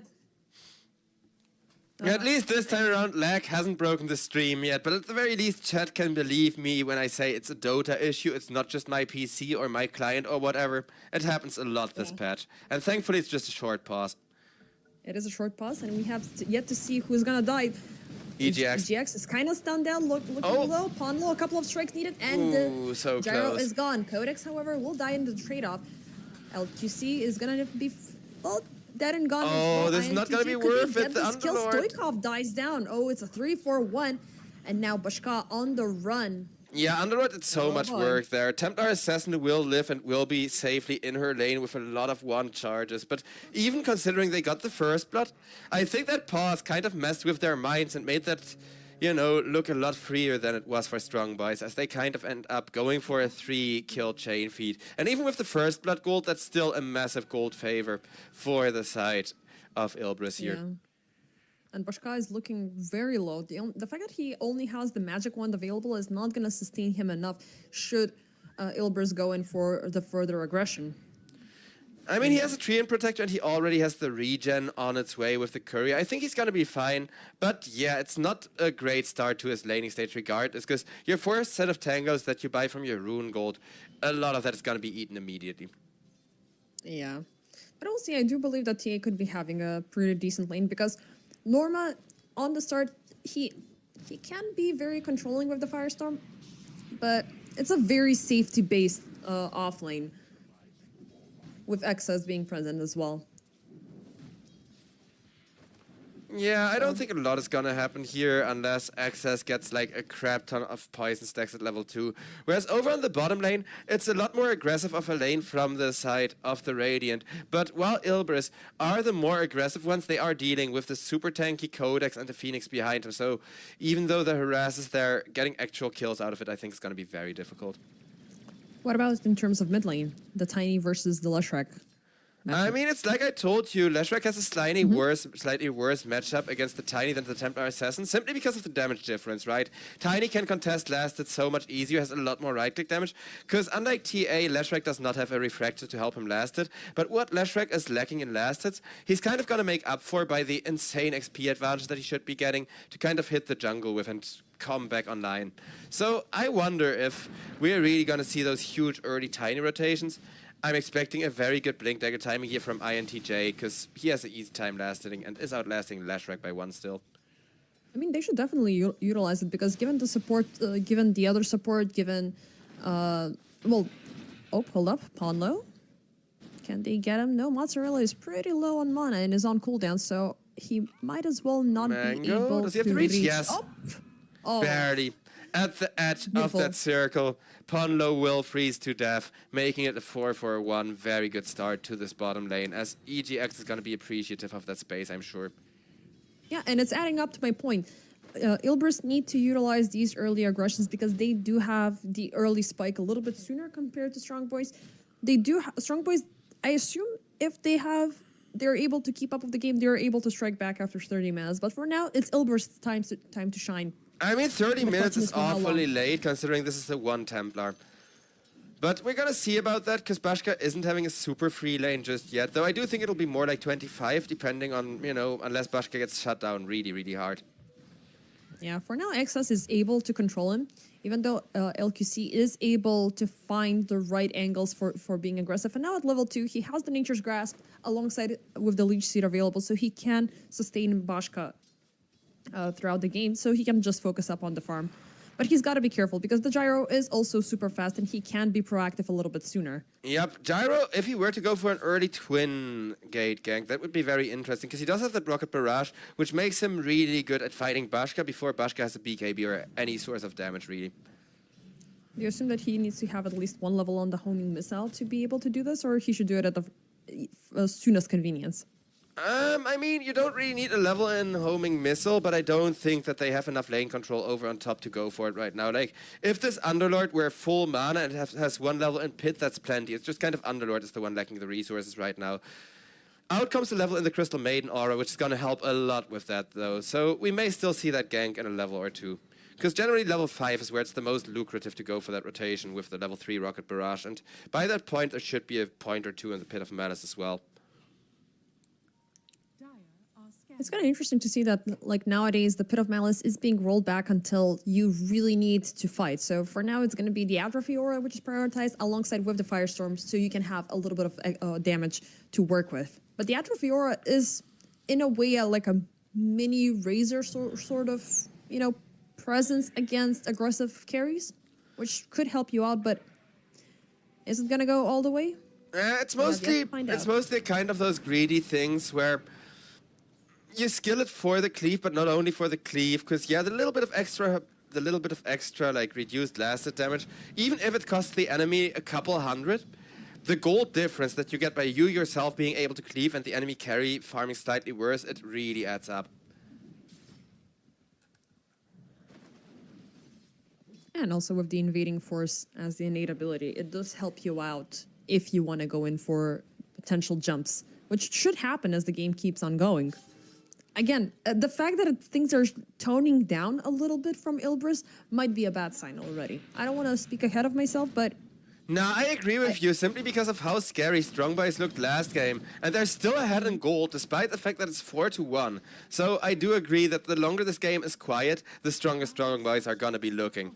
After looking absolutely devastating in game number 1. Though at the very least, EGX, other than having been the first blood, he's having a very free lane and is kind of catching back up at an extraordinary pace still. Yep, Falcon Blade already completed. He is going to go in for the Dragon Lance as a first item, so... Which is an interesting choice. Maybe you want to outrange the TA first, then focus on the remainder of the damage? What's the logic here? I mean, I think the idea is either you go gank before you have the Dragon Lance anyways, or you're gonna hit the jungle after, so I think it's really more of a jungle item rather than for the TA. If you go gank the TA, you kind of gotta do it from now till like 2 minutes from now. So Gyrocopter's window is already closing as Bashka continues to farm. Yeah. And even though it looked really scary for a second there after those early takedowns that Bashka could have been the next one in line to fall, he's got the pre-built set. He's got the damage coming in from the side blades and stuff like that. Well, so speaking of people falling over on bottom lane, an aggression is attempted on EGX, but he will be beautifully saved by the Shadow Demon. Yeah, a dual support combo will be there to save the day, but nobody is dying, which, again, I think it's a good sign for Strong Boys. As long as Bashka keeps farming like this, definitely. Because if we switch over to net worth, we can see Bashka being exactly where he wants to be, far on top of the net worth, but a single death will set him behind Gyrocopter, who's still having a very okay lane, just hasn't really had it entirely free. Actually, I kind of had to work for it. And we are going to see a twin gate rotation, not from the Gyrocopter though, but just from Mazzarello coming into ward. Yep, and now we're at the minute 7 mark. Codex will be able to secure the Shrine of Wisdom on his end right before Excess arrives. Norma, meanwhile, takes his own shrine, kind of starts hitting jungle, getting extra value off the Atrophy aura, making sure that at the very least he is going to be very rich himself. But Bashka has not been shut down a lot, is still having a super free laning stage here, and is already starting to save for that all-important Desolator to really kind of up the tempo in the favor of Strong Boys. Yeah, and I love the fact that the Centaur, meanwhile, in the bottom lane, has opted in for a level 3 Retaliate, which makes him not as favorable of a target versus the Gyrocopter. So if they choose to strike the Centaur, they might be taking a lot of time, even early on in this game, for him to go down. And again, the rest of the crew, Ilbris in essence, aside from the Underlord, are looking very squishy. The only thing that they can work and compensate with is the damage that they're dealing. Yeah, the game, as long as it remains slow, everything is looking alright, but at the very least, Access is gonna scout out these high ground stacks, make sure to kind of contest all of that waiting money, and kind of helping INTJ get those last hits. Yeah, Ilbris are doing a little bit of strong boys maneuvers, going in and to try to intercept the camps that are being stacked up by Ponlo. And looking at Ponlo, he has not one, but 2 skill points not allocated just yet, just to make sure he can decide what he needs to do. So he only has the Fire Spirits available, no Sunray, no Icarus Dive, and that's impressive to see. Sometimes Phoenixes are really dependent on their Icarus Dives. This guy, he's just waiting to pick and choose what he needs to do. Maybe forced to, right and now, that's gonna be a point yeah. with the Icarus Dive just to fly away with. Still very well played. I do like the build holding onto those extra skill points, because even now he skills Icarus Dive as an escape and still puts 1 point into the Sunray to kind of make sure that the team fight is there for once they're gonna go 5-man. Because Centaur Ultimate is also there. We got that Stampede locked and loaded. Yeah, and pretty sure that Strong Boys should show for it, because Stoikov has been having a really good Lusharak game so far. One thing I do need to say about Ilbris, though, is I do think it's commendable how much they're learning from the last game, taking all of their stacks very early just so Strong Boys can't come and steal them again. Yep, but either way, Stoikov was able to collect at least 2 ancient camps, which will bring him closer towards completing his Kaya. And now he wants to pay a visit down bottom, as LQC is aware of where Mozzarella and EGX are. Cooldown being popped up. Codex needs to back off just a little bit, but he's still committed. Nobody's dying just yet, even though everybody's severely low. EGX, can they reach him? Nope. As a beautiful Frostbite will buy enough distance away from Stoikov not to take him down. Shadow Demon closing in. Beautiful double avalanche with the toss. Now Stoikov is in the air. He has fallen. Codex is down as well. Norma closing in from the backlines. Will throw the Pit of Malice for Elsaki to be put to a stop, and he will fall before reaching the bridge. Beautifully done. Codex, he gives the little sneeze sleeping sticker in chat, as this is the first big team fight of the game, and it will favor Ilbris after all. Exactly the kind of team fight that they needed. And while Bashka is still farming and hasn't really been shut down much, at the very least this is kind of going to take all the other threats away. But this was mainly Strong Boys' mistake, because they were the ones who were feeling really confident into committing for a kill onto EGX. And it backfired. Yeah, they came so close to getting him, but Afterburner pays off. Yep. It's still there. I mean, they still have a point to prove within the early stages of the game, but next time, maybe focus down on Bashka. Yep. Still. We're gonna see how it goes, but at the very least, for the first time ever, the gold advantage is now firing Ilbris here. I mean, less than 1k. It's still negligible, but it's 11 minutes. It is negligible, but Gyrocopter, he needs to catch up to the TA, right? That's kind of what makes it not negligible. The fact that TA is on top of net worth, and the sooner that changes, the sooner EGX can actually start playing the game instead of afterburnering and running out. Yeah, pretty much. Nice deny from Codex there onto the dominated creep. Yep, that was beautiful. Again, he's gonna go down the line of getting the helm of the Dominator. Which, what's the logic for Centaur to go in for a helm of the Dominator, aside from the ongoing push and, you know, just... It's very simple. You don't need boots and you don't farm well. Fair point. So you have the extra slot that you kind of save by not having to get boots, which you're going to turn into the Dominator slot, and that's kind of going to compensate for the lack of farm that Centaur has, just because he's always the one that has to sit in front, and watch the entire map to be ready with his ultimates. So having that little bit of extra Pushka. farm from this creep is huge. Top side, they have their eyes and their claws latched onto the TA. She's trying to run away with the refractions, but with the detection being present, Egg into center ult, but she's not not gonna enough. be able to die down. Still, Excess will die in the process, giving a beautiful killing spree onto Ponlo as he uses the first supernova of the game that chases onto Mozzarella. The Crystal Maiden is trying to get away, but the Norma presence on the backlines will put a beautiful stop onto Stoikov and onto Ponlo, dropping them very low. So it's a difficult situation for Strong Boys here. Beautiful play from INTJ. They're gonna have them all locked away, but nope, LCK. Can they get EGX though? They did. Yep, they got EGX. They did lose the Templar Assassin, so it's still not worth it, but they did at least get one beautiful return kill on the Gyrocopter there to kind of prevent the worst from happening. Though It's a 2-4-3. it's gonna get worse from the looks of it with Ponlo. His perfect game, well, almost perfect game. He died in that very early top engagement, but now his game is gonna get even worse.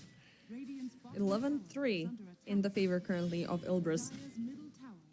It's not as bad as it seems, it's just 1,000 gold difference, but if Bashka dies again, this could be over, because even Bashka isn't on top of their gold net worth anymore, and that's when the alarm bells should start ringing. Yeah, and interestingly enough, we have Norma at the top of things currently, who had an awkward, setup with the Mars, which is his favorable hero, but now things are looking quite spicy, because he is being the taxi service for the entire team to go back and forth and go in for these executions. As the mid tier 1, even with the Stream Protector there to heal it up, it is still slowly but surely going to get chipped through thanks to these tiny illusions. They really need these objectives to kind of start opening up the map and actually start capitalizing on that gold advantage and kill advantage. Oh, it's a deny. Stoikov just kind of yoinks it, very well played by him. And it's a dangerous game to play because we do know about the Blink Daggers and everything. They will be committing it for the Arcane Bottle, but is it going to be worthwhile? INTJ locked into a splitter. There's the freezing fields. They're pushing Strong Boys away, and Stoikov has fallen. Codex locked into the frostbite. Far out of He's position, he goes down. Yeah, still utilizing the early momentum. Ilbris are looking very, very decent. 13-3. That gold lead keeps growing, and Bashka is free farming. Yeah, but Bashka, he's gonna get that Blink Dagger, and then he's gotta join the fights. He's running out of time already against this very aggressive EGX Gyrocopter with 8 freaking assists. I mean, you could say he's a beautiful support, but, the fact that he's being actively present without being thrown into the aggression, he's the one who's dictating the tempo, is absolutely great. But for Bashka, he's got the Deso, which is pretty nice, but still no chargers onto it. He wants the Blink Dagger first. And then, it's a huge wish list for him. I don't think he has time to wait BKB at the current rate. Get Blink Dagger, win a team fight, then you can farm your BKB. Otherwise, we may very well be going to a game number 3 here. Yeah, pretty much. How can you approach Ilbris, by the way? Because right now they do have the map control. They have pushed in all tier 1 towers. If you jump in onto a favorable target, there's going to be the pain train arriving via the Fiend's Gate. So you got to pick and choose very carefully, or you need to allow Ilbris to feel a little bit overly confident for them to push in and punish them for it. Yeah, I think smoking, because of what you mentioned, smoking is only possible when that Fiend's Gate is on cooldown. It is still quite a long cooldown, but 15 seconds till it's up, so once again it's gonna be Ilbris, gonna be the ones to initiate. But I think it's not that hard to initiate a fight for the Dire here. All you need to do is catch either Shadow Demon or Crystal Maiden while the Fiend's Gate is on cooldown.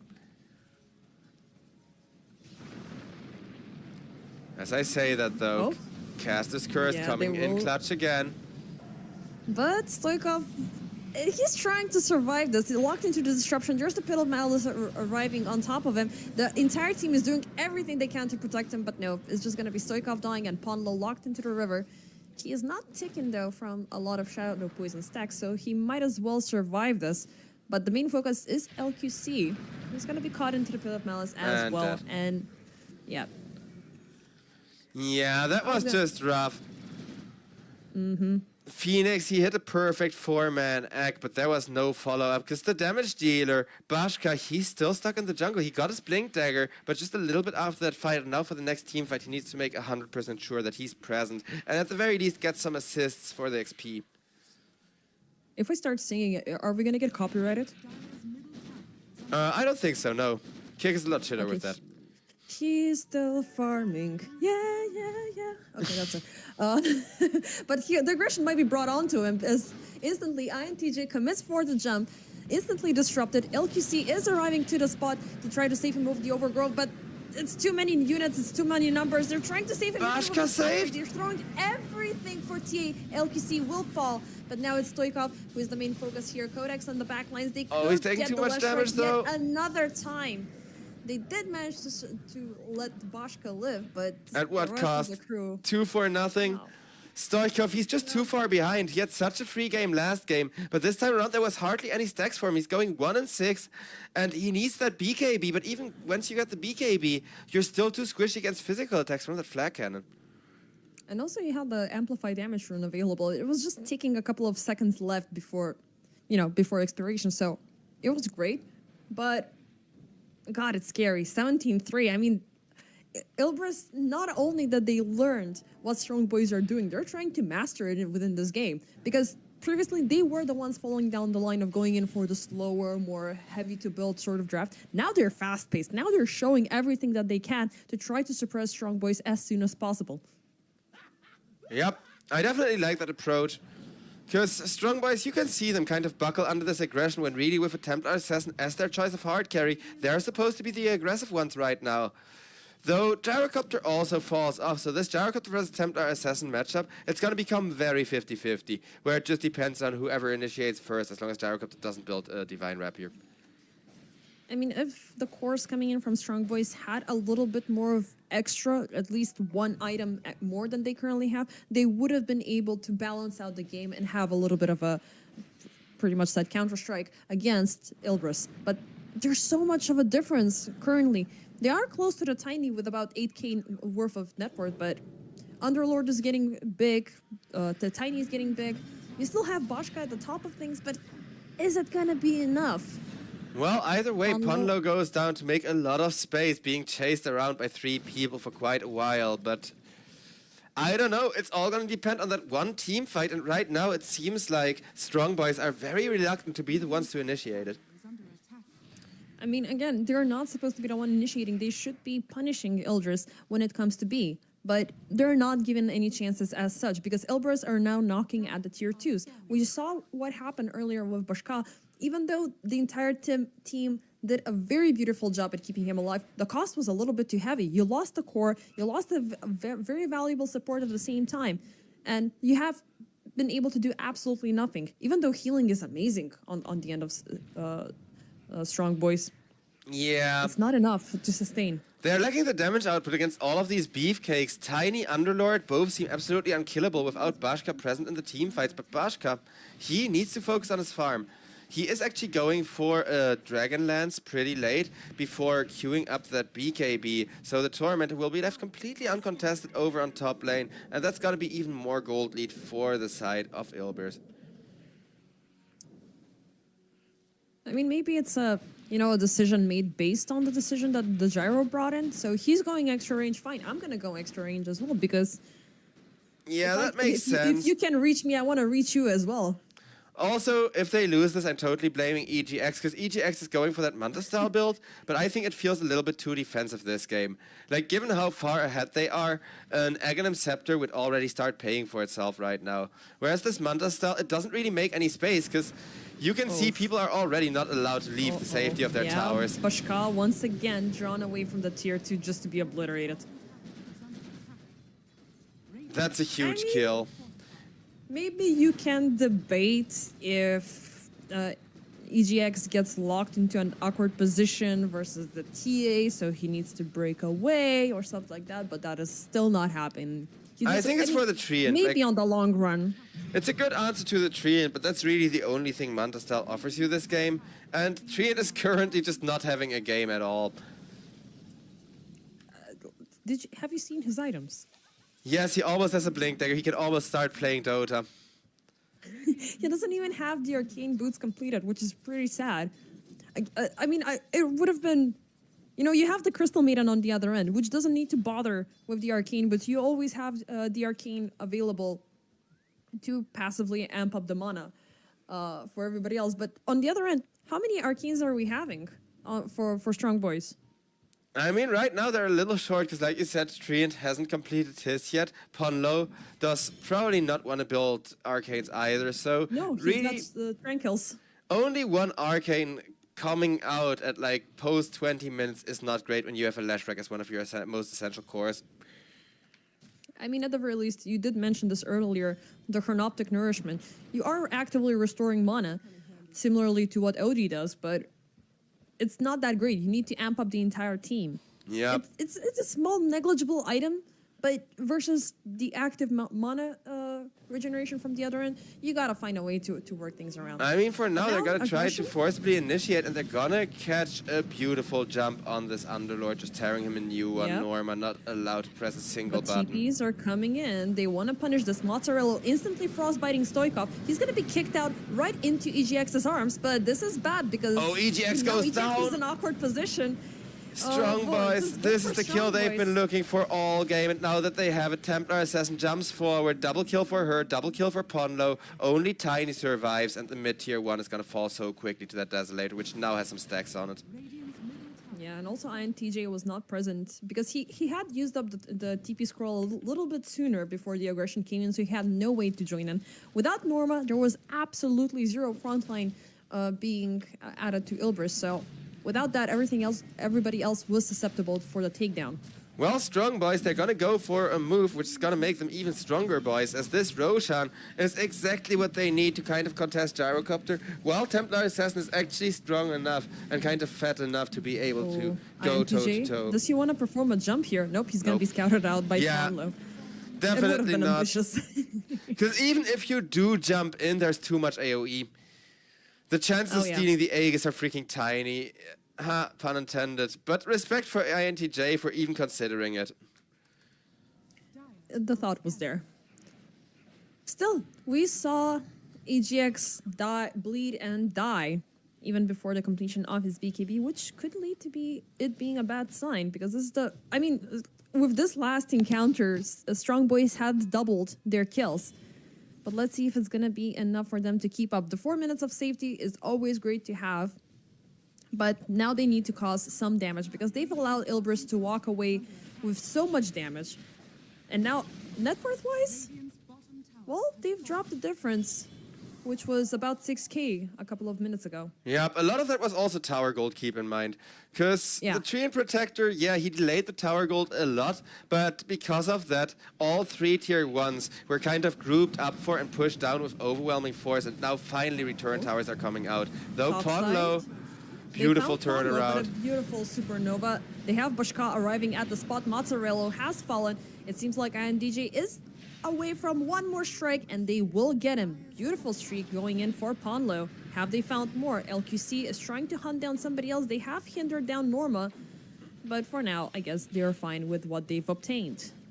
Yeah, 2-0 for the Templar BKB press isn't amazing, but Templar is still holding on to an Aegis with over 3 minutes on it. And with that much time, it's definitely great to still have, because now they can kind of use it for aggressive pushing. Yeah, it was so freaking close that they took down Ponlo, and that split decision making, even though the position of Phoenix was not ideal on top of the observer tower, of the observer cliff, he did make the right decision. If I'm popping the supernova, we guys are gonna be fighting here, and it's right on our territory, it's right on our turf. Let's utilize every single moment. And it's now that Ibris might be feeling a little bit desperate because they want to get more. They've been saturated on so many kills. If they're failing to deliver, ASB are going to be using every single chance. Yeah, strong boys, they do need to kind of decisively pull through from here, because they too don't have the best late game. If Gyrocopter indeed goes to that timing where he's fully 6-slotted and then picks up a rapier, Templar is just going to be out of her depth. But speaking of people out of their depth, over on bottom lane, we're going to see an initiation on Mozzarella. Yep. The primary focus was on to Norma, but again, it's the thing that we spoke about earlier. You never focus the tank first, but in situations like this, you want to get him out of the picture. But he's still too much to deal with. He's got the Crimson. He even has.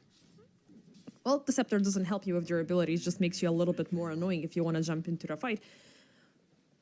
But he's still a handful. I mean... Eventually, he's gonna die.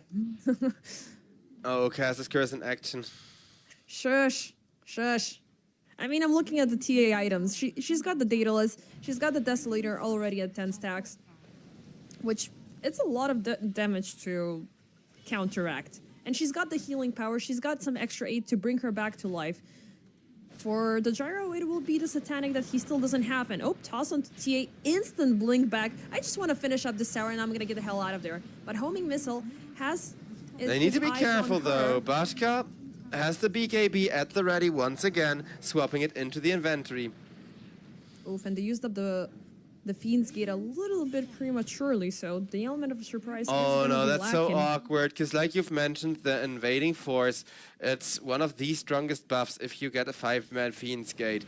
10% damage reduction, 20% movement speed, and they're gonna miss out on all of that for the next team fight. Yep.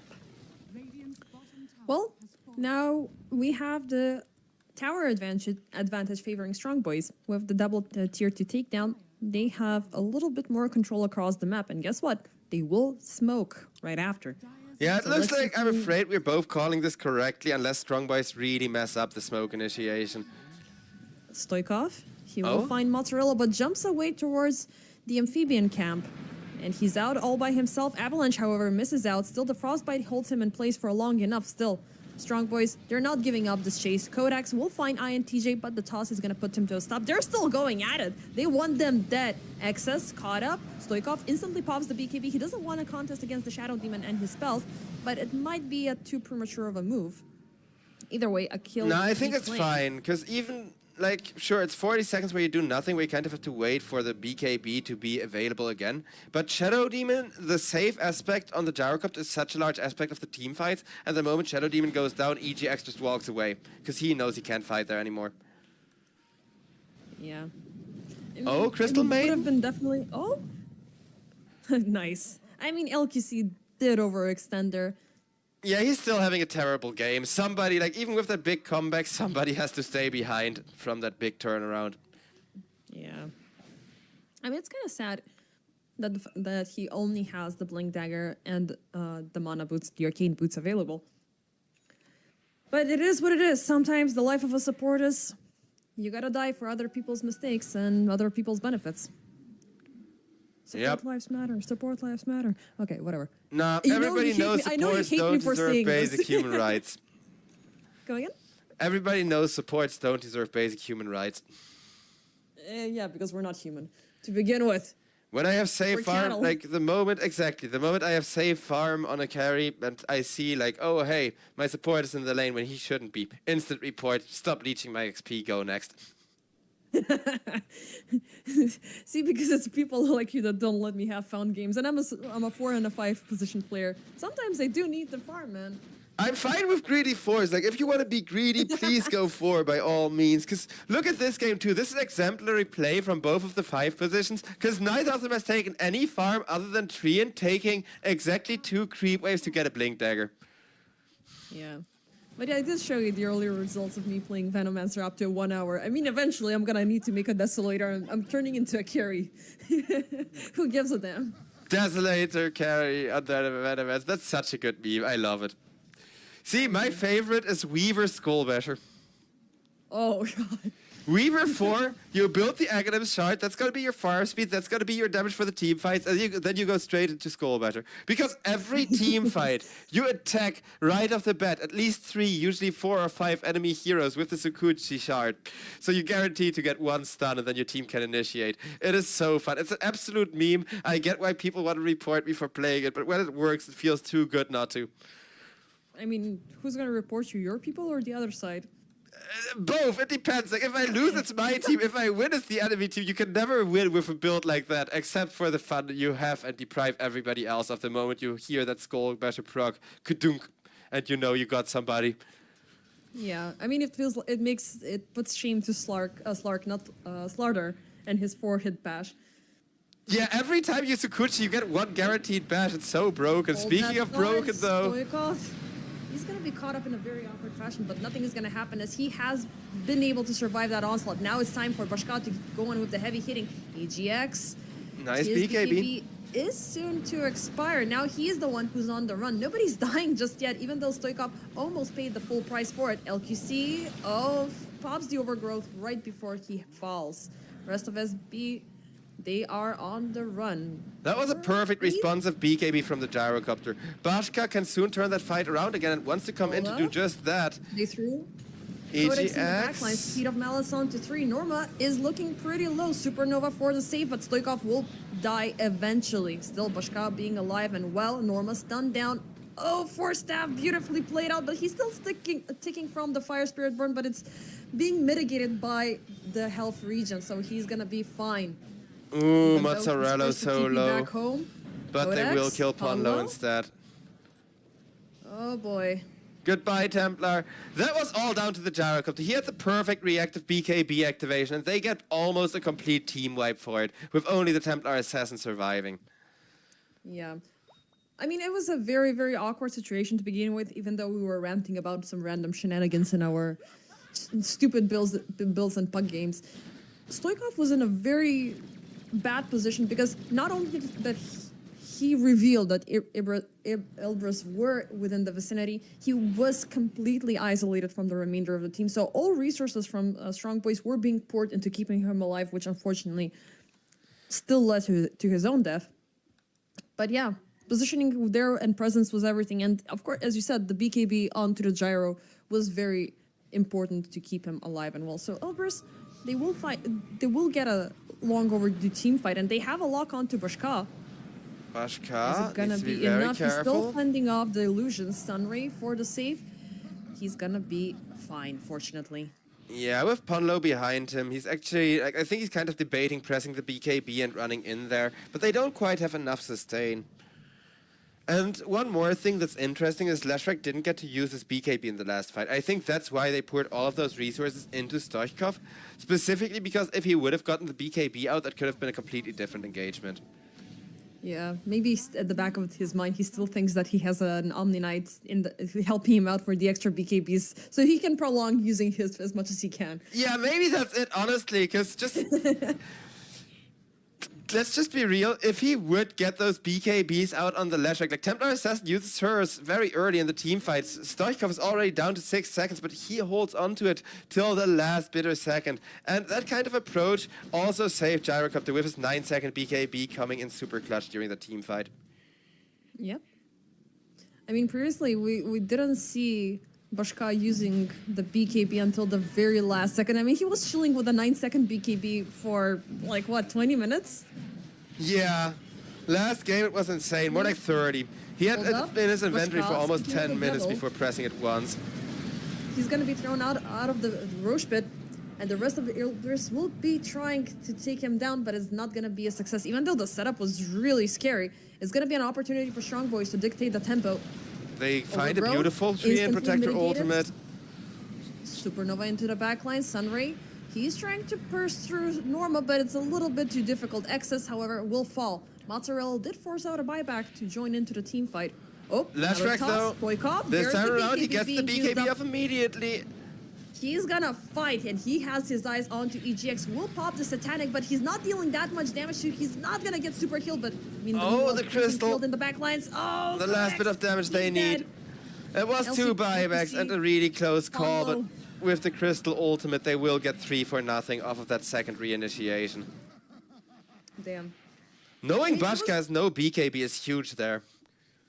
Yeah, but it was a very good reaction there coming in from Ilbris. They tossed back Stoikov, who instantaneously popped his BKB. And he knew at this point, I'm going to be dealing a lot of damage. I'm going to be throwing everything out there. And they just backed off. They just went out of the range for everything. Even though he did manage to survive, they were able to control the team fight. The one thing that right now feels a little bit too problematic for Strong Boys is they don't have a way to utilize all of that area control and all of that area damage into their own favor. Maybe it would have been a little bit better for them to opt in either for the Underlord themselves. It would have been a huge flex to get an Enigma or something, because right now all of that damage is being thrown out into the air. Yep. I kind of feel that the big numbers are there, but they're just going into these tanky heroes, into that Underlord, into that Tiny, who just kind of shrug it off. Yeah. Bashka, he just needs one good jump into the backlines, and it will be like that comeback we've seen before, where one good fight is all that Strong Boys need to come back into this game. But for now, for the next 4 minutes, EGX can do whatever the hell he pleases with that Aegis being there. Though I do think he too is really, really missing that Aghanim Scepter. Like with that Satanic, you pointed it out, he didn't full heal off of the Satanic, he just didn't attack fast enough to really heal off of it. It saved him the fight, but what really saved him the fight was that amazing 2-man Crystal ultimate, not the Gyrocopter. Yeah, it was a split decision to make. I mean, Mozzarella did the right thing for buying back and everything, because as much as we talk trash about Crystal Maiden being insanely squishy and stuff like that, she has a high damage output, especially at the right point at the right time. And she does have the support coming in from the Pit of Malice and from the area control that the Tiny can bring alongside with Norma. So that's the best part out of this. A Glimmer Cape to both. I actually really like that as well, but this time around the initiation is going to catch Access, and Access dead for 90 seconds dieback. EGX finds a really nice position though. Kills off Ponlo for that. Ponlo this time around forced to buyback. Yeah, and now they're trying to fight things off. Ooh, beautiful Monta dodge there. But still, no mana is going to be a problem. They needed the egg, and the egg is now available again, but in order to set it up, you need another whole initiation without the Centaur ultimate being there. Yeah, but it did scare them off a little bit. But nope, EGX, he wants to commit. He still has the BKB Oh, that may have been a but there's the mistake. stun. They have a lock on top of him. The Aegis is down. Can they do it once more? Because INTJ is edging on the other side for a fight. Bashka jumps in the backlines, takes down Mozzarella. Norma next up for the target. Dieback on the Crystal as well. The BKB will be popped up. He's still fighting. Strong Boys are gonna do it. Dead. EGX, there's the Supernova. His focus is on to the egg, but nope. Crit. His life will go down the drain. One hit, he would have at least had the egg, but nope, Templar Assassin crits right at that moment with the Daedal. Is so lucky. LQC will be tipped for that one, because the Treant Ultimate 2 was absolutely insane there, allowing Bashka another set of hits. And as Strong Boys, I told you, one good team fight, and they're right back into this game, and that's exactly what they're going to pull off. I mean, let's see, because right now what they're doing is a little bit ambitious. They're going in for a high ground siege. There is the buyback available on EGX. If they're able to proc it and take him down right after, it would be great. But for now, they need to wave off the fortification. They need to wait for the next wave to close in. At least there's no backdoor protection, so they have that to work with. Yeah, it should be a lane of Rex, maybe even two, because EGX seemingly really doesn't want to buy back. There was some nice push being done by INTJ, but that's not going to save either one of these lanes of Rexes. As they want to go in deep, but miss. Still, bottom Rex are there for the taking, and you were right, 2 sets of Rex, easy for the claim. They wouldn't have been able to go for 3 because they're still the tier 2 tower. Yeah, I hate how predictable this game is looking, but honestly, at least Gyrocopter gave it a very valiant effort, had some really good teamfight positioning, because he's having a better game than he should, but Strong Boys, they're playing so well as a 5-man team. They know really well what their power curve is, they know really well how they need to initiate with this Templar Assassin, and now it's kind of about that time for them to reap all of those rewards. Yeah, I mean, they've had plenty of back and forths happening across the game, but I mean, I want to say that they were willing to go in with those trade-offs because they knew that ultimately if they're ganked up 5v5, they have a better upper hand. And I don't so think those early game pickups were were intended though. Like the early game this game was terrible, but the draft still favors the side of Strong Boys. And Strong Boys, when they have a draft advantage, they kind of just spot where it comes from and play around it with everything they got. Yep, and even without the Aegis, without anything, they were able to take down EGX, and now they have the highest net worth advantage we've seen so far into this game, and that's 11k. Not only that, Templar Assassin about to get a butterfly to make man fighting this Gyrocopter so much easier. I mean, MKB is right around the corner. I think it's on its way with the Korean, and on top of things, he's gonna get the butterfly. Oh, Gyrocopter is actually going for an early MKB? No MKB. No, Scotty. Scotty, what? I mean, he was going for that before Templar even went for the butterfly, but that may screw him over even harder. Oh, God. Tiny might be tanky, but look at that damage output coming in from TA. Now it's really scary. LQC on the back lines, beautiful overgrowth. Will get a double lock onto INTJ and Mozzarella. INTJ dead and gone, alongside with the support. 90 seconds, no and also Tiny. they took down the Shadow Demon as well. And I heard a refresher. It's on to Pawn though. Okay, second Supernova will be available. They have eyes on EGX, and look at the Gyrocopter. burn damage from the Sun Ray. That's absolutely insane coming in from a support who got super harassed during the early stages of the game. And they got AGX, they hexed him down, and he's dead. Oh, boy, strong boys. I'm impressed. I will say the first game just looked like a stump because they had an outdraft. The second game, they had an outdraft. They messed up the first blood, got punished for it the entire laning stage.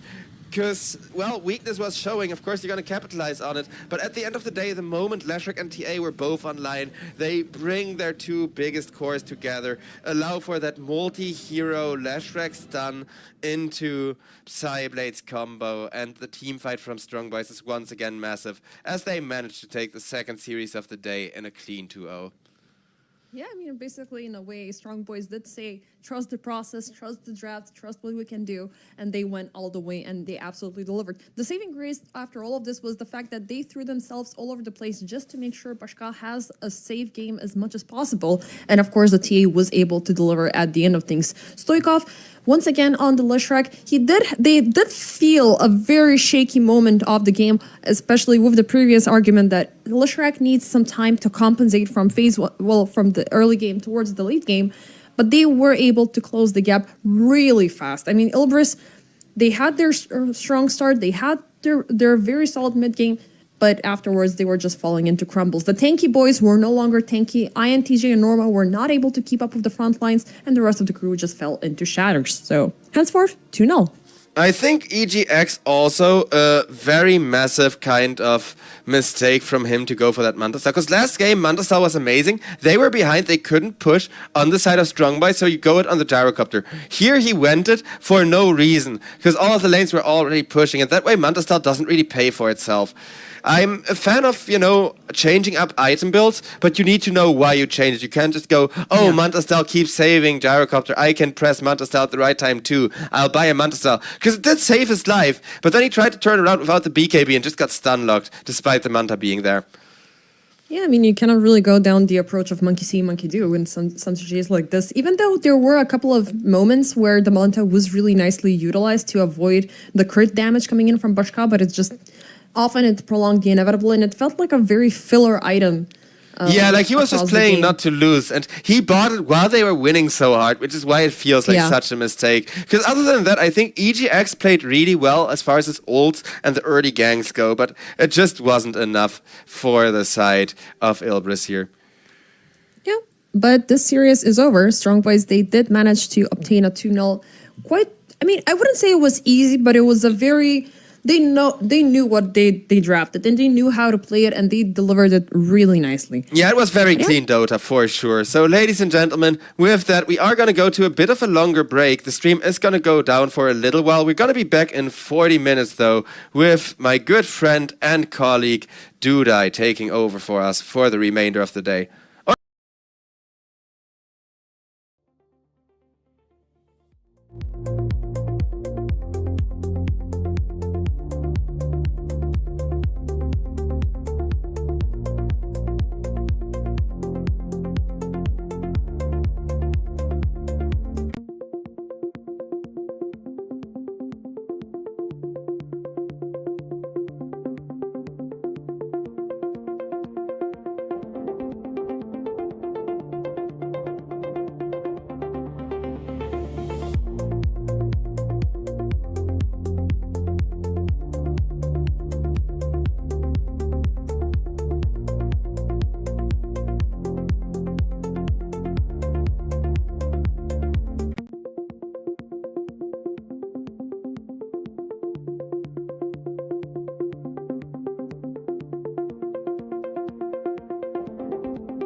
mechanics right now, I mean, of course, not too many matches have been played. Only, well, yesterday a match was played.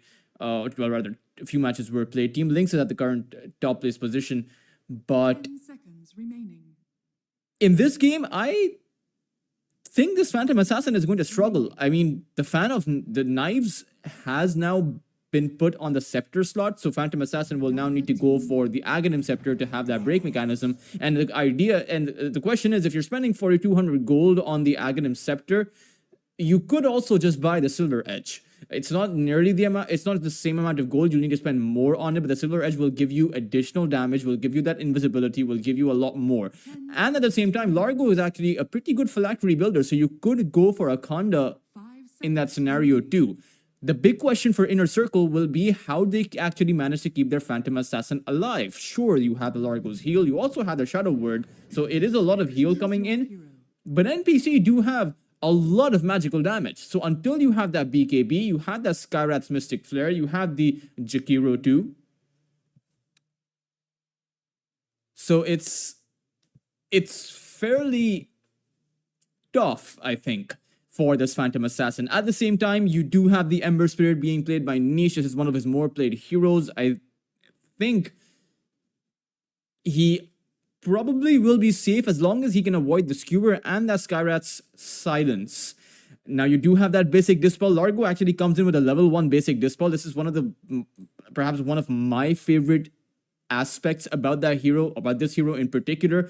The Lickety Lick, the Catchy Lick, applies a Dispel, so you can Dispel away the Silence pretty easily. You can Dispel any stun. It's a basic Dispel, but most stuns are going to be dispellable by basic Dispels.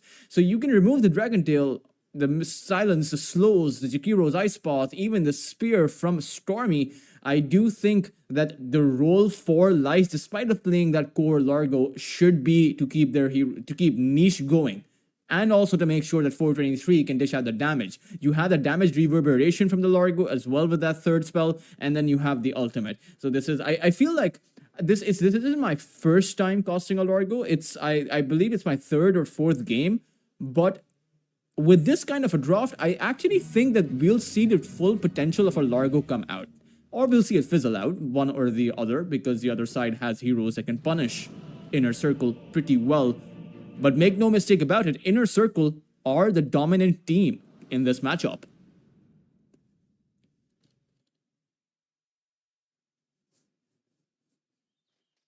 I actually just remembered NPC's lost Nick, the one they played with in the EPL Championship, was actually NLGM. I've been to hell and back to hell. And I don't recall them having. I know they switched their entire lineup around, so it's going to be pretty different. I'll actually have to open it here, but it's a tooth on the Skyrath Mage, and it's actually SSA Spartan. I don't know how many of you remember SSA Spartan, but he was he was playing for some really big tournaments several years ago, and well, he's here right now too.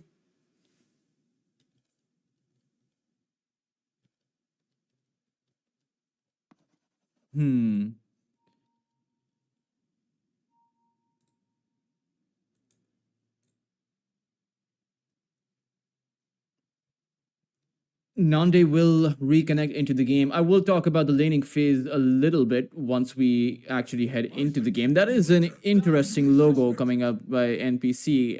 The 5, I'm not actually sure what that is.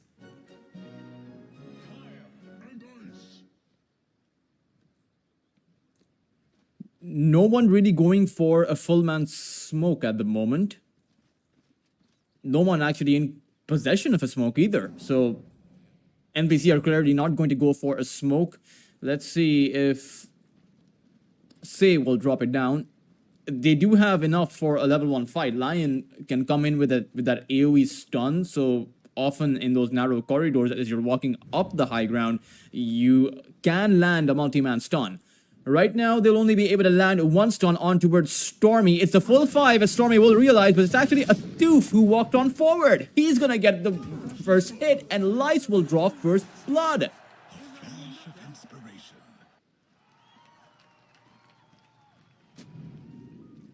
Oh man, that was Not the way that NPC would have hoped to start the game, because quite honestly, the game has not started yet. It's still 10 seconds to the bounty runes, and because the Skywrath Mage died at that unfortunate timing, it seems like it's a great opportunity for Inner Circle to secure 3 bounties.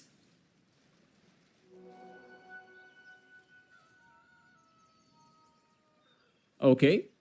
Baka actually secured the other bounty, so very nicely done by him. NPC will pick up the 2 bounty runes. First blood being given away, sure, that's awkward, but you have to remember with the change to the assist gold, apart from Lice, no one really got anything. It's 108 gold split amongst 4 heroes, so everyone got barely about 25 gold each. 26 gold, to be exact, I suppose. And this is a tricky lane for the Dragon Knight to play in. I don't normally say this because Dragon Knight is typically considered a very strong tank, but in that Frog Stomp, in that catchy lick, and then you have the Impale, the Mana Drain, you have a lot to target this Dragon Knight with. Sure, you do have Baka, and I think Baka can trade really well against the Lion, but as Comeback King is realizing it's not going to be as easy of a lane for him. It should be focus on the Dragon Knight. And it should be SSA Spartan playing the Jakiro. Mid lane is pretty much a skill-based matchup, right? It's Nande versus Niche. I think both of these 2 mid laners are very well experienced, I would say. So I don't think either one should be going down. As I say that, Nande takes too many hits from those creeps. Really needs to be safe and secure, but towards that bot lane, it does seem like Jing will actually go down. Not too sure how that happened. I suppose he was just out of position massively over this area.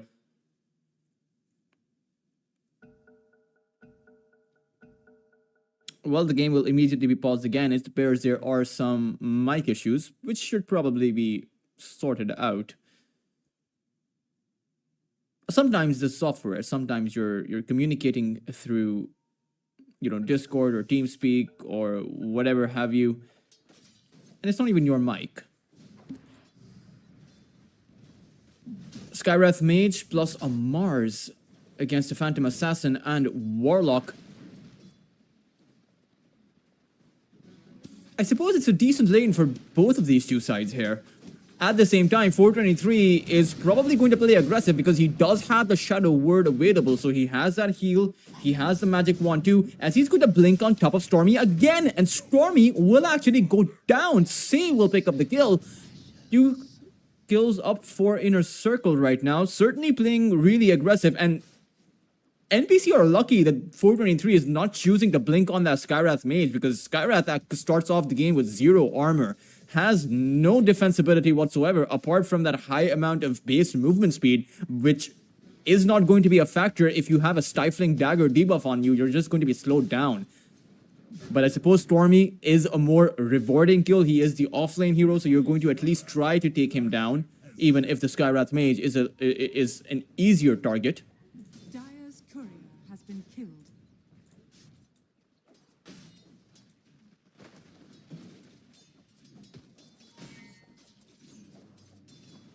They're still farming, as they will continue to. At the same time, they initiate. It's an Earth Spike on towards SSA Spartan. He will stay safe. The same can't be said for Jing, though. Okay, no, Jing will also... Everyone's going to be staying safe. Going against the Largo is so difficult. You can already see he has about 1,000 HP. He is essentially a very tanky hero. Even on support positions, he is surprisingly difficult to take down. And the catchy lick is perhaps one of the best sustainabilities in the game. It provides you 4 healing per second for about 10 seconds. And in this scenario, it can even provide you with the opportunity to take position 5s down, as SSA Spartan will realize Lice is now on 2 kills. And this is going to become a bit troublesome if NPC do not stop bleeding kills, at least over on this bot lane. Sure, they got a kill on the Lion, but the trade-off is not really worth it at the moment.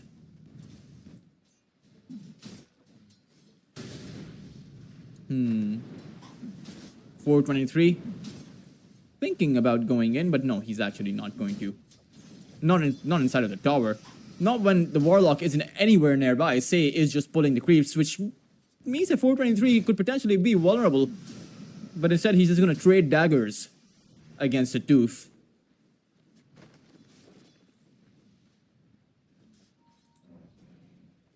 33 lost hits for the Ember Spirit. He's actually leading the Invoker by a significant margin. 9 more lost hits than the Invoker means that Niche essentially has 2 creep waves of an advantage in terms of CS here, which is significant. Towards that top side, Warlock has actually gone through the gate, and I have a feeling that NPC realized this. They'll use the Spirit Skewer as well as a Sunstrike and get an easy pick off on 423, and as Say comes back, much to his dismay, he won't have a carry to protect any longer.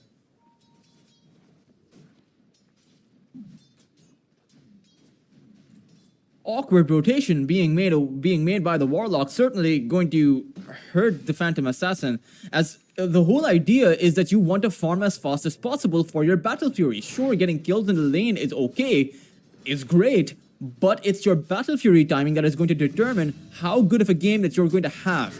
As Jing falls towards that bot lane, and this is how NPC choose to rotate, bringing in 3 heroes. It is going to be SSA Spartan to end up with a double kill, and Lice, who was on 2 kills, is suddenly not going to be doing as well. He also only has about 25 CS, so when you consider that, I'll have to hold that thought. Nande in trouble. He also is faced up with 3 heroes. It's going to be a Remnant forward, but actually a Remnant back by Niche. He chooses to disengage, and he actually leaves Jing in an awkward position. It's a Sunstrike and 1 hit from Nande that will secure the kill. 6-minute Pavaroon, not really going to come in handy for either side.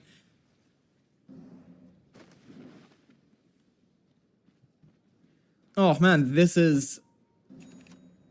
It was a pretty good start for Inner Circle, but it's not really going all too well, and I fear that it's going to turn bad to worse. Perhaps that's Lice's fear. He is going to get silenced. I spotted down. However, Niche does come in because the worry is their Shrine of Wisdom. They cannot let this go without a full fight, as Niche will push back at SSA Spartan, who has nowhere to go, especially with Jing rotating nearby with the Earth Spike. That is an easy first pick off to get. Shrine still not having spawn, but the Dragon Knight has to get back. There's no way for NPTC to secure the Shrine.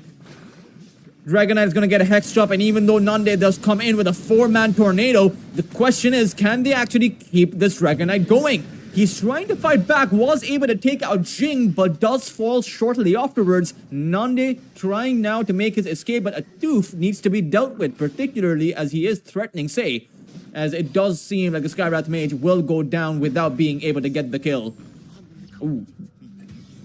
Oh, wow. Sunstrike actually took out the Warlock. Well, I mean, Sunstrike brought the Warlock low, and then the neutral creeps finished the job.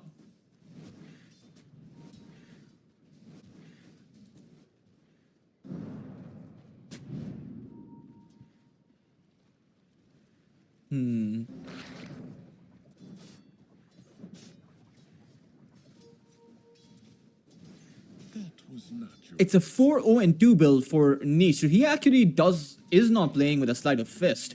He only has he has to close the distance to land the Searing Chains. At the same time, he does have the Chain Gang Facet, so he can use the long range Searing Chain, right? It's Sleight of Fist isn't the only way to plant a chain down. You can also throw a Remnant at the enemy, at the opponent, and chain them.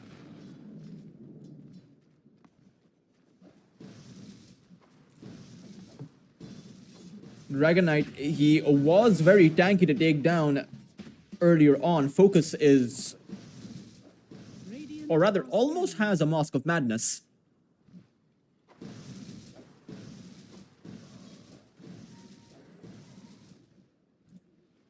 I suppose when you do get that Mask of Madness, you can farm a lot faster.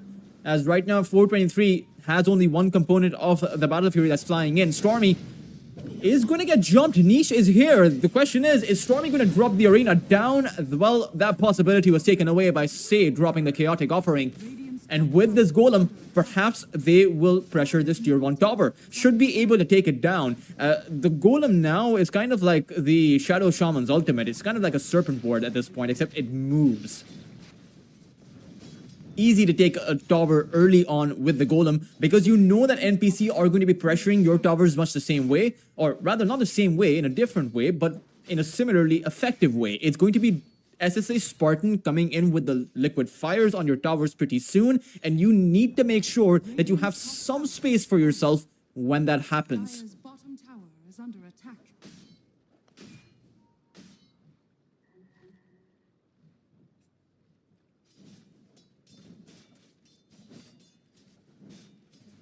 Niche.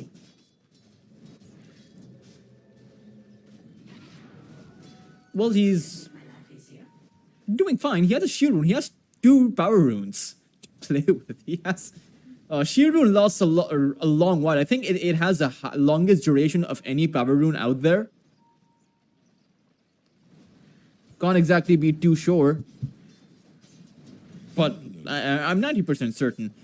However, I'm also 90% certain that if Niche were to make a move, it could be dangerous because it's Nande who's going to make a move first. Jing will come in with the Earth Spike. That was a very difficult kill to get regardless. All Niche had to do was wait for the tornado. And then when he came down, he could have... he did pop the haste rune, so it's an easy escape. I suppose the idea from the Invoker there was to disable his shield rune. But perhaps he wanted to get both the runes, who knows. Lies farming up for that Aghanim Scepter, the double strum. He also deals magic he deals magic damage per strum? Per Grooven stack. Okay, that makes more sense. Per strum would have been a bit too much for this much magical damage. Dire's bottom tower is under attack. Tier 1 tower will go down. There's that liquid fire kicking into play, and pretty soon SSA Spartan will have that macro pyre to play with too. Nande looking for a rotation. He's inside of that Ghost Walk. There is no sentry nearby where Nande is, but the Ghost Walk debuff does get applied to the Warlock, so they'll know where Nande is. And this sentry ward will actually catch Nande. But no, he'll actually throw out the tornado. This is why I found it interesting. Well, Niche needs to be a bit careful. It's a 12-minute power rune that Niche really wants. Nande realizes this, so he'll drop down that ice wall, but it's a golem that'll actually get dropped. They want the kill on Nande. Stormy is coming in, though, with the arena, and he will catch Say. It turns out that Inner Circle did overextend, but is it an overextension? Maybe not, with 423 joining the party. He will be able to take out Nande and now wants to take out the rest. It's Atuf who is in incredible danger, just very low on his HP. Everyone so incredibly low. Niche will take care of all of them. But it will come at a heavy cost. In the end, Inner Circle will also lose their carry and both of their supports, even though they do take down the middle hero as well as the offlane and the support from NPC. I think it's a pretty much dead even trade in that sense. But may actually hurt Inner Circle more because their strategy is more reliant on that Phantom Assassin. They need to be able to find the farm on that PA. Ember Spirit sent up into the air, trying to run back.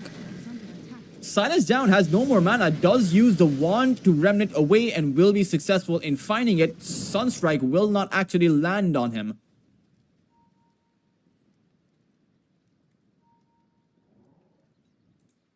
I apologize for the slight lag there, not really too sure. Radiant are scanning. Why? I might switch the connection if it doesn't resolve very soon. 423. Is under attack. Dire are scanning. Trying to make his escape. Dire's top tower is under Well, he does. I mean, he just went down earlier, a little while ago, so he can't afford to go down once more.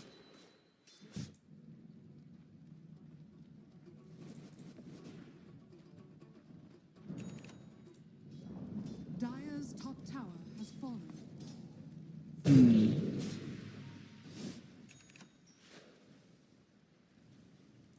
Radiant's Radiant's middle tower is under attack. All the meanwhile, Dragon Knight had, you had Focus just farming away. He has the Armlet, he has the Mask of Madness. And this is going to be a Dragon Knight very difficult to actually contend with. And I think that Inner Circle realized this. They will come on towards Focus. They will use the Hex from Jing. They need the Finger. They have it, but the Armlet toggle comes in. Focus stays alive. Niche is lucky to be outside of the arena. The only casualty will be Jing, but actually Nande comes in from the side too. The Tornado EMP will take much of the mana out from Niche as he's struggling to actually find his return, but the Searing Chain buys him enough space to get back at least temporarily. Lice will heal Niche back up, but the same can be said for Focus. He is going on strong on the Dragon Knight, has about 500 HP now. So no kills being made by the side of Inner Circle, despite of that being their move, despite of the fact that they did use the Finger of Death. They kind of tried their very best to get the kill, but it's such a difficult kill to actually get.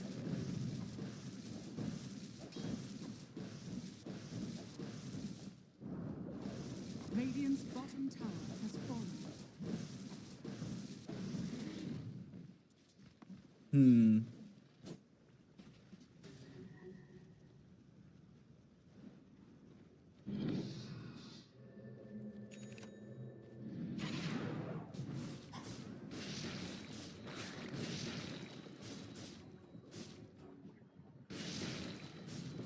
$423 will clear up the stacks. He does have the Battle Fury. It's a pretty good timing for the Battle Fury, all things considered. I mean, he had it by the 14.5-minute mark.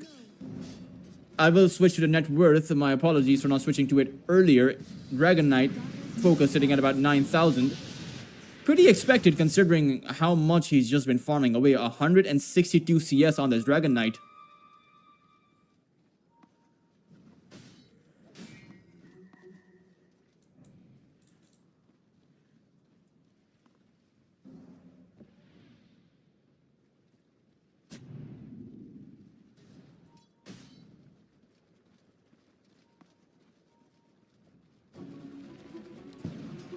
Lice will use the lick.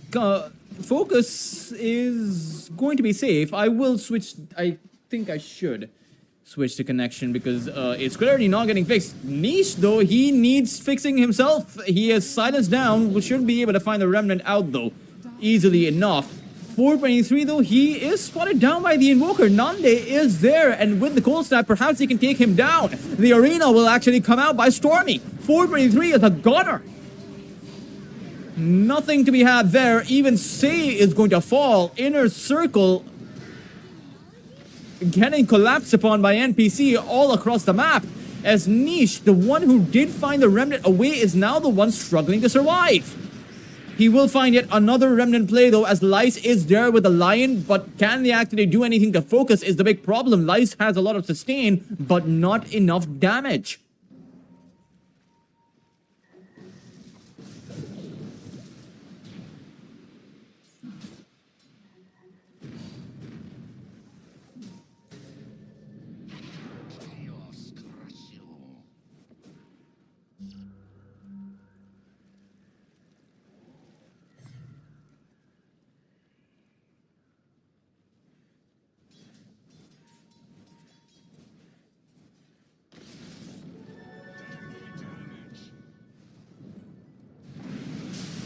Once again, Niche. You can clearly tell that Niche is trying to build up space for his team, but it's just not happening. He can't secure any kill on his own.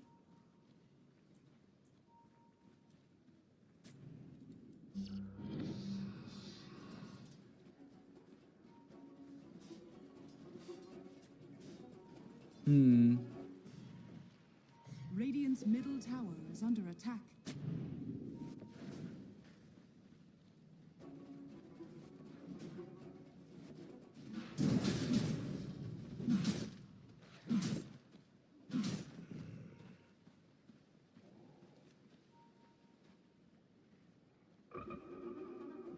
Radiant are scanning.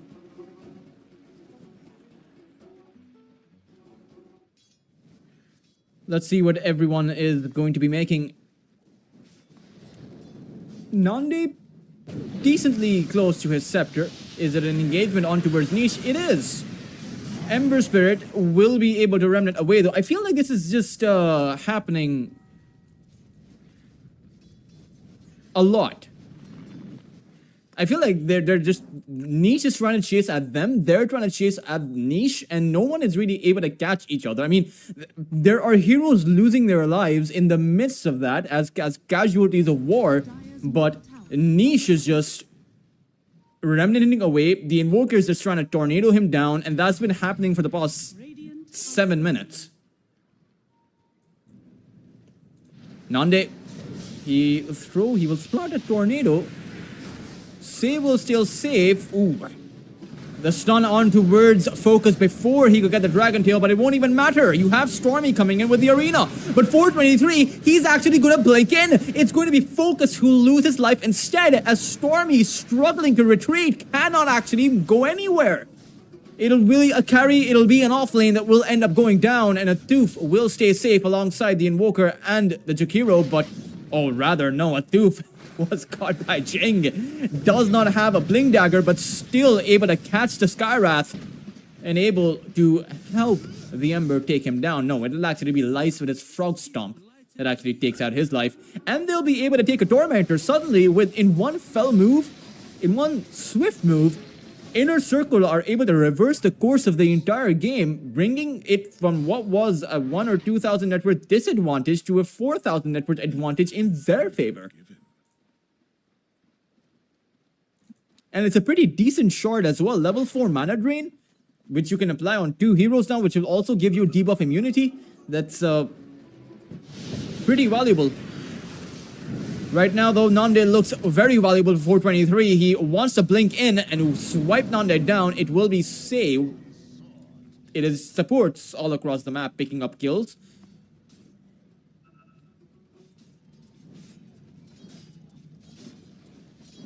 Radiant's middle tower is under attack.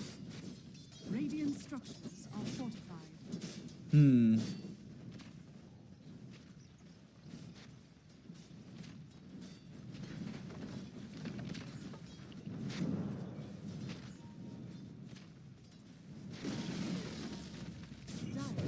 Tower is going to go down. Be so cool.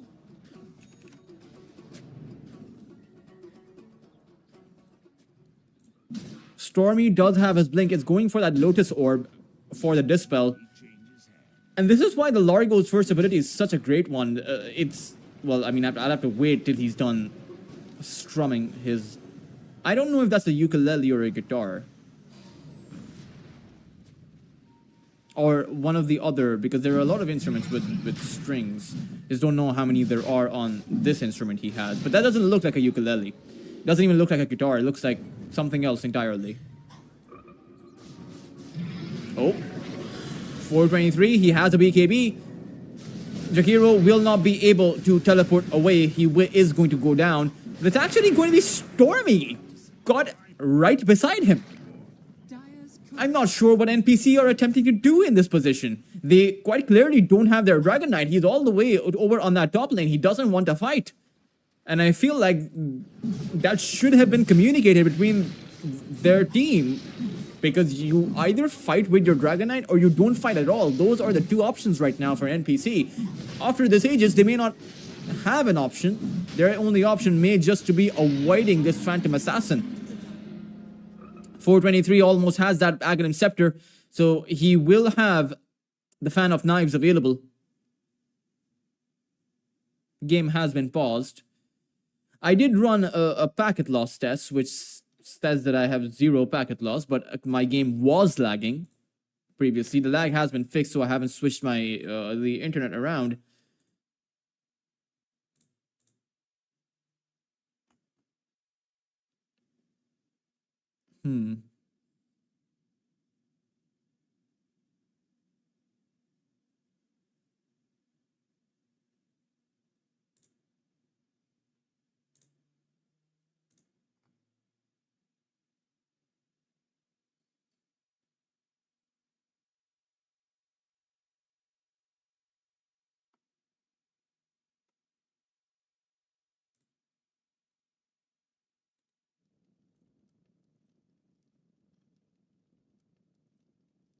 should wait for, well, we will wait for the disconnect. Are those, well, we can actually check now, then the game is paused. How many strings? I see, is that two, those are 2 strings. How does he play 3 songs with 2 strings? That is not right. I feel like if, okay, no, there are 3, I don't know, I just see the 2. I just see 2. I think there are just 2. How does he have 3 songs with 2 strings? Perhaps he can play, I have no idea. If only I had an ounce of musical talent, I could have answered that question. But quite clearly, given how perplexed I am thinking about that, I obviously don't.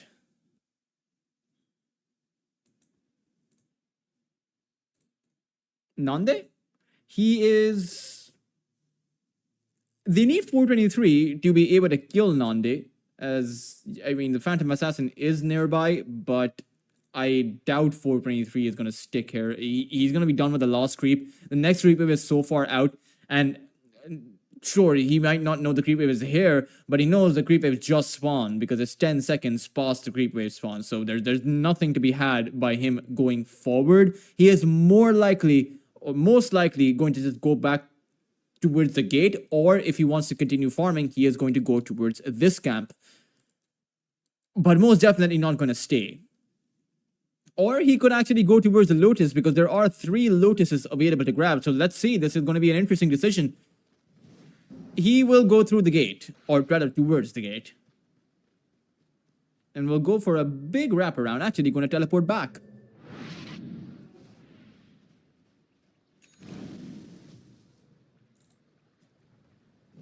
Dire's top tower is under attack.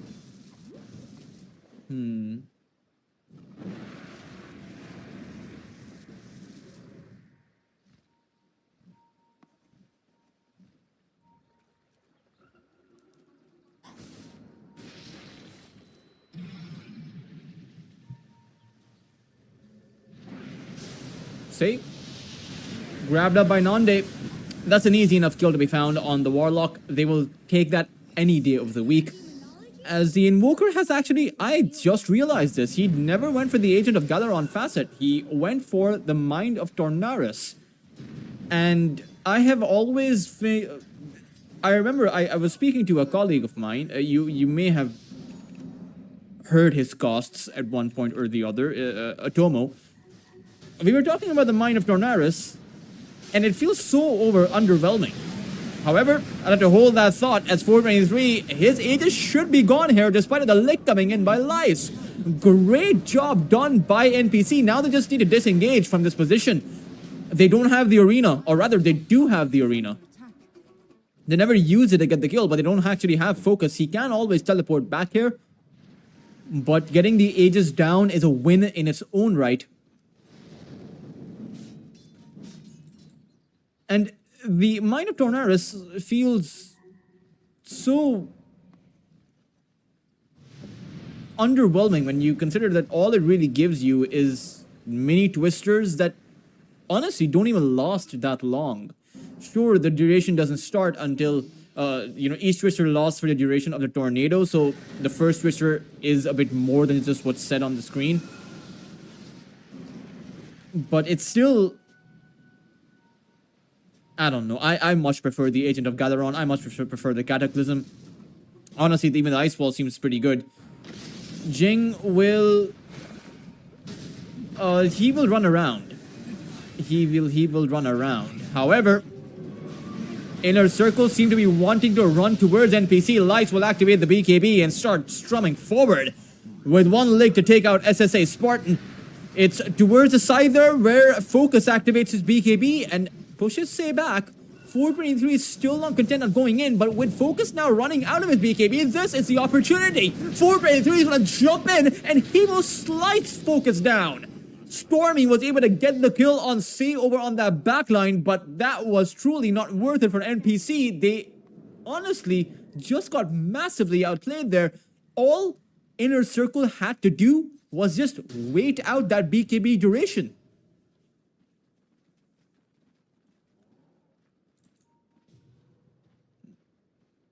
Every single time the Dragon Knight's BKB runs out, 423 is going to jump on him.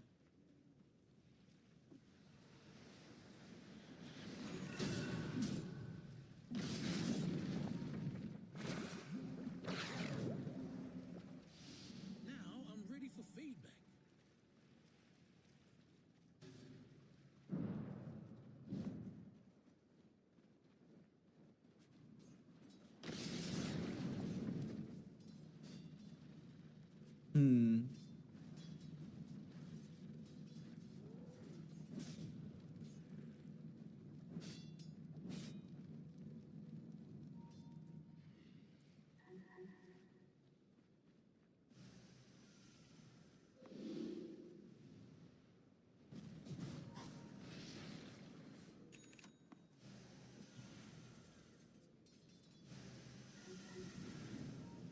A tooth.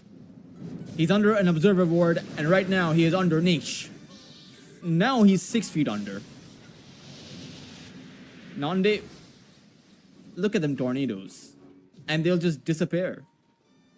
That's what 4,200 gold gets you on the Invoker. But still, from just how much pro players love to buy this item, there's clearly something about this, some value that I do not see. And quite honestly, since they're much better at the game than I am, I'm going to give them the benefit of the doubt.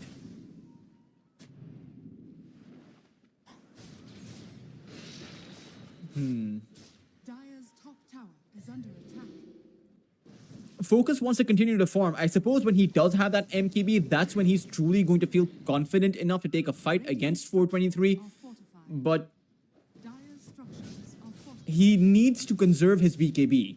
I think Focus should not be jumping in on towards anyone apart from this Phantom Assassin. Just don't fall to the bait that Inner Circle will lay down for you.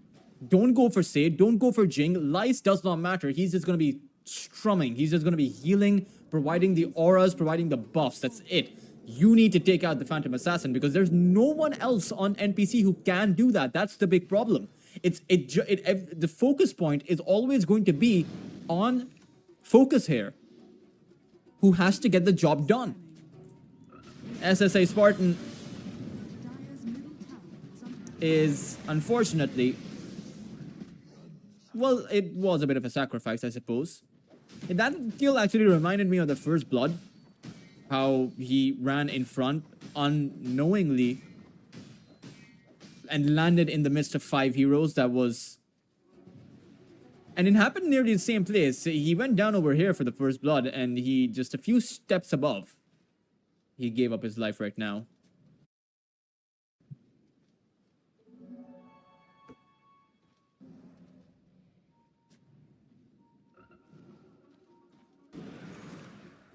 Ooh, they take out an observer ward, but the dragon form was activated. Focus, does he want to go in? He has the MKB and he has the alacrity. If you can catch the Phantom Assassin, somehow disable him, maybe with Stormy's skewer, that's the only real way. Because Phantom Assassin will use the BKB against anything else. The silence, the invoker's array of spells, Jakiro, does not matter. You need that skewer to stop him. The Ice Spot stun is not that long. It's only about 2 seconds of a stun. Spear is also around the same duration, to be fair.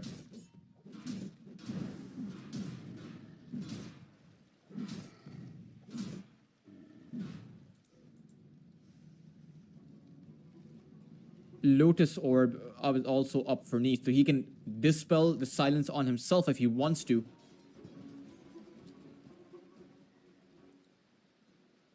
Focus will go back, as he should. There are too many heroes in the vicinity for him to deal with. I hope he's not thinking about what I think he's thinking about. No, he's not. Jumping on the Ember Spitter there would have been... Well, he would have realized what it would have been because he had 4 heroes behind himself on the Ember.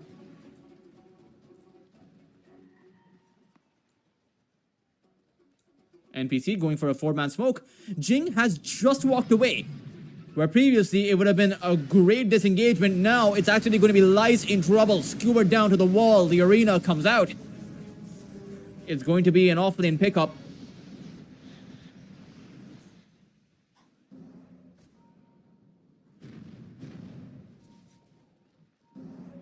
pretty good shard to grab. They also got a great shard earlier because they got it on Jing. So now they got both the supports their shard, the free 2,800 gold for their team.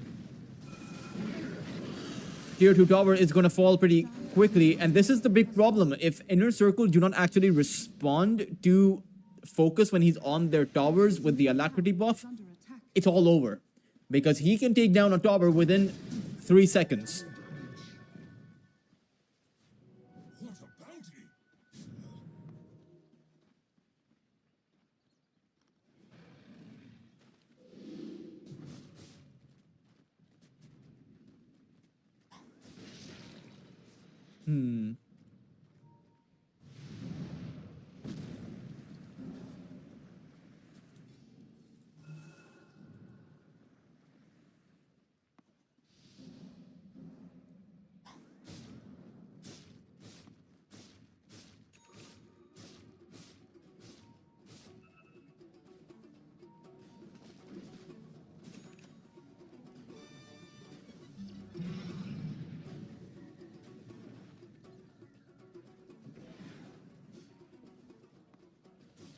Niche with the, well, Greater Healing Lotus. Another full man smoke. It is going to be the Jakiro who will be revealed.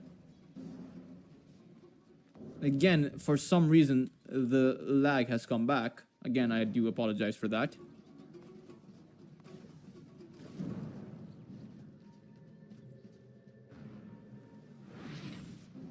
Moss teleports towards that mid lane. Or rather, no Moss teleports. They're actually holding their position. It's a big wraparound. It's actually a massive wraparound. Coming in by NPC. They're probably going to go ahead towards that high ground once more. Wrapping around all the way from the tier 2 mid lane position. This is... Dire's middle tower is under attack. But it should come on to a fight. It's actually going to be Lights once more engaged upon, but he actually survives the initial blast. He will go down once the arena falls as 423 has to get back. He's trying to go for a kill on a tooth. That is not worth it for 423. The Phantom Assassin falls. The rest of Inner Circle have to disengage at any cost. Is the Ember Spirit who will remnant back. Niche will be lucky to stay alive, but...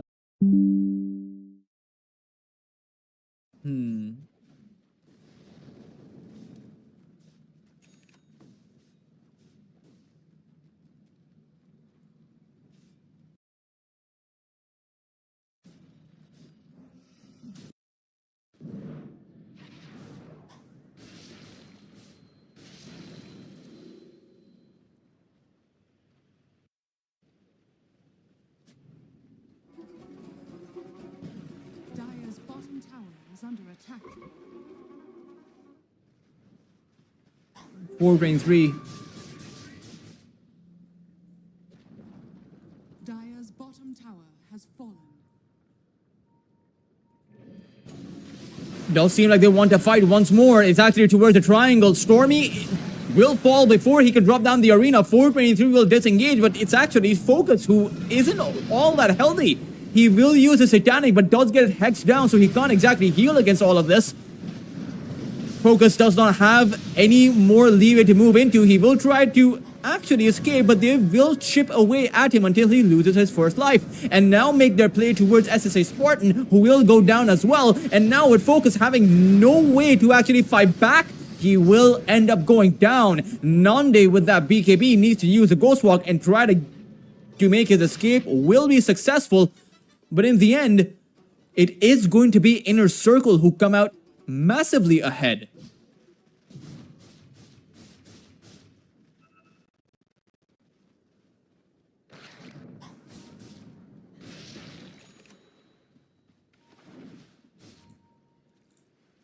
Radiant are scanning. Jing? Oh, he got the hex off. There's no BKB on Nande. Earthspike, though, was not planted down before the deafening blast, so Nande may actually just walk out of this one. Jing, he outplayed Nande, then he got outplayed by Nande.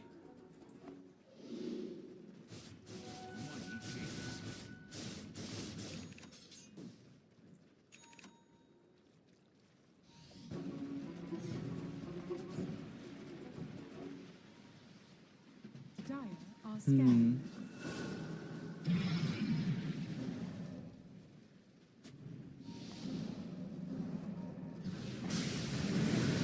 Once again, another initiation. It's actually an Aghanim Scepter up for a Tooth. Niche has fallen. The rest of Inner Circle are moving in. Nande once again gets hit by the Earth Spike as 423 is going to jump in. Wants to get the kill on Nande, and he will be able to. It's SSA Spartan and Stormy also in trouble. A Golem will drop on top of their heads, and Stormy is going to fall. SSA Spartan will not be able to escape. Light will lick a Tooth back and should be able to bring him down with this much heal coming in. This much magical damage to a Tooth. Slowed down with 423. One more knives come out and he will go down. Focus though, this is a good place for Focus to fight, but only if he has people to fight with. In the end, he only has a Jakiro to back him up. And sure, it's essentially 2 dragons, but it's very difficult in that scenario. Inner Circle, finally, they let the lead slip from them for a brief moment in the game, but they're right back at it. They are 15,000 net worth ahead. 423 seems to be in his element now with the stat Satanic. Radiant's middle tower is under attack. Radiant's middle tower has fallen.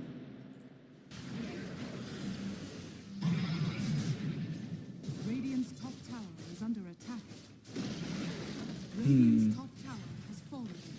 They've taken apart all 3 tier 2 towers. Sure, NPC have done the same thing on that top lane, which is pretty healthy, but isn't that difficult of an objective to get to. The only problem is, right now, Inner Circle possess the entirety of that map, or rather the entirety of the map control right now. They can go anywhere. They have observer wards on the cliff, right outside that mid lane.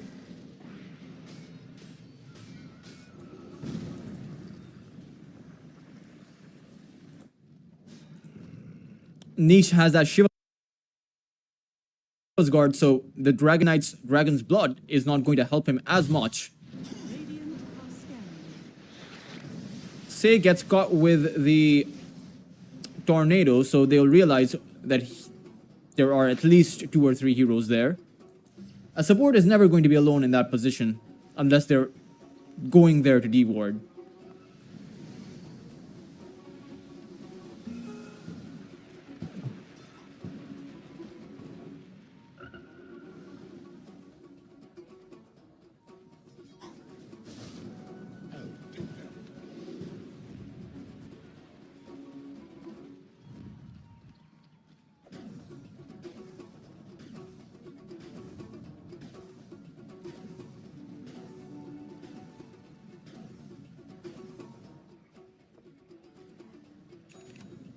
SSA Spartan, I think he saw a glimpse of them. Jing also saw a glimpse of SSA Spartan. He won't be able to catch him before the Jakiro teleports away though.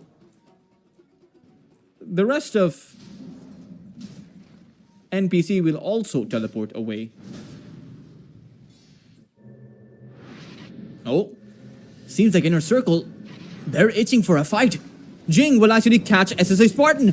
Atuf will be shackled down as Light will go in with the song strumming his way to certain victory. NPC will lose both of their support duo as over on the side, Stormy is in trouble.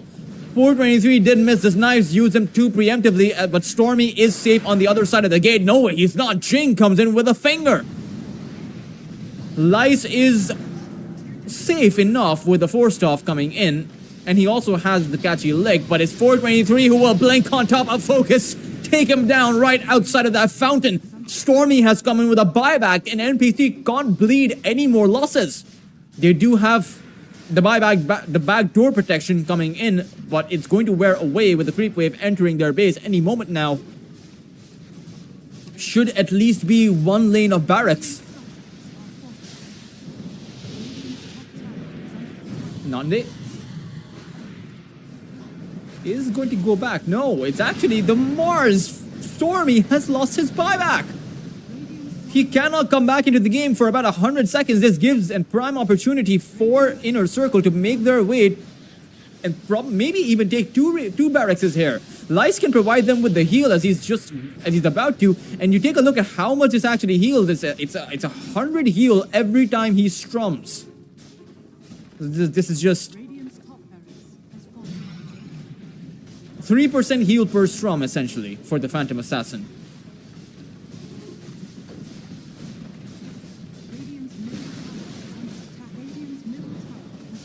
Oh, Nande, no, he cannot get caught.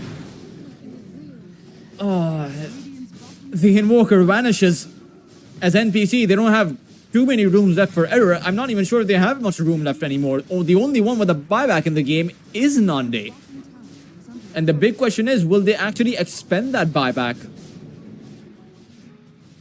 to bring him back in?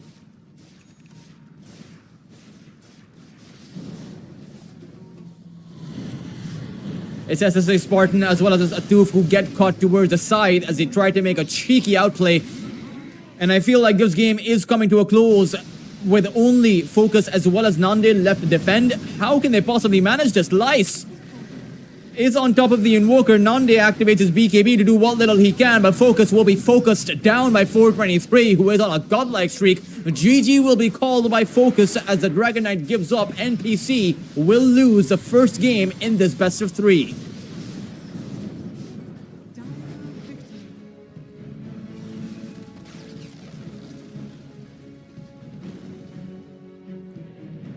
Oh man, that was an interesting game considering the fact that Inner Circle did bungle the lead there for they lost their Phantom Assassin.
best of 3 against Inner Circle v Insanity. And Inner Circle, again, shaky mid-game. Early game was pretty, I would say, decent. I wouldn't say too strong because NPC were getting more kills than Inner Circle. Mid-game was all right, but they did bungle it in the middle there, and it looked really shaky. But they managed to bring it back. At the end of the day, that's what counts. Inner Circle will once again pick up a Phantom Assassin that carried them to victory in their previous game. And with that Phantom Assassin, they're going to pick up a Razor. So they no longer want to play with the defensiveness of a core Largo. They want the aggression of a core Razor. 10 seconds remaining. And they'll have a Warlock at the same time. They certainly do really like their Fatal Bonds plus Phantom Assassin combination. Honestly, it's pretty good. We've seen it time and time again, particularly in the European circle. This is a bit of a favorite.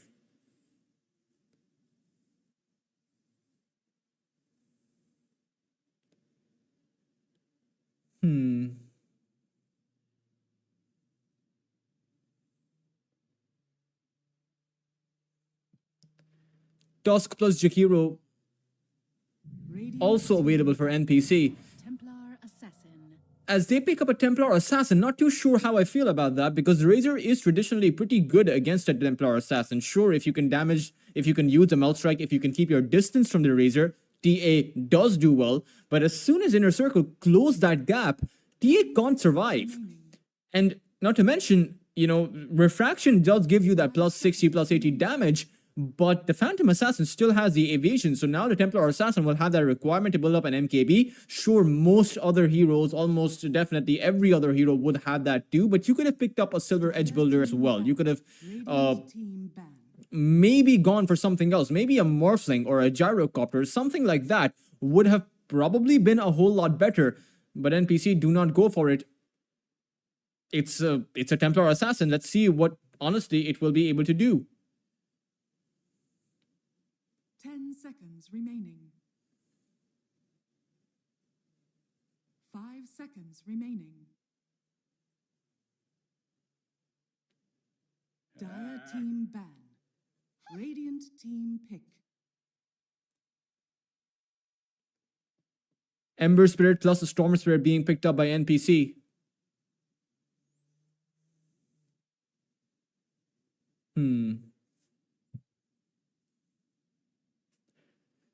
Or rather banned up by NPC actually. It's not exactly picked up. Inner Circle ban out the Razor as well, ban out the Invoker and the Puck. I'm losing my mind ever so slightly. I think it's ever since I read the name Insanity. But taking a look at what NPC will pick up, it's actually going to be a Huskar. This is going to put Inner Circle in a precarious spot. What are they going to pick up for their mid lane is the big question. 10 I'm seconds remaining. not really too sure. 5 Sniper is always going to be an option, but Inner Circle don't have an initiator. Who's going to be the one jumping in? Sniper is surely not going to jump in. But then if you don't go for the Sniper, the other options aren't available in the pool. Viper has been banned out by Inner Circle themselves. This could be a pick by NPC that creates a lot of pressure for Inner Circle. Are they going to play without an initiator? And in fact, if they do pick up a Sniper, their lineup looks incredibly squishy. No one to actually tank the amount of tempo NPC can bring in with the Tusk Snowball, with the Ice Ball, with the Mars Arena, Huskar's Life Break. It just seems like a whole lot.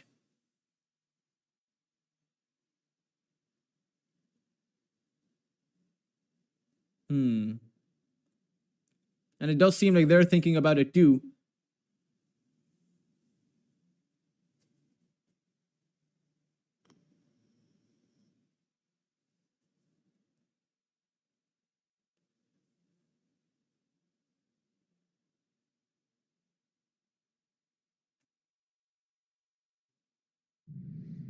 And they're going to go... okay, they do in fact go back to the Sniper. It seems like they will trade it off. They won't have that initiation. They'll just go for the someone who wins the lane against the Huskar, someone who doesn't get dominated. But then the big question is, how exactly are you going to jump in? Because previously, 423 had the Ember Spirit to start things off with.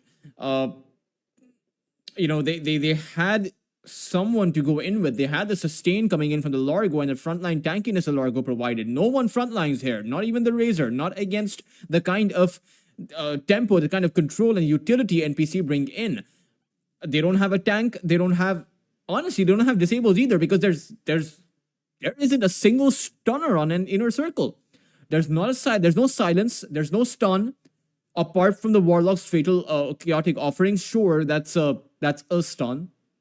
It's a stun you can only use about 100 and you know, every 2 minutes or so. But it's not reliable. A sniper's assassinate could also be considered a stun. That one is more spammable, but it takes a while to actually land. So you guys get the point, right? The gist of the matter is that Inner Circle, they... Honestly, NPC, shout out to NPC for this last pick, man. It truly has seemed to put Inner Circle on the back pedal, and the only way to come out of this is to massively outplay NPC. Otherwise, this should be NPC's game to win.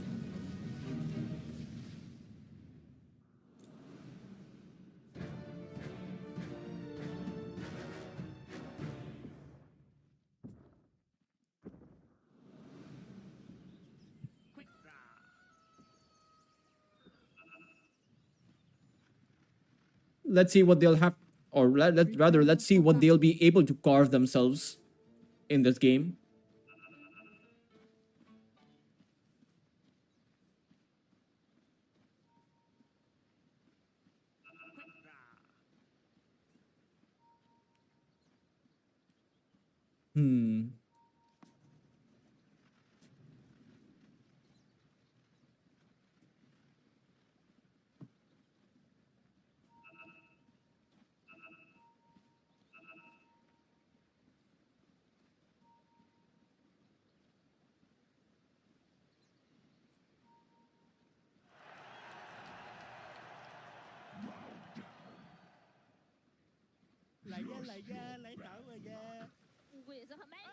I'm not sure where the cheer actually comes from. Is it a voice line? Is it a sound?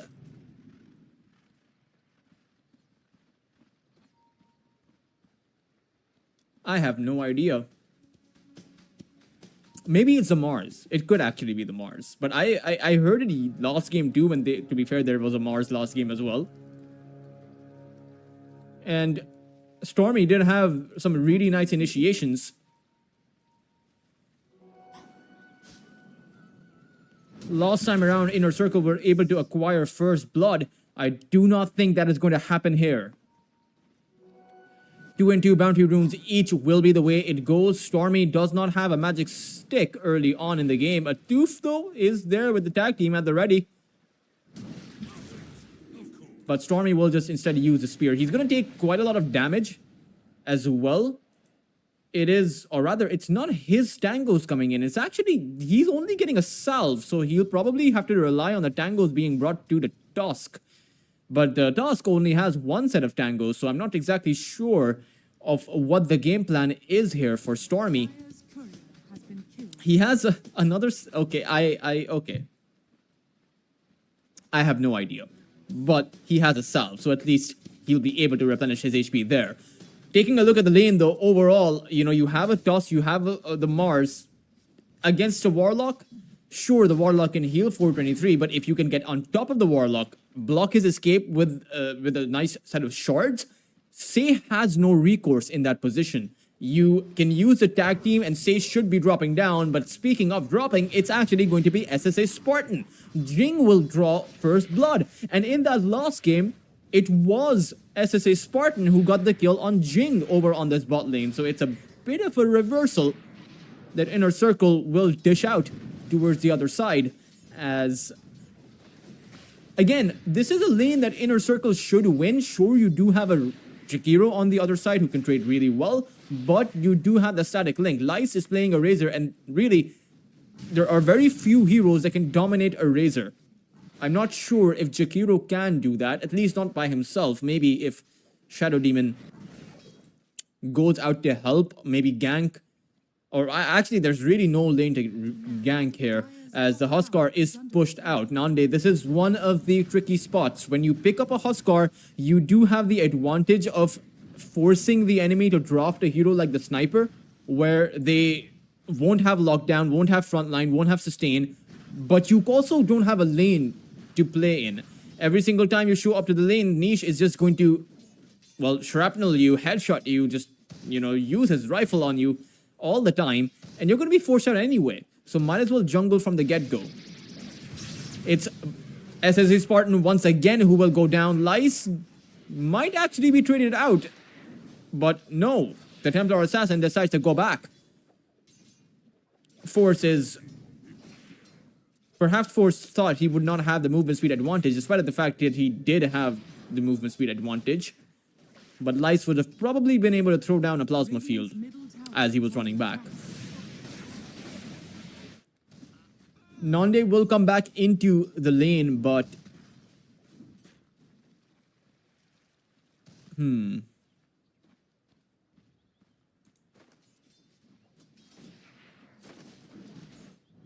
Actually, Nonde is going to go back. Surprising that Nonde actually has more CS than a sniper does, but you have to keep into account the fact that most of Nonde's CS is actually on neutral creeps rather than the lane creeps. So that means that he actually has less gold than a sniper does. Perhaps not by a significant or a huge margin, but finally, yes, a Spartan actually gets a return kill, a bit of revenge for his earlier deaths. Lice is going to get traded out.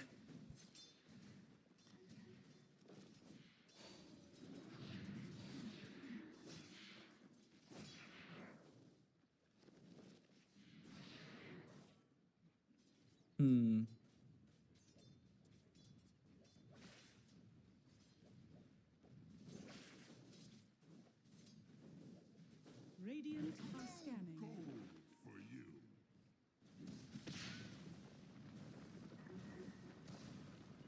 Niche is going to get blocked off by the shards, and with 3 heroes on top of the sniper, Niche should go down here. A Toof will not fall to the shrapnel. He will stay safe.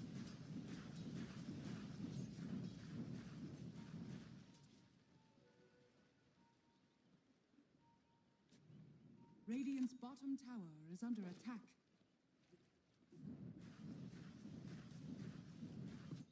Life Break is almost at the ready, and once you have that, Nande can actually look for a kill on the sniper all by himself. I don't think Sniper can overwhelm him with the amount of damage he has currently. Right now, though, it's actually SSA Spartan who should go down to one more hit of the Razor, stays alive long enough, and now Lice has to chase in forward. Way too far forward, in fact. Maybe a Toof can get a return kill or something, but no. Say is nearby, so there won't be a return kill happening. In fact, Toof himself needs to go back.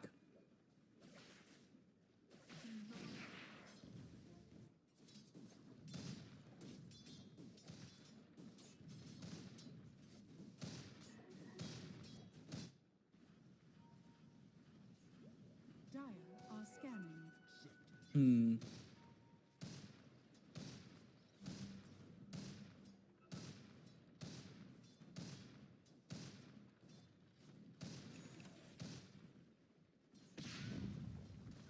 A Toof as well as SSA Spartan, they're inside a smoke of deceit.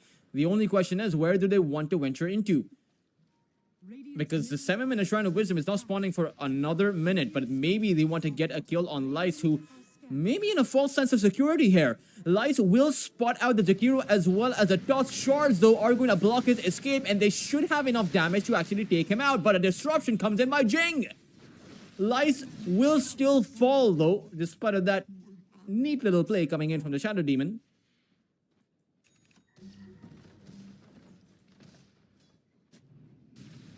Jing is going to go back, but a Toof is also low. Jing will be able to secure the kill before he drops. I'm not exactly sure if that's worth it. Surely not, because you give a solo kill to the Shadow Demon. He's now hit his level 4. Sure, the Jakiro is also level 4, but a support getting a solo kill is more valuable than a core getting a kill in the laning phase, because a core will always find the farm. Who would have thought that it was a Shrine of Wisdom play being committed by Inner Circle? However, they will have to disengage. No front line, like I mentioned, so no one can actually stand in front of that Huskar. Say will have to give up his life.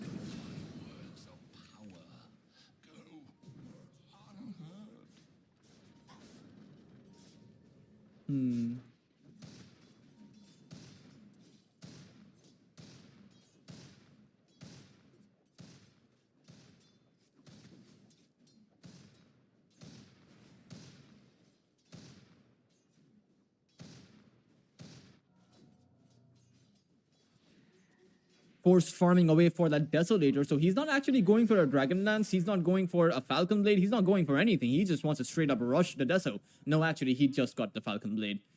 It was in his courier. So I was a bit surprised by that. Normally, you know, what the Falcon Blade allows you to do is, it's not the damage, it's the 1.8 mana regeneration. The damage is nice, the health is also nice, but the mana regen is what truly allows you to flash farm, because then you can spam your refraction, you can farm up the neutral creeps easily. Right now, NPC want to farm Say. SSA Spartan will stay alive. The Stopper is incredibly low, but Niche needs to be careful. Does not actually have the take aim, so he has no bonus range going for him. You can already see, normally with the bonus range, Niche should be able to attack these creeps from his own high ground, but he has to walk down to the river, which puts him in a dangerous spot. However, he is already in a dangerous spot with a life break coming on towards him. You do have 423 here. The Phantom Assassin would actually jump on top of Nande. They want to get the kill, but Nande has the Lotus coming in. Niche has fallen. 423 is going to go down too. Nande ends up with a double kill. Light may be here, but he cannot help Jing, and Jing will fall to Nande himself, who ends up with a triple. A dominating streak for this Huskar, who was struggling in that entire laning phase, but now the struggle is going to be very real, but for Inner Circle.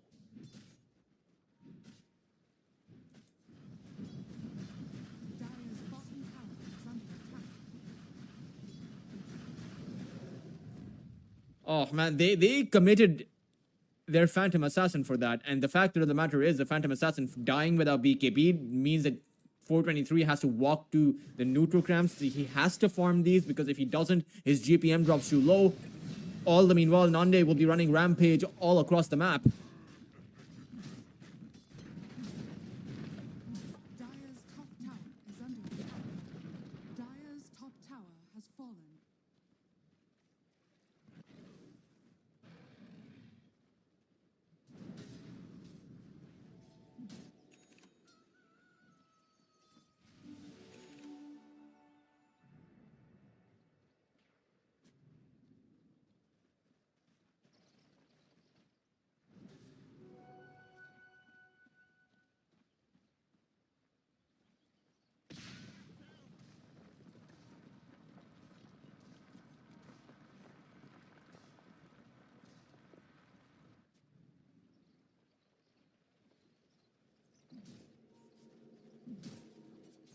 Stormy?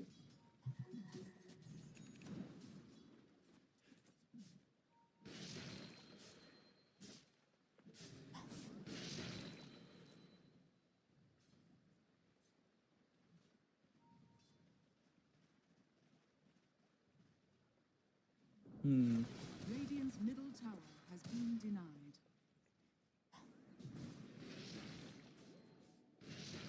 Radiant are scanning.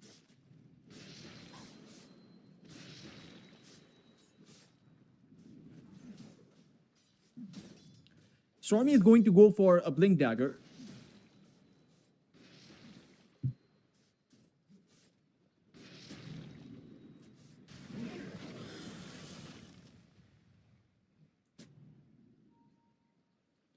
Should have it soon.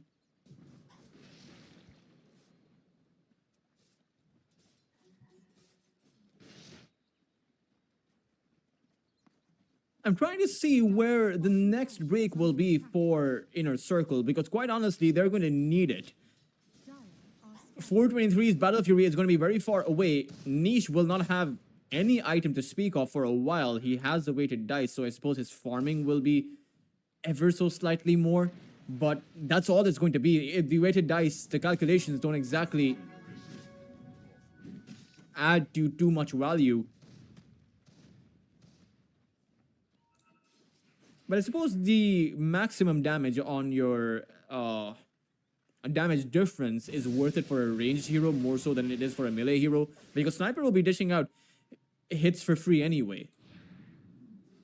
So if you have free hits on the enemy, might as well take the item that allows you to do more damage.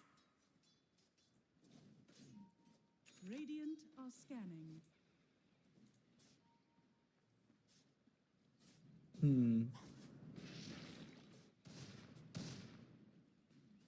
Jing is going to try and protect the sniper at any cost, really. SSA Spartan, he is going to walk up towards Jing. And honestly, even these supports can actually get kills on these squishy heroes. It's limited recourse available. Nande flexing his blink dagger. Dire's middle Threatening Niche, who should feel pretty scared if I'm being honest. They have to abandon their towers. Lice is going for the mechanism, so he's going to be building up that Greaves. So this is going to be a Razor that wants to try and frontline, wants to try and create a buffer between his team and the other side. is under attack. But it's hard. It's Dire's middle tower has fallen. it's a situation where no one on your team can survive. It's a box that NPC grabbed up, you know, from their local market, and they just shoved Inner Circle inside of it.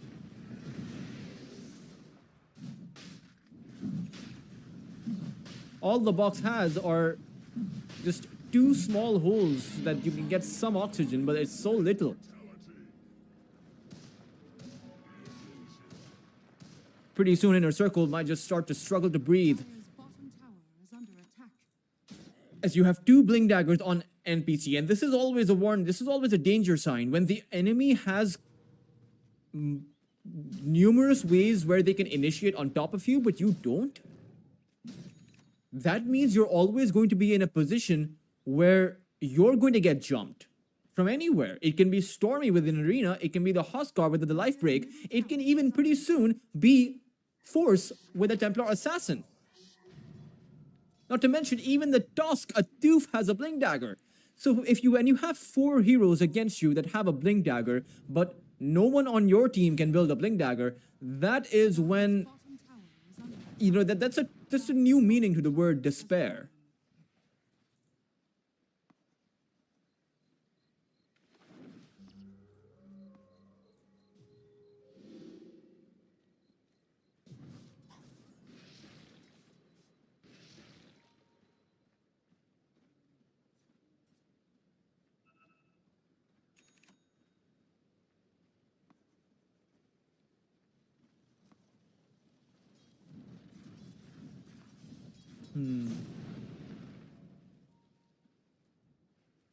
NPC not really going in a smoke because they don't really feel the need to. They want to conserve their smokes, use them for when it's really necessary. Right now, they're just going to walk around, see what they find, see where the bushes hustle.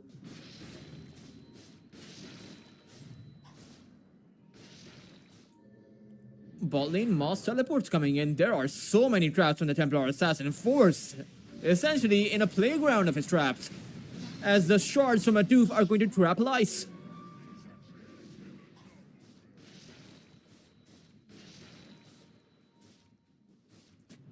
Say is also going to get grabbed up. Nande, though, could be in danger. They're going to jump on top of Nande, but he has the Aegis. Nande will be healed back up as Niche is going to fall. The Aegis will drop, though, but it's at a heavy cost. It's at the cost of your mid laner. And in the grand scheme of things, it was also at the cost of your Razor, technically. Two heroes for an Aegis. Not that bad. At the same time, though, Are fortified. SSA Spartan has been able to take out this tier 2 tower all by himself, essentially. Jing did come in with a disruption, might be able to take the Jakiro down, should be able to. They keep the tower going for Bottom tower. another liquid fire whenever that happens. But in the end, the tower will fall. So in practicality, Inner Circle only have one tier 2 tower remaining. right after Force is done with this one, of course. Dire's bottom tower has fallen.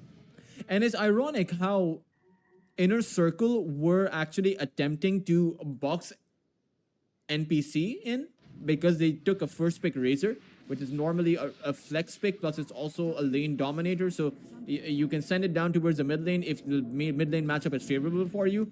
But then NPC came in with this Huskar pick that's quite honestly running them down like a bulldozer.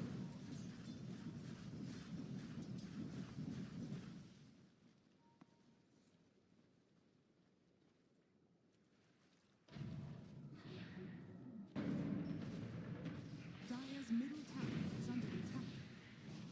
Jing, he used a disruption, but that's just about it. A Tooth will actually jump inside of the arena. Guardian Greaves does get used. Eye of the Storm activated, as a Tooth should be going down, but uses a snowball. In the end, he will fall once he comes out of the snow. But no, he can actually blink away. No, he can't. He can't. He had one less second on his Blink Dagger available. This Observer Ward from Inner Circle certainly helping them to actually achieve that one kill. And it was a support trade. At the end of the day, you're going to take it. You're also going to take Say getting jumped by the life break. Nande needs to be careful. Say might have fallen, but Lice is here. The assassinate on towards Nande is not going to matter. It's actually the Mars who's just going to TP out. While Inner Circle were busy on the Huskar. This is NPC running circles around Inner Circle. They have the bigger circle.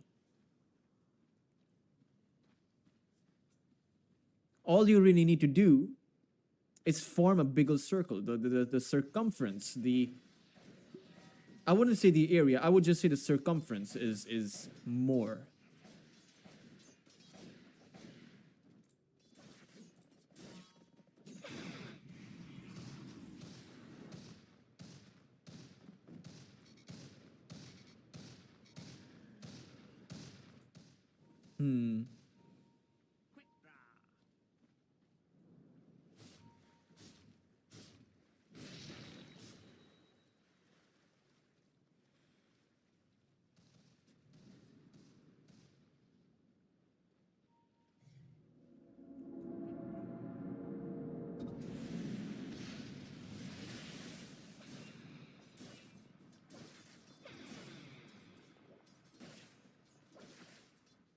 Tormentor is going to spawn, and NPC are in perfect position to take the Tormentor as soon as it spawns. It's a good short game, irrespective of who it goes on. Tusk would be much better, but it will be SSA Spartan who gets delivered the shard. Nande, very low here, but an arena comes out. Guardian Greaves as well. Nande will stay alive. The rest of Inner Circle will not. Well, Jing won't. There's no stopping this Huskar at this point.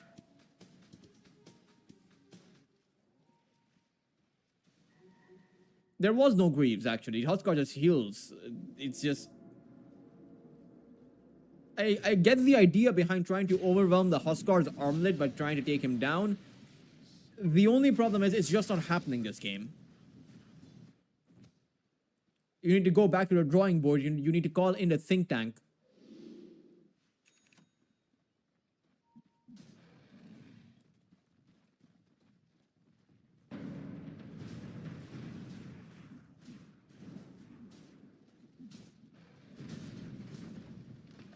Dire's middle tower is under attack.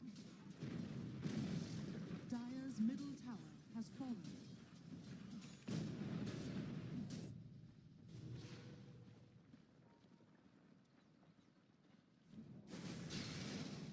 Radiant's top tower is under attack.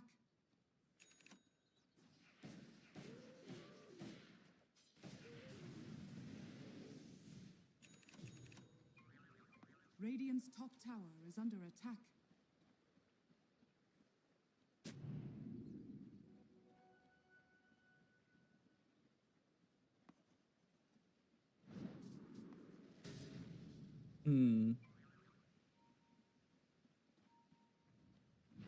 Radiant are scanning. Force coming in onto her say. Okay, never mind. Jing will fall too. This is Honestly, there's really only one way Inner Circle turned this around. It's if NPCs siege the high ground and they lose a fight and get wiped out. That's the only scenario. In every other scenario, Inner Circle lose this game. 80% own, it's just an 80% win probability, and you have to consider this when you have a 22 minutes in 20,000 net worth advantage and the win probability is only 80%. It usually suggests that a game is only 1 or 2 team wipes away from a comeback. And against the Huskar, when you're playing a Huskar, that you are playing with that risk. The Huskar is always going to be 1 or 2 team fight losses away from having the game snatched away from them.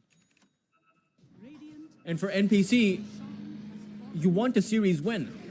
Or rather, you want the game win because this will even out the series. Oh, double man spear coming in by Stormy. 423 does have the BKB, will be able to blink away. Or TP away. But that's a wasted BKB. That's a 9-second BKB now used. And I feel like NPC will try to seize this moment for themselves and go for the tier 3s. As soon as their creeps come back in, now they will go for the tier 3s. Radiant structures are fortified. Dire's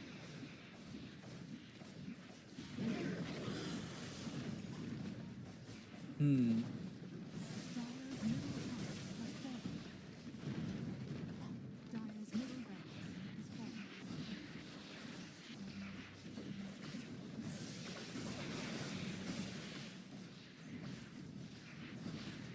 Dire's middle barracks has fallen.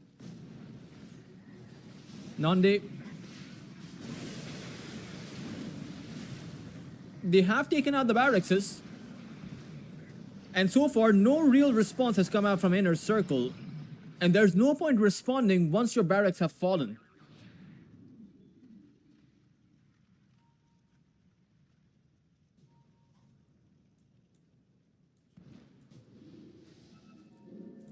.423.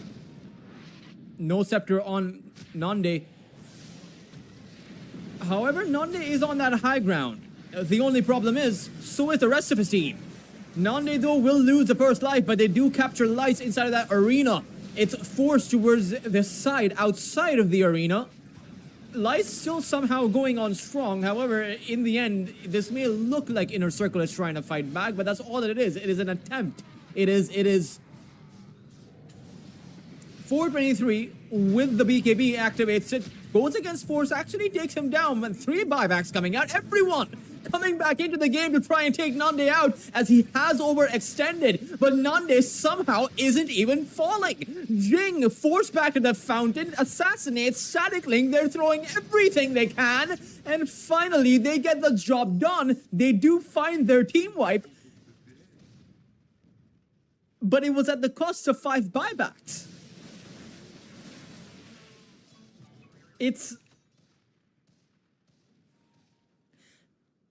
I accept the blame for this because I recall myself saying, you know, that in a game against a Huskar, you're only 1 or 2 team wipes away from coming up with a comeback. I forgot to give the caveat that you don't get to that point by using 5 of your buybacks.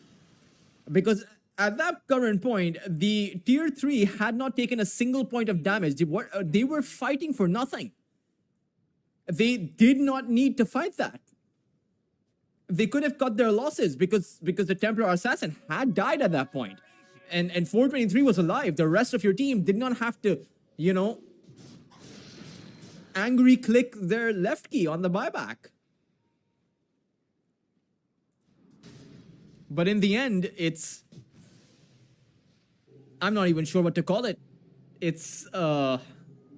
Well, 423 didn't use his buyback. I suppose that's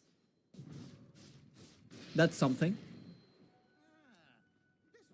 The only problem is he's going to buy out, and I know he will, because there's no point in you being the only one with a buyback.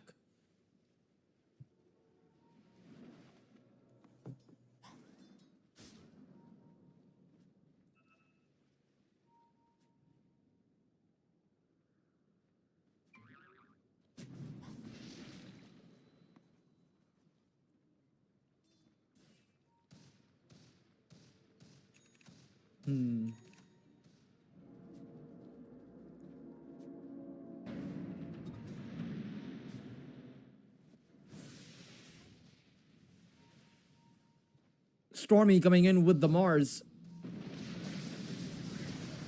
They might be able to take Stormy down. He will be able to throw out the arena. That much they should have expected.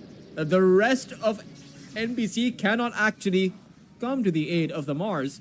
The Observer Ward was actually spotting them out.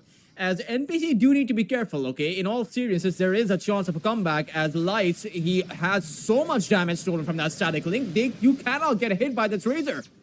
He has 400 damage a pop, but as it turns out, you can't get hit by Force either. It's a punch to the Razor, sending him up into the air as Force makes quick work of him. 423 stuck inside of that ice spot, and we'll call GG as he gets frozen in place. Inner Circle will lose game number 2, and NPC will take them to a game number 3.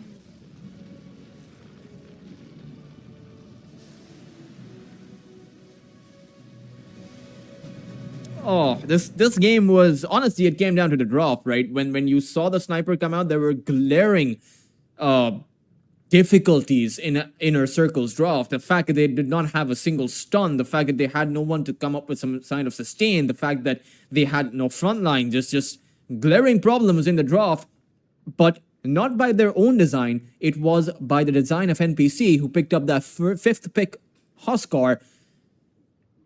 Truly masterclass, but let's see who will be the winner of game number 3, as I have a feeling it's not going to come down to the draft. It's just simply going to come down to who is going to be the better team today. We will find out right after a short break, so make sure to stay tuned on in.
NPC, as NPC did manage to completely demolish Inner Circle in that game number 2, but can they do it again without that sneaky Huskar pick? Because it's too late to go for the Huskar. Inner Circle already have the heroes well built to deal with that Huskar in the form of that Tiny, and even that Slardar, once you could pop that Corrosive Haze on top of him, the Phantom Assassin jumps in. I don't think it's as good of a Huskar game. At the same time, the question is, if NPC, you use a trump card, but then it's called a trump card because you don't have, that's your most strongest play. What is going to be the play for NPC? Because in that game number 1, they were quite honestly outclassed by Inner Circle. NPC will have to hold on strong as they pick up a Mars for the 3rd time in this game, and they have a Shadow Fiend. I am still wondering whether or not the Shadow Fiend is going to be the mid or the carry, because honestly, 5 seconds I remaining. don't actually think the Shadow Fiend carry is a good idea. There is a Slardar with that Corrosive Haze, there is a Phantom Assassin with the Coup de Grace, and the Tiny with the Avalanche Toss. I do not think the carry Shadow Fiend is going to survive long enough to dish out the hits. I think there are plenty of hits going to be dished out on the SF though.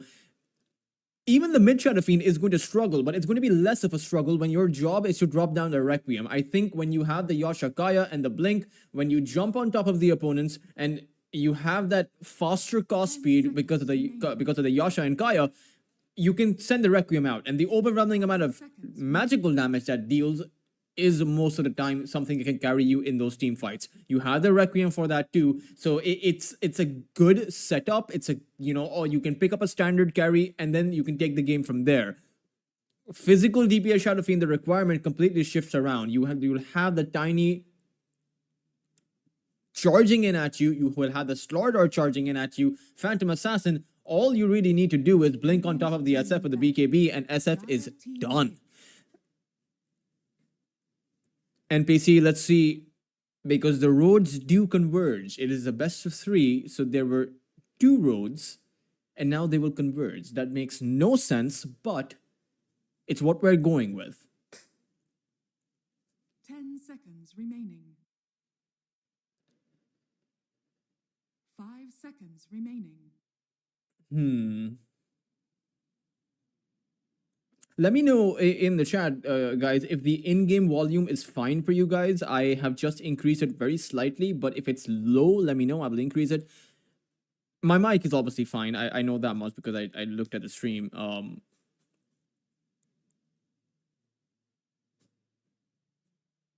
NPC IRL. NPCs in real life. But then what are they in the game?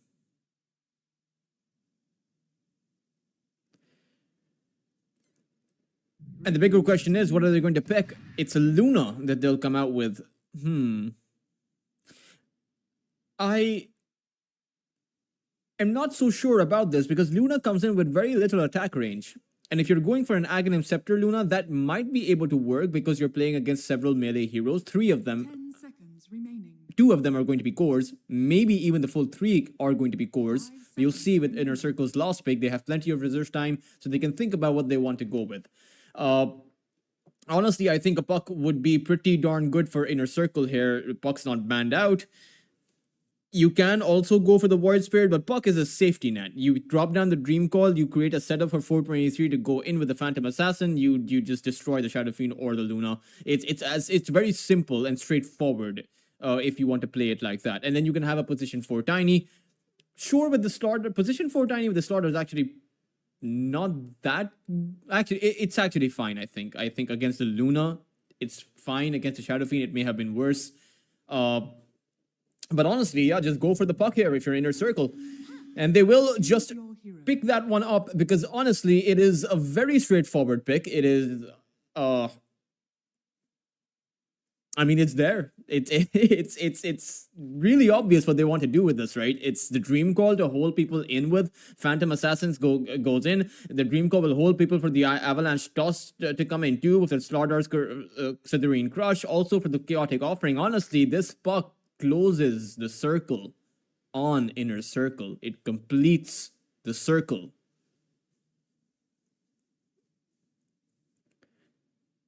And as far as the overall draft goes, I will give the edge to Inner Circle here. I think they've infused the right amount of insanity in their draft, and I think they have the better one. The requirements for NPC to actually overtake Inner Circle in this game are honestly come with a lot of risk, because Stormy can jump in, and he will, he obviously has to, with the arena. Nande has to follow with the Requiem. Focus has to go in. Even if he does have the Aghanim Scepter with the Luna, he still has to go in to hit people with the glaives and the Lucent Beams and whatnot. That will present an opportunity for Inner Circle to actually counter-initiate. And I think they have, as long as you get your BKBs out, you're going to be fine on 423. I don't see what Inner Circle bring in to counteract that BKB from the Phantom Assassin. They just don't have the heroes. They can't do anything against that Satanic.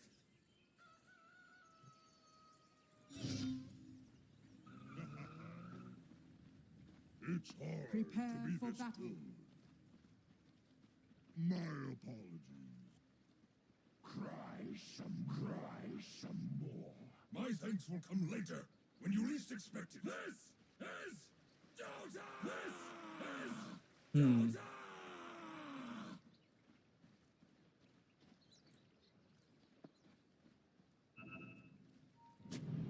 Doof will drop down an observer. Good play there before they walked up, but they will realize with that observer they're going to be in trouble. Avalanche, though, has been whiffed, and that means Inner Circle are going to be in big trouble. Lights is going to be the first casualty. It's going to be SSA Spartan who'll be able to pick up that kill. However, focus is going to go down to the Illusory Orb, and in fact, it's SSA Spartan who's going to fall next. Essentially, 3 kills being picked up for Inner Circle is going to be more than worth it. And they also took down a Toof earlier. So Niche coming out with 2 kills right off the bat, that's a lot. And when you consider the fact that they'll be able to pick up 3 bounty runes, maybe even the 4, if Niche makes a run for it, for that bounty, Luna is still further away. As it seems like Niche won't. He will prioritize just blocking the creep wave a little bit. But this is really good. Niche got about, how much was it? 320 plus 120. So Niche got about 440 gold out of all the bounty runes and out of also all of those kills. He also got the assist goals over there. So let's call it even 450. 450 gold for Niche just to start things off with. It's one can only wish Nande the best of luck in that scenario, as it's also difficult to land raises on the puck. Sure, it seems like it's difficult to actually dodge the raise, because it's easy for Nande to flex his raise, right? To fake his raise. So Niche will use the phase shift if he does so. But you also at some point have to dish out the raise to try and damage the puck. At that point, Niche, if he uses a phase shift and dodges it out, because remember, the phase shift costs no mana. There is no harm in using the phase shift in the laning phase, because obviously Nande is not going to be coming in with any kind of stuns. He has none. So the only danger to Niche, his HP pool, are the raises from Nande. So just dodge those away, as many as possible. Even if you dodge one, that's 80 mana taken away from Nande's already low mana pool.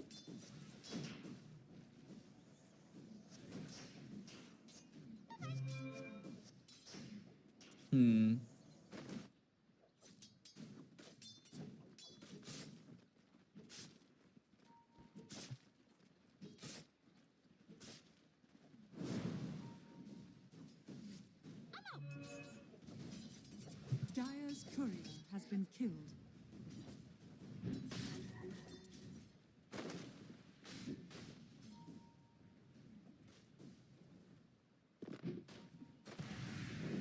Lice is in trouble, might actually go down, because Force does have another beam thanks to SSA Spartan coming in with a disruption. Lice is going to be held in. One more hit from Force would have been enough, from Focus would have been enough, but Lice will simply walk away and actually teleport back to the fountain.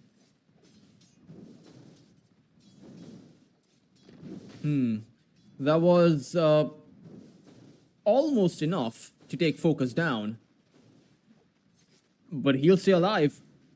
Meanwhile, towards that mid lane, once again, there's that fake coming out by Nande, able to land 2 raises because of it, and you can see how dangerous it gets for the Puck to get hit by a raise. 2 raises brings Niche down to about half of his HP, as he doesn't want to let go of these creeps. But he's actually used his phase shift. Nande is going to get 2 more raises on top of him. Niche, is he going to go for the water rune? No, he isn't. He values his life. Towards our bot lane is, of course, a Phantom Assassin and a Warlock against... I feel like we've been here before. The Mars and the Tusk. I feel like it was also the Phantom Assassin and the Warlock in that Lusk. I could be wrong. It might have been a different hero other than the Warlock. But I have a feeling it was the Warlock, actually. Say was playing the Warlock. This lane has happened before, guys. Just in a reverse the Dire and the Radiant. And then it's the same thing, because 423 and Say were playing over there. So again, it's similar. I will emphasize the point that Say's positioning needs to be picture perfect. If he gets caught in by the shards, the tag team will be too much for him. Stormy and the Tusk will overwhelm him.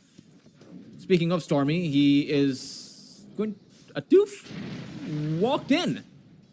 He walked into the creep wave. Atuf is... he's gone.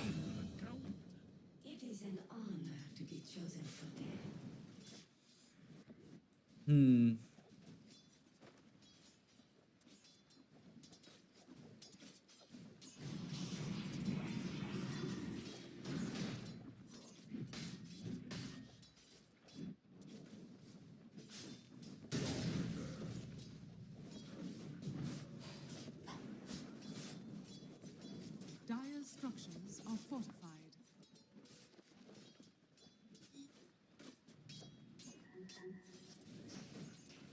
Mid lane is still going pretty evenly, I would say.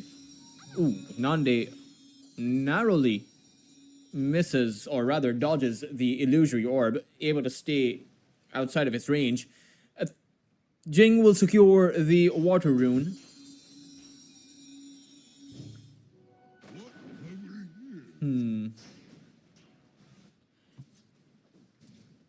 Luna does have a lot of farm. The one person who doesn't have, or rather, there are 2 people who don't have any kind of farm, are the Stardar and the Mars, which is surprising. Stardar should be able to farm up against the Luna.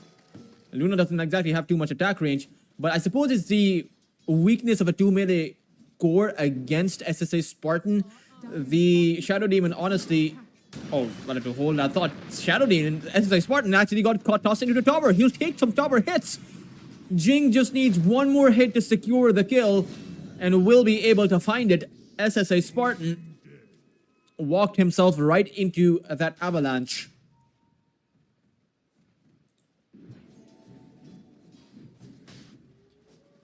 As right now, focus. And needs to kind of focus on where he's farming, because Say is there through the gate. An avalanche comes out. Focus will be disrupted momentarily by SSA Spartan, but it's going to be inner circle to hold their positions. Atuf is here to activate that tag team and turns it around on towards Jing, who will end up going down, but not before he sends a toss-up on towards SSA Spartan, who has fallen. It's Atuf who might be the next casualty. Lice does not have the mana for this another Sidrine Crush, but if he can find a few more hits, he'll be able to find a bash. But the teleport comes in from the Luna, which means that Lice will go back. However, it's still a clear win for Inner Circle because they were able to take out 2 heroes, including the carry, away from NPC.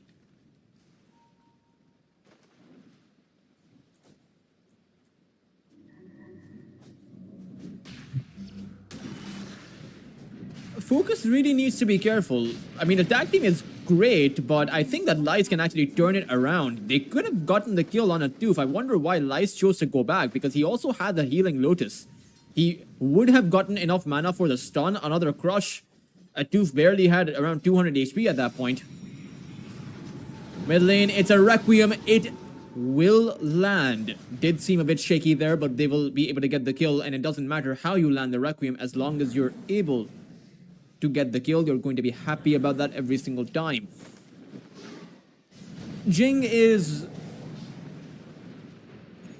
Well, I mean, he's just dead. He's going to feed a double kill to Nande, essentially. And Nande is Jing died very close to the Dire base, so Nande will actually go back to the fountain and teleport back to the lane. This is honestly amazing for Nande. 423 tried to steal the Shrine of Wisdom. Stormy is here, and he will find the nice little skewer, but you do have Niche respawned and come alive as the Fairy Dragon will be able to take out Stormy. The critical strikes, the coup de grace, too much for Stormy right now. Not when he has too little HP to play with.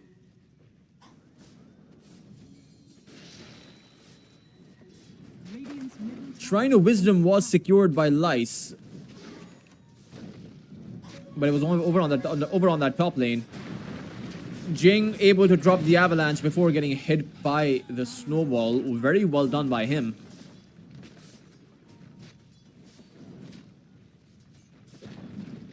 Dire's bottom tower has fallen.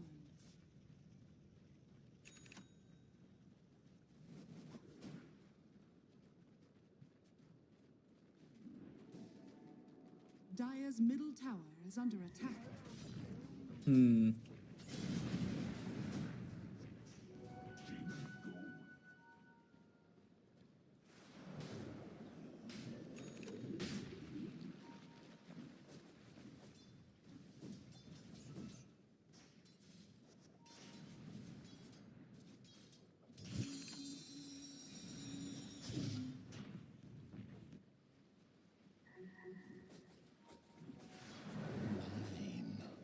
Jing, he has the arcane boots.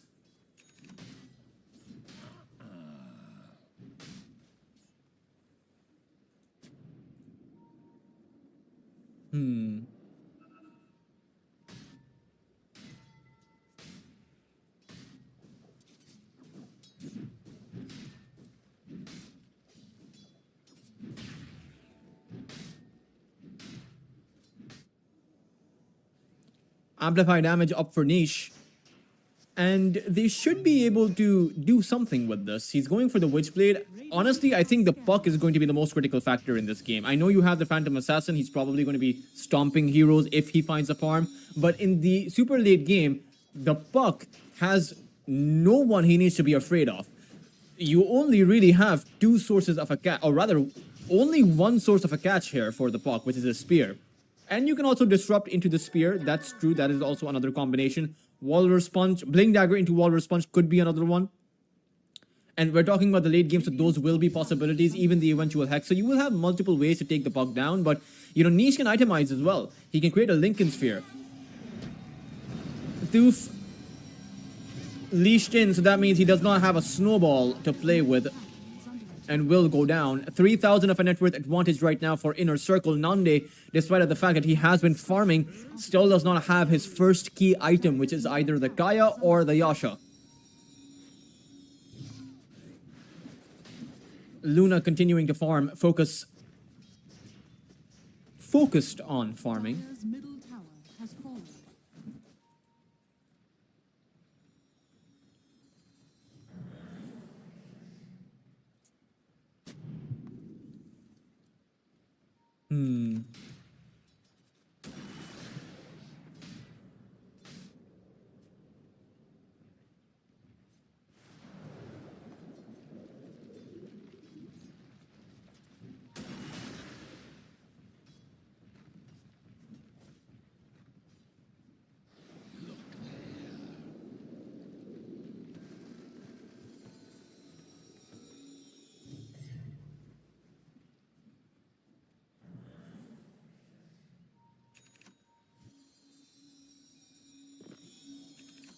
Niche Dire are scanning. almost has that Witchblade. Meanwhile, Mars Stormy obviously going to go for the Blink Dagger. That's the pickup he has gone for each and every single time in the series for the 2 games in a row. This would be the 3rd. They have the Eclipse. They want to make a play for 423. Demonic Purge will happen. Eclipse will come down on top 2. And they will take out 423. Jing will fall as well. Lice and Say are here for a potential turnaround, but they're outnumbered, and they will decide against it. In fact, they somehow need to keep themselves alive.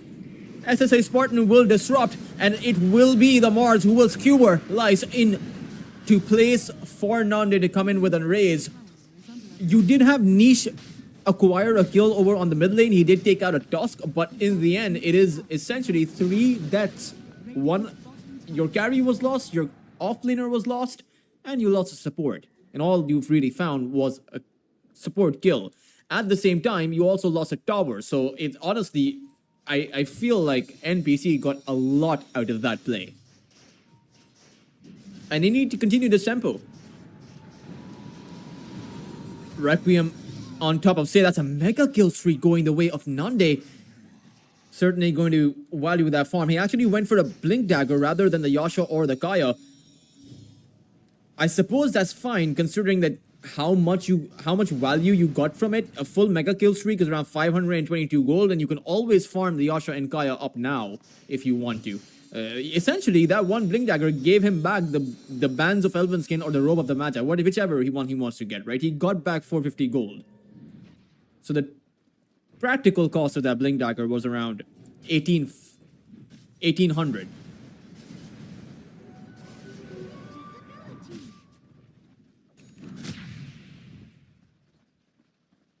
Radiant are scanning.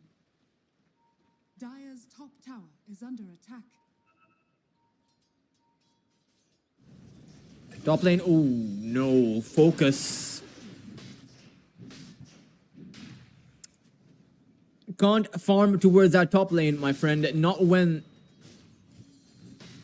after the laning phase. The safe lane becomes a death zone for most carries. In specific, the tier 1 location after the laning phase is a no-go for a safe lane carry to farm in, because it's just where the enemy are going to make a move.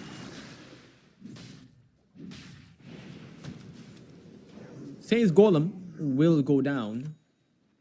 Does give a fair chunk of gold away. Imagine the Warlock's Golem gave away as much gold as... you guys remember the Helm of the Dominator meta which came up before this patch? So the Helm of the Dominator would give... the creep kill would give you as much gold as a Golem's death gives you. Which should tell you how absurdly broken the Helm of the Dominator was. Radiant's middle tower is under attack. Just because they had to increase the bounty on it too.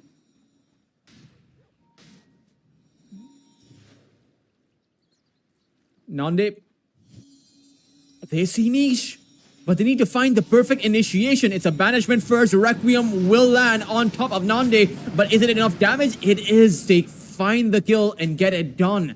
Despite of not having a single stun, they're able to make it work with just the Requiem and the disruption from SSA Spartan.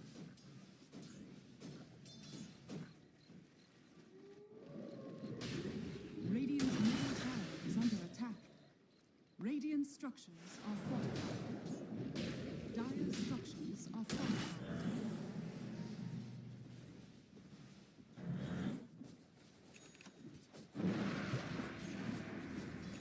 Radiant's middle tower has fallen.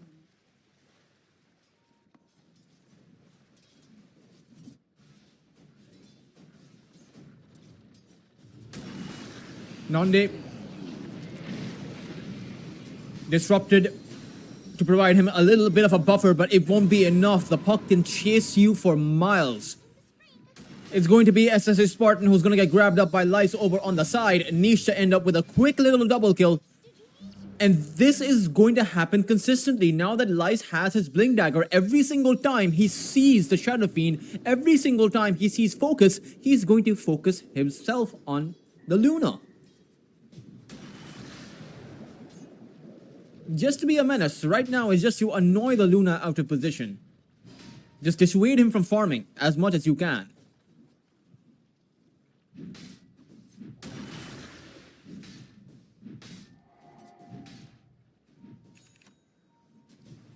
Niche is coming in.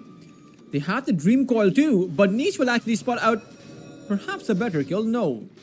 The Pavis coming in. 250 damage absorption is a lot too much for Niche. He will realize the Mars is there and will go back. Jing has his Blink Dagger coming in the courier too. And with this, Inner Circle have acquired yet another power spike. It is multiple Blink Daggers for their team.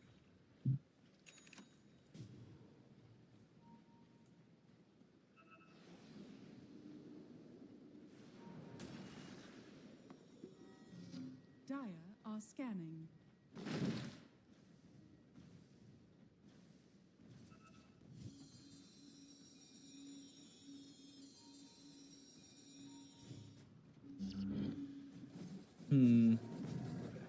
Radiant are scanning.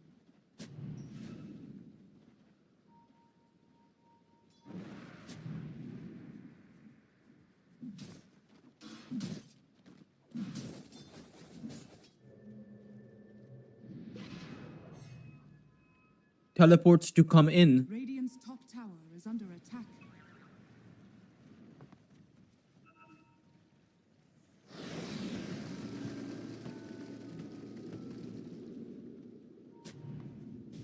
A doof will be the point of contact and will go down, but that's not really what they came in for, is it? It's just a support kill is probably going to leave a sour taste in their mouth. Say will drop down the golem as they want Roshan. Should be able to get it. I think they would have been able to get it without the golem. They have the Slytherin, they have the Corrosive Haze. They have a Phantom Assassin who has a Battle Fury. But I suppose they just wanted to get it done quickly.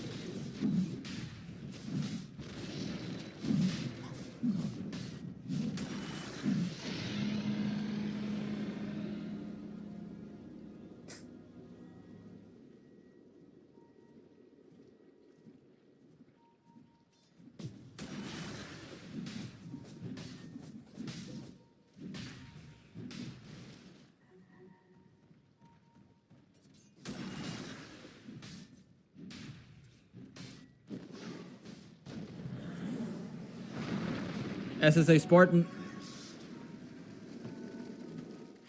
will blink back.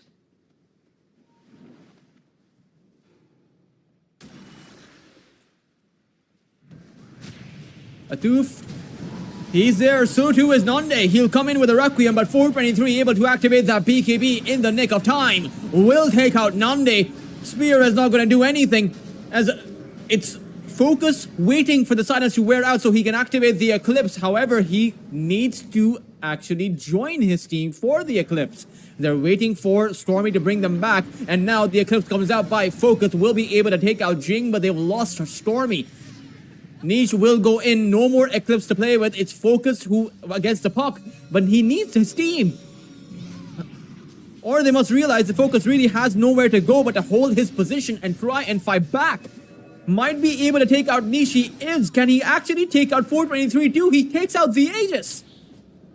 They won't be able to stop the teleport, and they won't be able to find the kill either. Focus able to come out with a play that may have just kept NPC in the running. If the Luna died there, that would have been an entire team wipe. That would have been too much gold, but somehow, some way, Focus is able to make it work. Radiant are scanning. And they also got the Aegis, so overall, it's not that bad. When you look at the fight recap, it's only 1400. It's only 40 more gold going the way of Inner Circle. When you consider the Tormentor, they've also been able to pick up. Now, that obviously changes things. It's also a decent shard pickup, the upgraded Upheaval, which unleashes the Imps.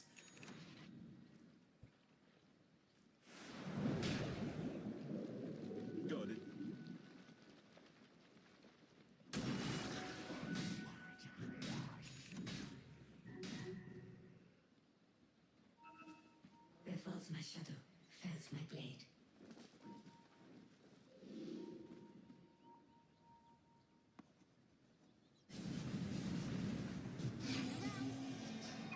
Niche. Oh, Snowball actually cancelled the Requiem there. 423 has the BKB. Thinking about it, maybe it's Lice they need to come in with. The shards are going to cancel the blink though, as it will be a Smoke of Deceit play. NPC, perhaps they want to go in. They want to find someone. Maybe it's Niche. This would be a huge kill if they can get it. But Niche seems like, or rather, no, it's NPC who seem to not be sure of where they want to go or who they want to go in on. They certainly do have that trajectory mapped out. The only problem is, how do they come across that high ground? Oh, Focus was assassinated. That should technically give NPC the space to go on in. It's a great arena, and Nandi is gonna wipe out Inner Circle. 423 lies, and Jing did not see that one coming. Oh man, that was, honestly, that was Stormy's play. A 3-man spear and an arena. Man, oh man, NPCs sure know how to fight back. Attack. Radiant's top tower has fallen.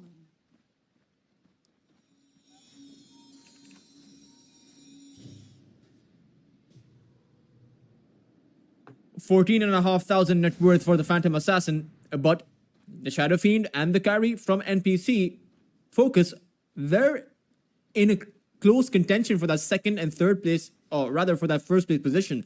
The Focus is only about 700 net worth, and rather the Shadow Fiend too. They're both only about 700 net worth below the Phantom Assassin. And this is where things truly start to get hard, because you had a 6,000 net worth advantage, and now that has slipped away from your grasp. You've been able to find Focus, take him down, but he's not the only target you have to focus on. It's also Nande, who is pretty farmed up on that Shadow Fiend, and as Stormy just proved, it's not over until the Requiem hasn't come out.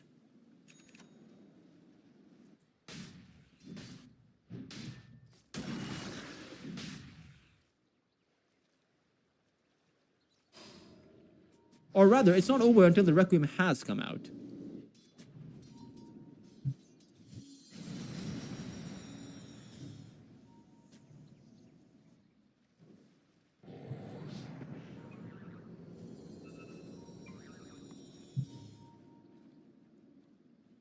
Dire's bottom tower is under attack.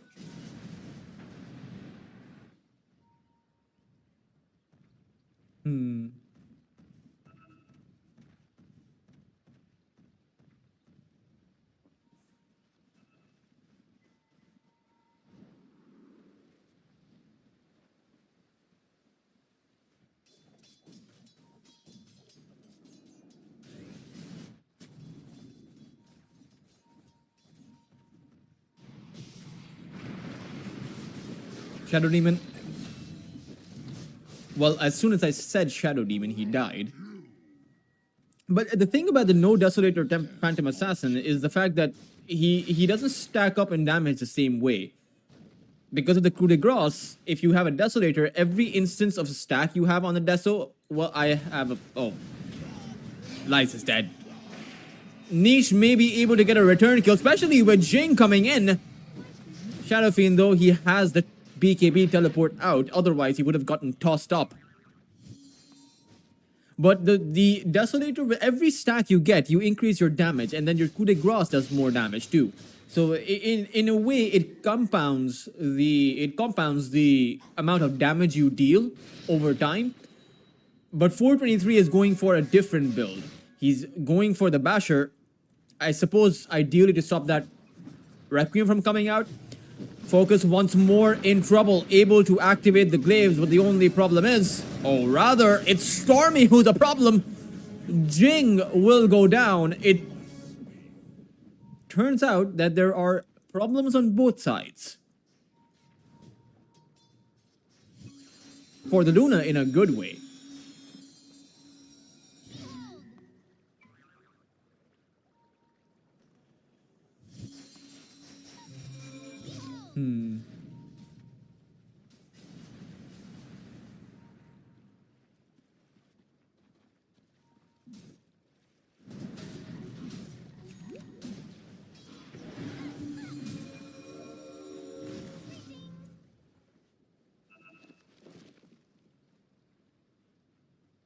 Radiant's middle tower is under attack.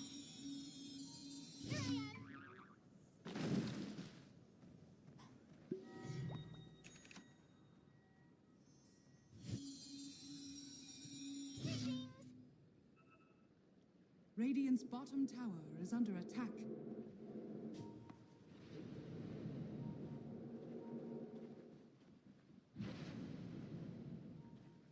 Dire's top tower is under attack. Dire are scanning.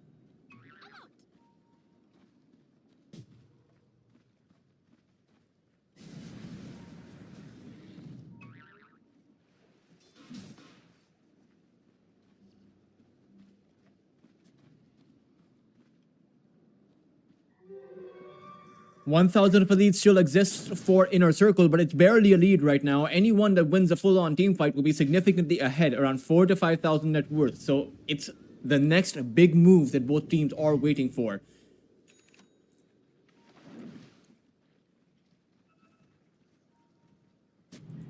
.423 does have the basher. Sanjin Yasha, I suppose he does have enough damage. He just needs the free hits. At the same time, Nande is in possession of an Aghanim Scepter. Focus. He's going to be the first point of contact. He has an Aghanim Scepter for himself. He just needs to unleash it. He managed to do so. And the snowball will keep him safe. But he gets tossed up by Jing and will fall down on his way back. Atuf is also in trouble. NPC need to be careful. Stormy waiting to unleash the arena, but the fight has been divided entirely. Nande is going to go in with a Requiem, but does not actually catch a single target, and is going to get bashed before he TPs back. Nande has fallen.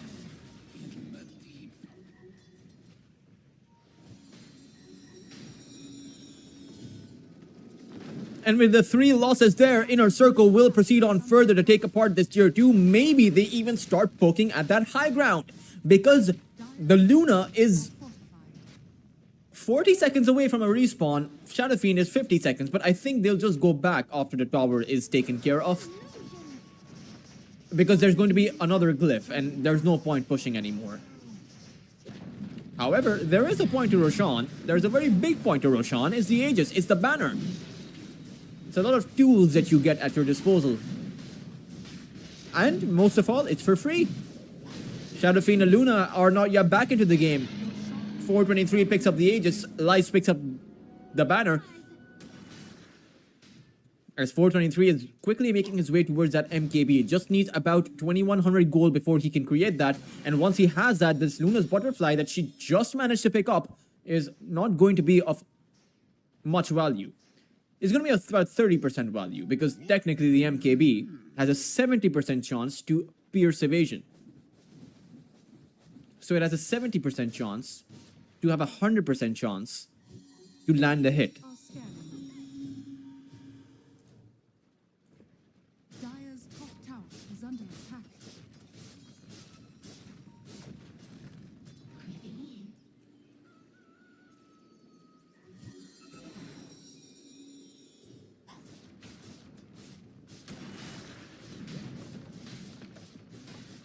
Dire's top tower is under attack. Dire's top tower has fallen.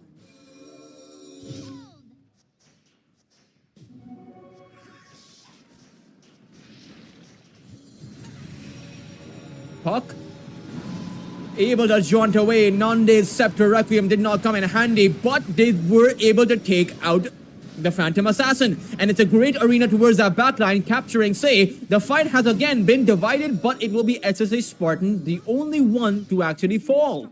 Structures are fortified. Coupled up with the Aegis that they did lose though, Inner Circle, perhaps that is an even exchange, and I think NPC will be really happy about that.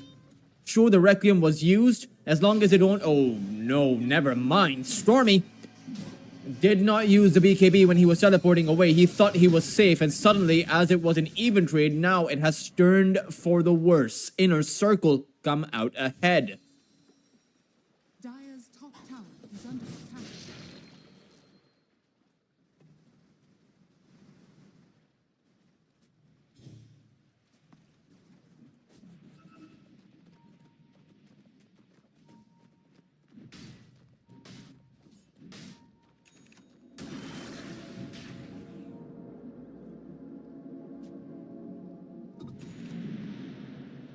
Dire are scanning.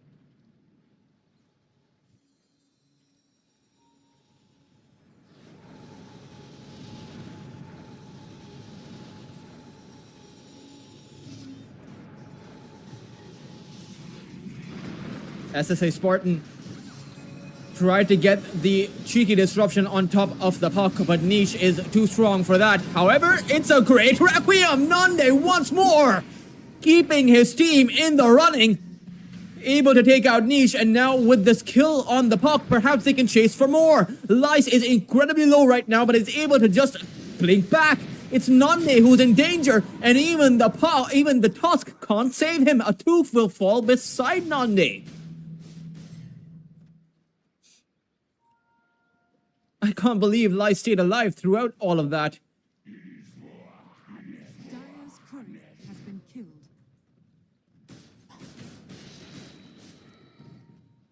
They see Focus. Lice wants to go in on him, but instead it will use the crush on the creeps. Part 2, Lice wants to go in on him.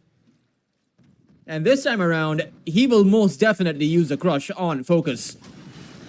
They're gonna go in and they will... 1600 damage coming out for 423 MKB Basher, and the damage will...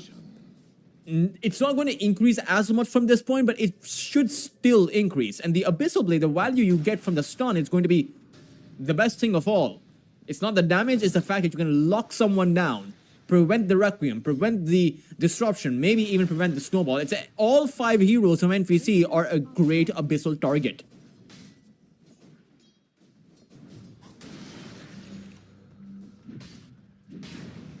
And I think that 423, if he sees any target on the map, he should be going for them. Dire's bottom tower is under attack.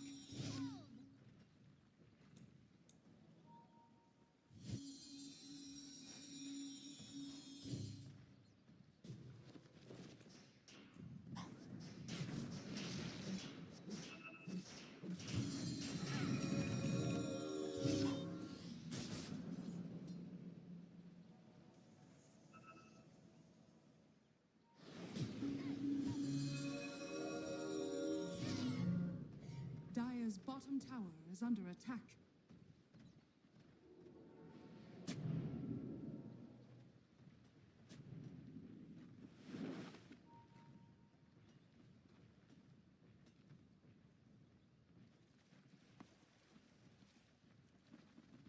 Dire are scanning.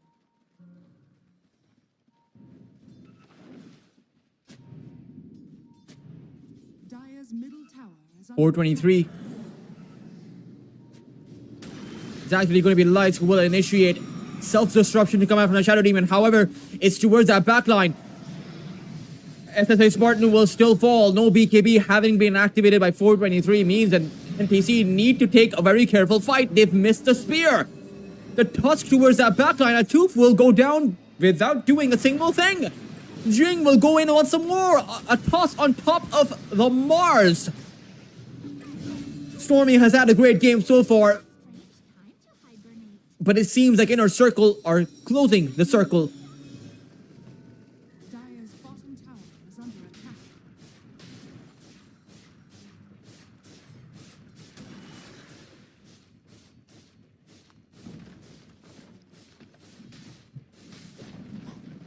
Dire's bottom tower has fallen. Dire's bottom tower is under attack.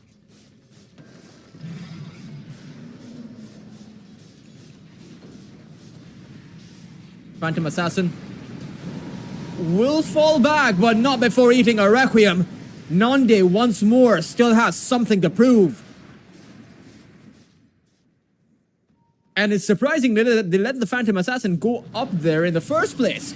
Oh, they counter-initiate. A Tooth and SSA Spartan instantly lose their lives. And I think the big idea is Inner Circle realize that the one threat is that Requiem. As long as it's not there, NPC can't fight.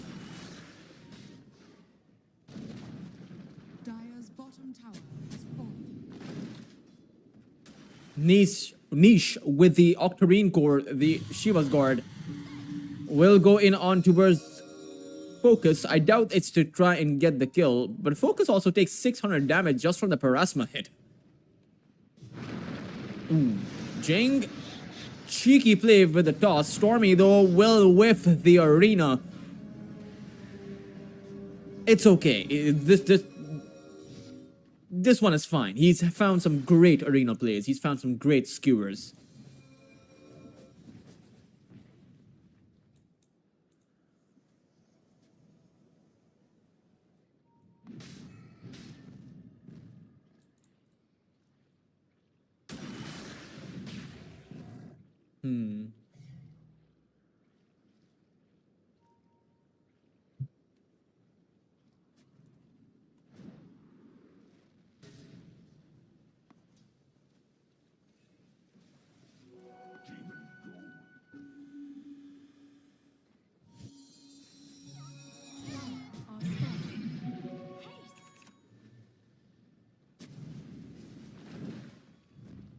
Jing, Wind Waker up for the Tiny. Bottom barracks are under Oh man, Jing is certainly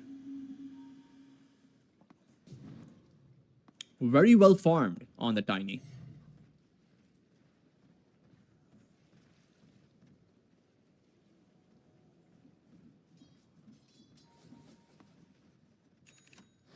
Radiant are scanning. There is an observer ward. A Tooth as well as Focus will be revealed. Focus has the BKB holding on towards it. Disruption is going to come down. They see the observer ward on top of the high ground and they will take it out. Meanwhile, towards that backline, everyone all falling really low. Niche will use the phase shift, dodge out the Eclipse. And suddenly, NPC, this is not looking like a good fight. Nande will need to pull off a magical Requiem to try and save his team out of this one. Arena comes up by Stormy. He is running out of time. Does find a skewer in place, but still no Requiem coming out. NPC are going to buy back on their task. As it seems like Inner Circle, they're not going to press the issue. Forcing out the 2 buybacks are going to be enough for them. Are scanning.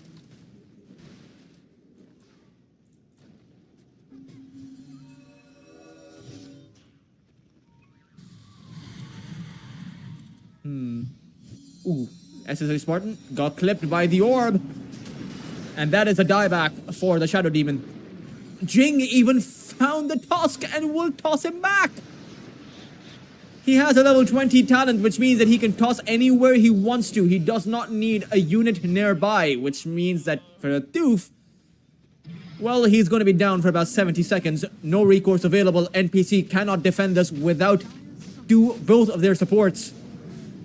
But Nande, he's always been the X factor in this game. He's always been the one to keep NPC in contention for the series. Can he do it without his team though? Middle barracks are Doesn't seem like he feels the confidence to try and pull something like that off. And it, honestly, who can blame him? Going against a 5 right now would be just wasting your own life away in a position where you might still try and salvage something out of this game when your supports do respawn. tower. So it's a heavy decision, but as the game goes on in any game goes on in Dota, you're going to be forced to make heavier and heavier decisions. And this one wasn't nearly as pricey. They only gave up 1 barracks, and I suppose it's because of the fact that Roshan was up. So Inner Circle wanted to go for the 3rd Aegis rather than press the issue on another barracks. And potentially test Nande's patience.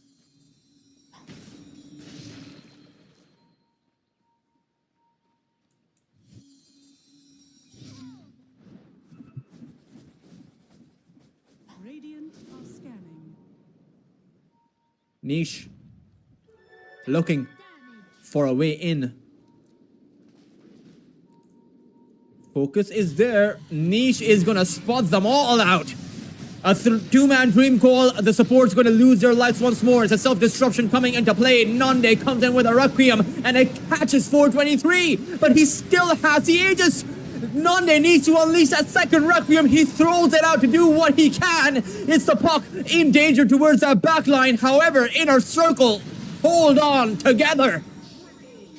Nietzsche ends up with a triple kill. The entirety of NPC's lineup wiped out from the face of the map, and Nande will realize it after a long and hard battle. It will be Inner Circle to be the series winners at EPL, and it will be NPC who will lose the series.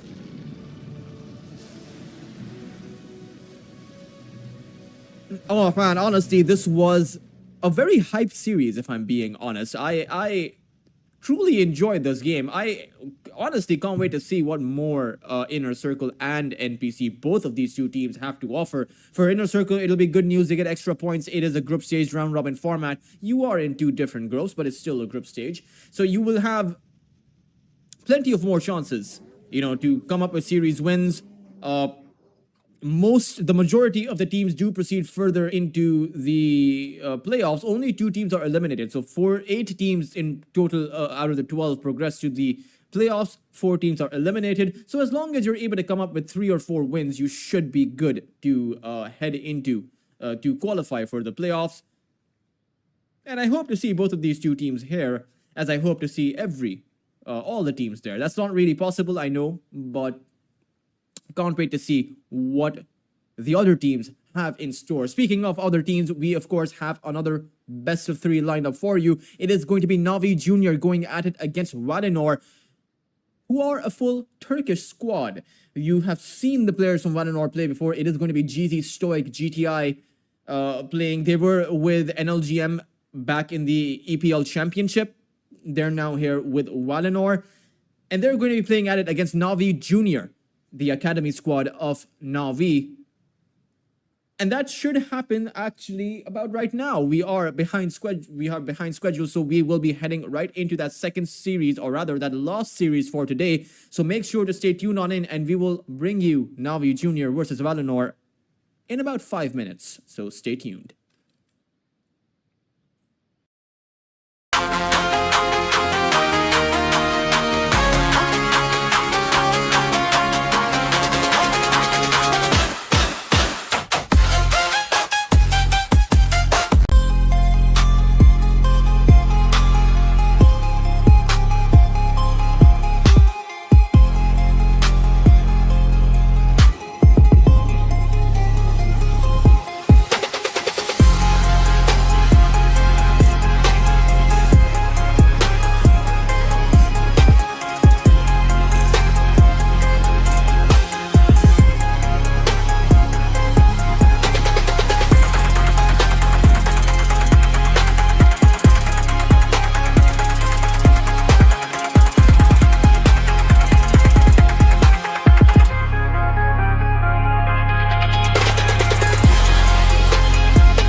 the EPL European season number 34.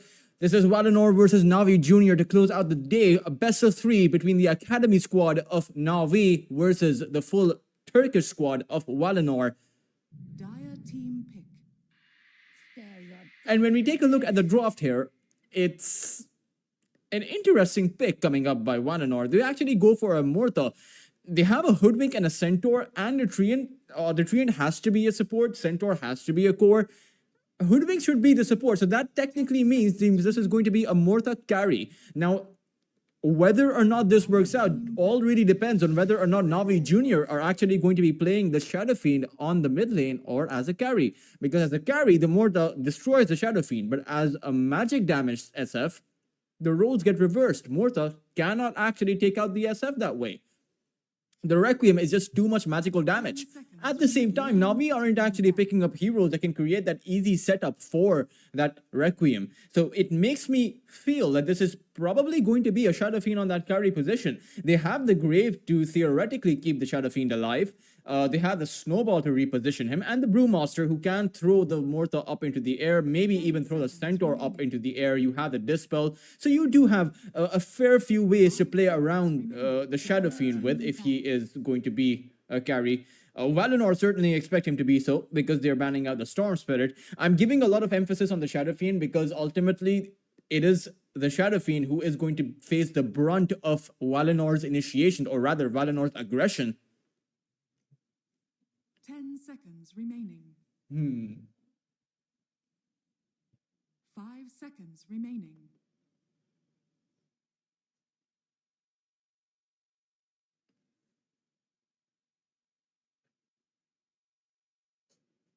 Radiant team. Invoker being banned by Navi Jr. They're also expecting a Morta as a carry. Now, I remember the days when, or rather not the days, it wasn't really all that long ago, we had our boy Sumail actually play a mid Morta. I don't know if you all remember that. I think he did it at TI actually. And he did quite well with the mid Morta. 5 seconds. I don't know if Valinor will actually try that, but let's see. They'll probably go the safe route, and if you're anyone but Sumail, you will probably not go for the Morta on the mid lane. I don't think I've ever seen anyone apart from him actually try it. Navi Jr., last pick, they'll have to decide, and this will reveal what they're thinking about as far as the Shadow Fiend is concerned. 5 seconds. As far as a mid lane hero goes, every spirit has been banned apart from the Void and the Earth Spirit. Earth Spirit still hasn't been picked up into the meta in a mainstream fashion. He's picked here and there. But if you want to go for a spirit, it is the Void Spirit all the way. No Viper, no Huskar, no niche cheese strategy going to come in. Leshrak's also banned out. So not exactly too many mid lane heroes remaining in the pool. And one of these two teams is going to end up picking up that Void. I can almost feel it in my bones. Or perhaps it's that intuition kicking in.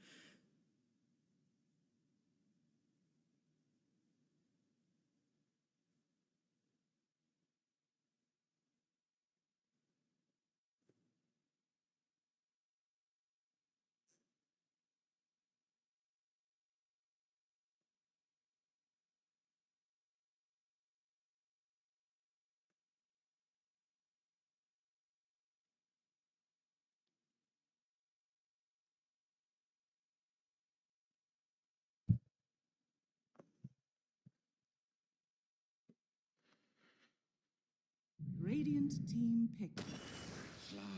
Slardar being picked up by Navi Jr. This means that it's going to be a Slardar on that mid lane. Now, this is actually a great pick. Perhaps they recognize the fact that it's only the Void Spirit and the Earth Spirit remaining in the pool. So if Valinor actually do go for the Void Spirit, they're going to get crushed on that mid lane. Navi Jr., some pretty nice foresight coming in with that last pick. Oh, unfortunately, Valinor had a better idea. They actually pick up a Timbersaw over on that mid lane. It is though GTI playing that Timbersaw. I will quickly take a look at whether or not GTI is on the mid lane, because if I recall correctly, GTI was the off-lane player in the EPL Championship, but over here, he is playing on that mid lane. Perhaps he was a mid lane back then too, I could be wrong. So it will be a GTI Timbersaw on that mid lane versus Everlasting, or rather versus GBC on the mid lane Slardar. Overall, I think this last pick, the Navi Jr. tried, this cheeky Slardar pick, is not going to work out because you're playing into a Timbersaw. Timbersaw does do very well against mostly strength-based matchups, so it should be a lane that Valinor should be confident in. But let's see what actually comes out when we do have the game before us. Limited, or rather, no, they don't actually have limited lockdown. They have pretty good lockdown on Valinor. There's pretty good lockdown available for Navi Jr. too. The only stun they have might be the Slardar, but they do have some decent slows. They have, you know, some blockage with the shards. The slows come in from the Dazzle and the Brewmaster. And the... Okay, no, Shadow Fiend's not going for the Shadowmire Facet. But at least, let's see. Game number 1 between Valinor and Navi Jr.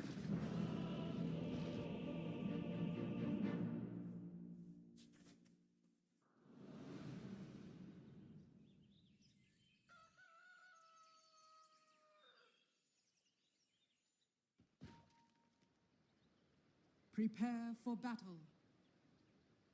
I shall honor your name.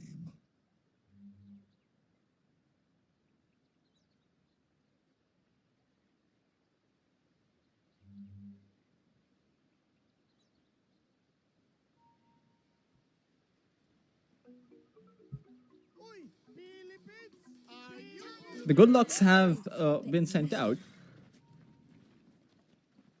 Positive mental. By everyone.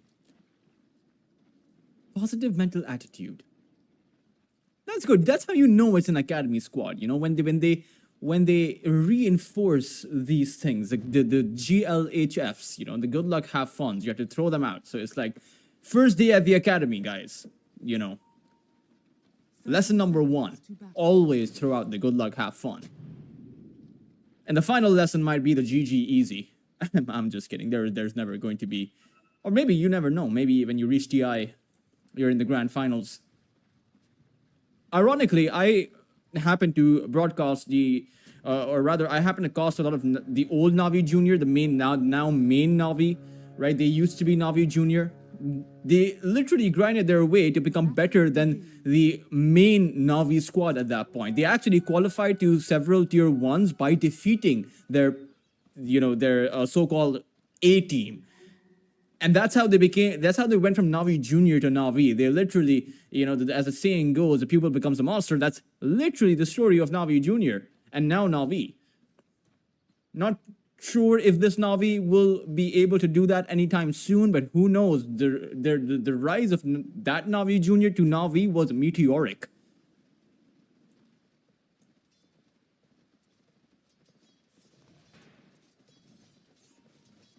Over on the top side, you do have a Dazzle for the slows, and that means the Shadow Fiend can land out those easy raises. At the same time, you don't want to get caught in the bushwhack because then you'll eat that double edge as well as the hoof stomp. Multiple ways to set up if you're Jeezy, or is it Wheater? I do think it's Wheater.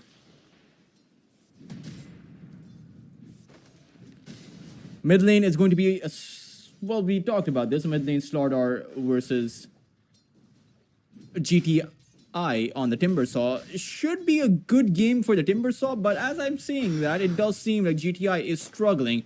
But GTI will go for the bottle, while GBC probably won't. I say that, but GBC has also queued himself up that bottle, so it does seem like he'll also go for one. Does have more lost hits, as Hyuga is being quite the menace.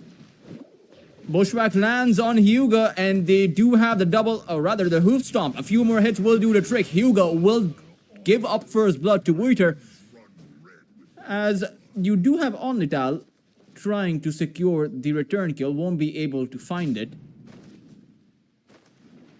Always a risky play not to go for the retaliate. especially against two range heroes here. I suppose the idea is they want to play aggressive, get as many kills as they can, bait Hyuga in like they just did.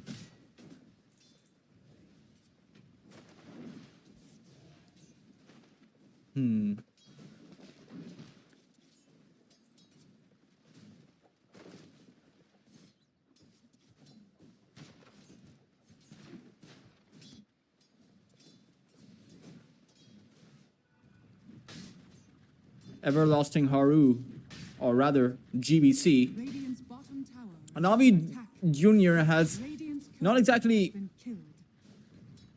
made a super strong impression in the recent series that they have played. But again, you have to remember that this is more of a grind for this team, more of a road to improvement. As Onlital is going to get caught, there are 3 heroes on top of him. Wither may fall, but Onlital is as good as dead. The only consolation there, and it's a pretty good consolation, is the fact that Onlital actually got the experience from that kill as he went down, because he got the kill first. So that's at least a bit of something going his way.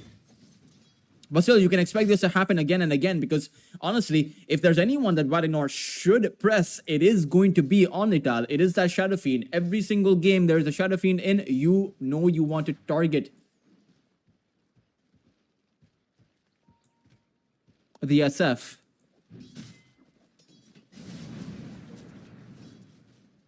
Kimber saw the difference in lost hits is increasing between GTI and GBC. 24 lost hits for GBC, 25 now, and only 16 or 17 for GTI.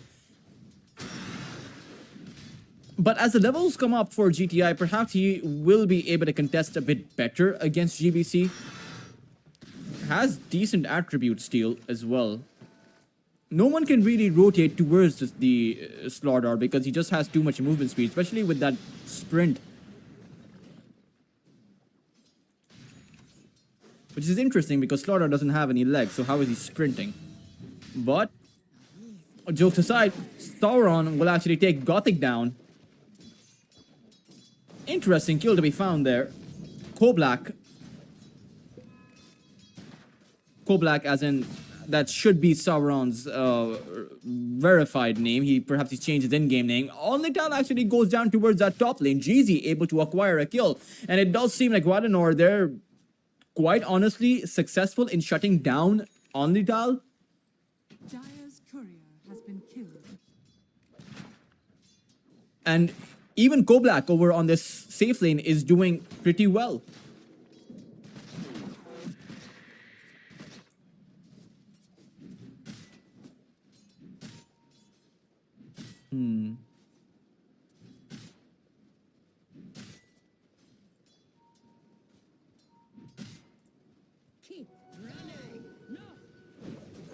Another play on towards Onlital. He has no support beside him. And he should be as good as dead. The Tusk is moving in. Onlital has somewhat of a survival chance. He will use the Quelling Blade and actually make it across the other side. Onlital is safe, is missing quite a few raises as the Bushwhack actually catches him towards the back there, and he will go down. This time he fell before Stoic fell, so there's no experience gain there. Wither will stay safe thanks to that hoof stomp, and even as Navi Jr. bring in Hyuga and Gothic, they need to do that earlier. Onlital is clearly struggling.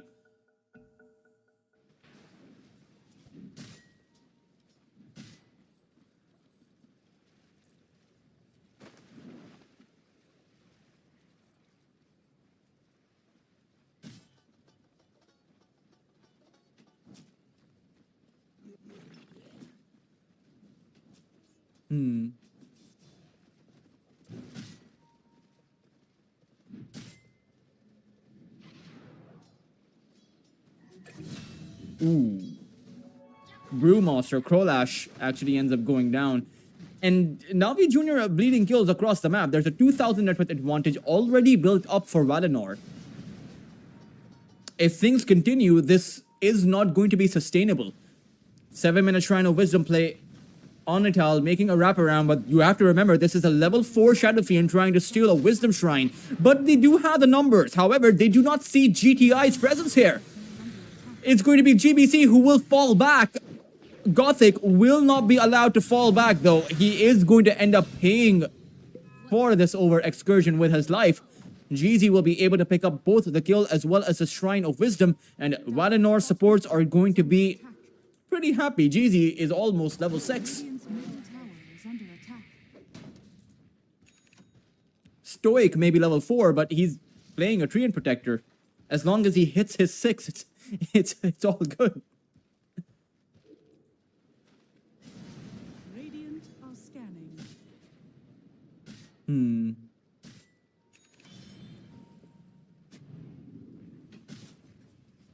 Here you go. Got in once more, bound by the Treant Protector, and it will be Voiter who will come in for one last edge, or rather, a hoof stomp. Okay. Radiant's bottom Either way, tower I is suppose. under attack. Dire's top tower is under attack. Stampede being committed to try and keep the Morta safe because it's a primal split used. However, it does seem like Koblak didn't really need that Stampede. He had the wheel activated. Dire's So a primal split being used all for naught.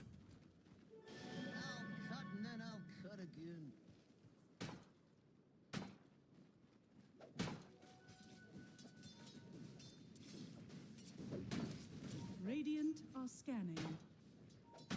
Dire's top tower is under attack. Dire's top tower has fallen. Krolash. No split available, however, at the end of the day, Brewmaster still fights very well on his own, with even without the split. The tag team doing quite a bit of work on towards Stoic. However, they will have to go back. At the end of the day, Koblak is playing a carry Morta, so he has the damage. Another bushwhack landing on towards Krolash. He will go down. The snowball is going to come out. Gothic, though, can he actually find his escape? There are no more spells available from Stoic, so it does seem like Gothic should be able to run away, but no, GZ stops him. With a nice bushwhack coming out, GZ is now on a killing spree.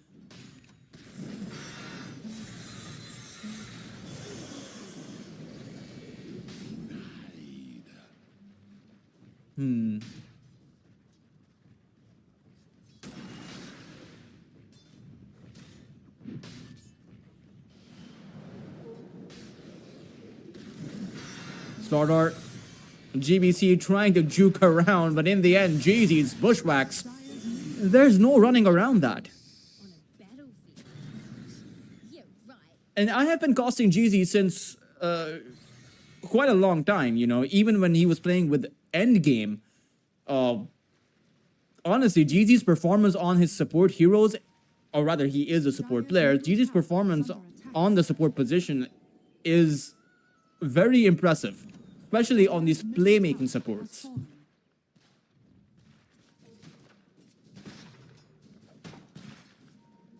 Koblak is Are scanning. waiting for an opportunity. Unfortunately, he won't be able to find one. However, maybe with GTI coming in, they don't need to find anything. GTI will pick up the kill on Gothic. Onlytal has fallen back towards that jungle is farming up. Now, recently I costed Peru Rejects Parker, and he did something very interesting. He picked up the Shadow Fiend and he went towards the carry position instead. He went for the magic damage Shadow Fiend on the carry position, somehow able to make it work. So honestly, just goes to show just because you're on the carry lane doesn't mean you have to go for the physical DPS build. Although in this game, the physical DPS build is the one to go for because you do have a Slardar. You know, you want to make use of the corrosive haze that's going to be coming in. And GBC should have a Blink Dagger up in about 800 gold. Once you have that, perhaps you can fight back against Valinor. But right now, the lead is staggering. 6,000 of a net worth advantage. All three cores from Valinor are at the very top of the net worth chart. Are scanning.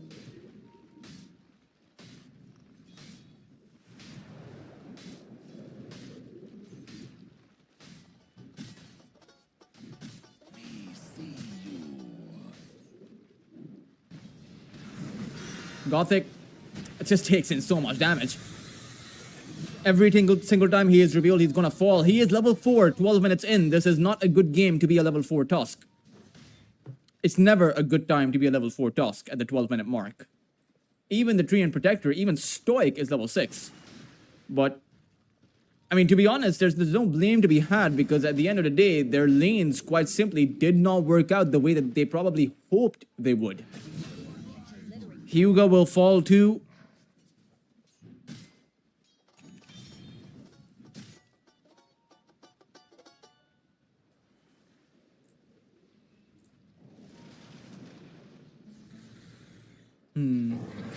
Oh. GBC falling.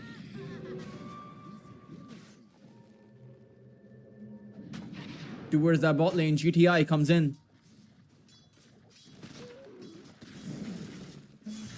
Going to be charging on forward. Krolash able to land a dead shot. Or rather, got hit by the dead shot. GTI to pick up a mega kill streak. And really, there's no real way for Navi Jr. to fight back. I don't think Gothic will be able to pick up the kill. There should be a grave on Hyuga. But there's no way for Navi Jr. to fight back other than for GBC to get that Blink Dagger. He's still about 250 gold away from it. Unfortunately, they don't have the map space to farm up as fast as they would want to. Even the Brewmaster right now, he's sitting at Krolash is about 3,700 gold. He's going for a Hand of Midas. But I fear that GZ will overtake Krolash's net worth soon.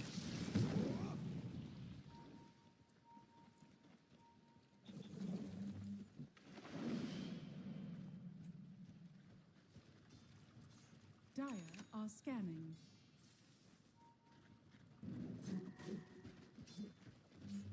Stoic looking for the slaughter, or actually, who are they looking for? They're looking for the Shrine of Wisdom, but they'll pick up kills if they can find them. Krolash has fallen. GBC, unfortunately, might end up going down too. He had the Blink Dagger, but couldn't find a use for it. Hyuga is going to go down next. GTI just uncontested. Dire's bottom tower is under attack.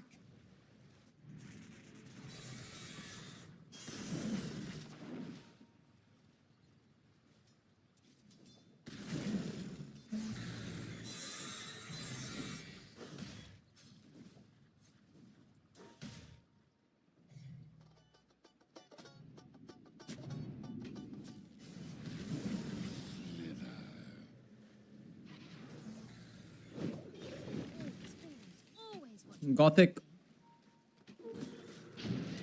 Ice shards are going to be sent out. GZ, though, once again making a play with the sharpshooter to make it towards the other side. Made it look so easy. I suppose it is kind of easy to pull off. But doing it so flawlessly, you know, it's elegant. Hugo, unfortunately, he has the grave, but where is he really going to go? GBC comes in with a crush. Does Navi Jr. want to try and turn this around? They don't have two of their heroes. The split comes out, but GZ once again coming in with a bushwhack, catching everyone. GBC wants to go for yet another crush. Wheater is slowed down. Maybe they have enough to take the Centaur out, but he is super tanky. Even now, he holds on to about 700 HP. And it's Navi Jr. who have to fall back. GBC is lucky he can make it back because it got a bit too close for comfort for him. Radiant are scanning.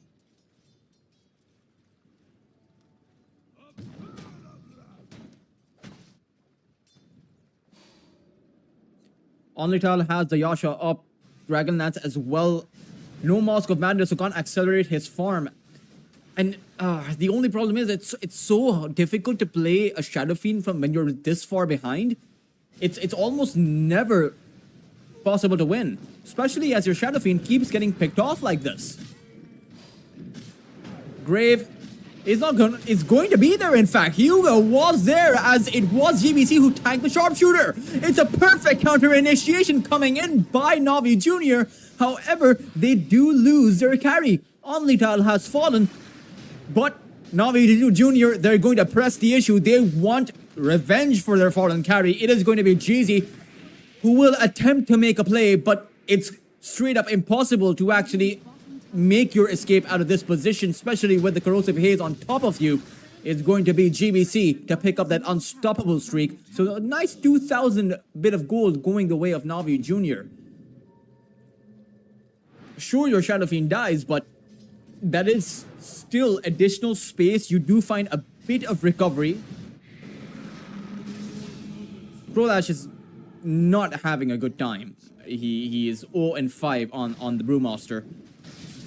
Maybe once you get to that scepter, you know, it doesn't matter how much gold you have, because when you have the scepter, your rulings are functioning as different units altogether. Farm or no farm doesn't matter.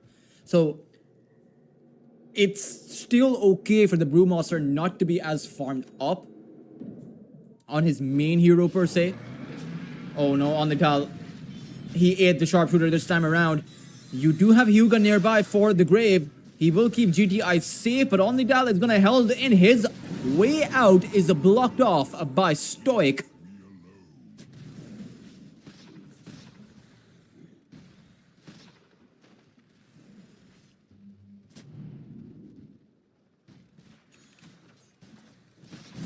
Radiant are scanning.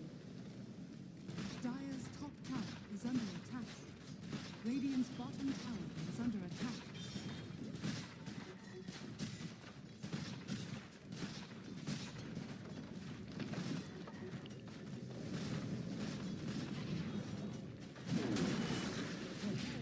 It's Dimurtha going to get grabbed up, activates the whale though, and is able to turn it around pretty darn easily. It's an overgrowth coming in from that backline. Onlytal cannot activate his Requiem with Stoic nearby. Hyuga trying to run, but there's no way to run to. It'll just be 3 easy kills being picked up by Valinor. They've acquired nearly all of these tier 2 towers, and even Onlytal's not safe, not even on his own high ground.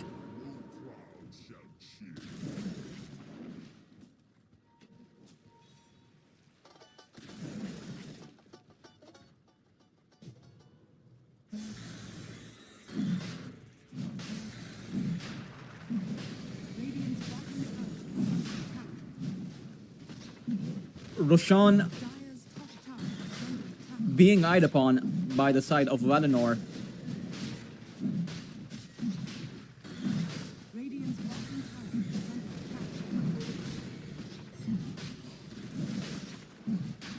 attack. Aegis will be in the hands of Koblak, who has a Mjolnir and is farming up for that Hurricane Pike. Has enough damage output, because at the end of the day, the whale gives you damage. 100 bonus damage. Now, sure, all of your attacks are magical damage, so there's still a way to avoid this, right? You can just pick up a Glimmer Capes, and it's one of the best value items against Amurtha. No one's really making their way towards that Glimmer Cape. The Solar Crest would actually be... the Glimmer Cape would actually provide you more resistance to the Whale of the Amurtha compared to the Solar Crest that Hyuga is building up. Those are a lot of bounties. How many bounties was that?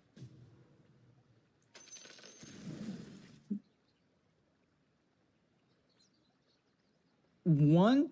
I don't even know how many bounties that was. 1, 2, 3, 4. 4 bounty runes being picked up. So, yeah, that's a lot of gold, honestly. 1,000, 1,400 gold nearly. I think closer to 1,000, actually.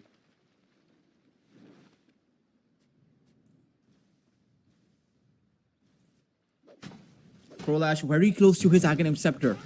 Just needs about 1,100 gold more. Maybe with the Aghanim Scepter, they'll have some additional way to fight back. At least it won't die in an instant. Maybe with the Aghanims, you can defend your high ground. You have to hope for something. You know, a sliver of hope is all you really need to hang on to a game.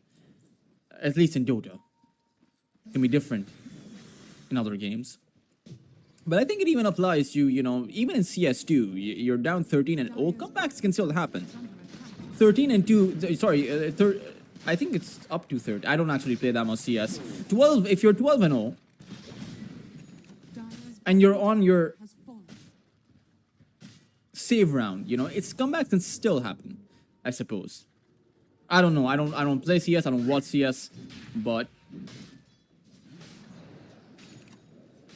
theoretically, I assume that is the case. Dire's middle tower GZ is under attack. waiting in the tree line.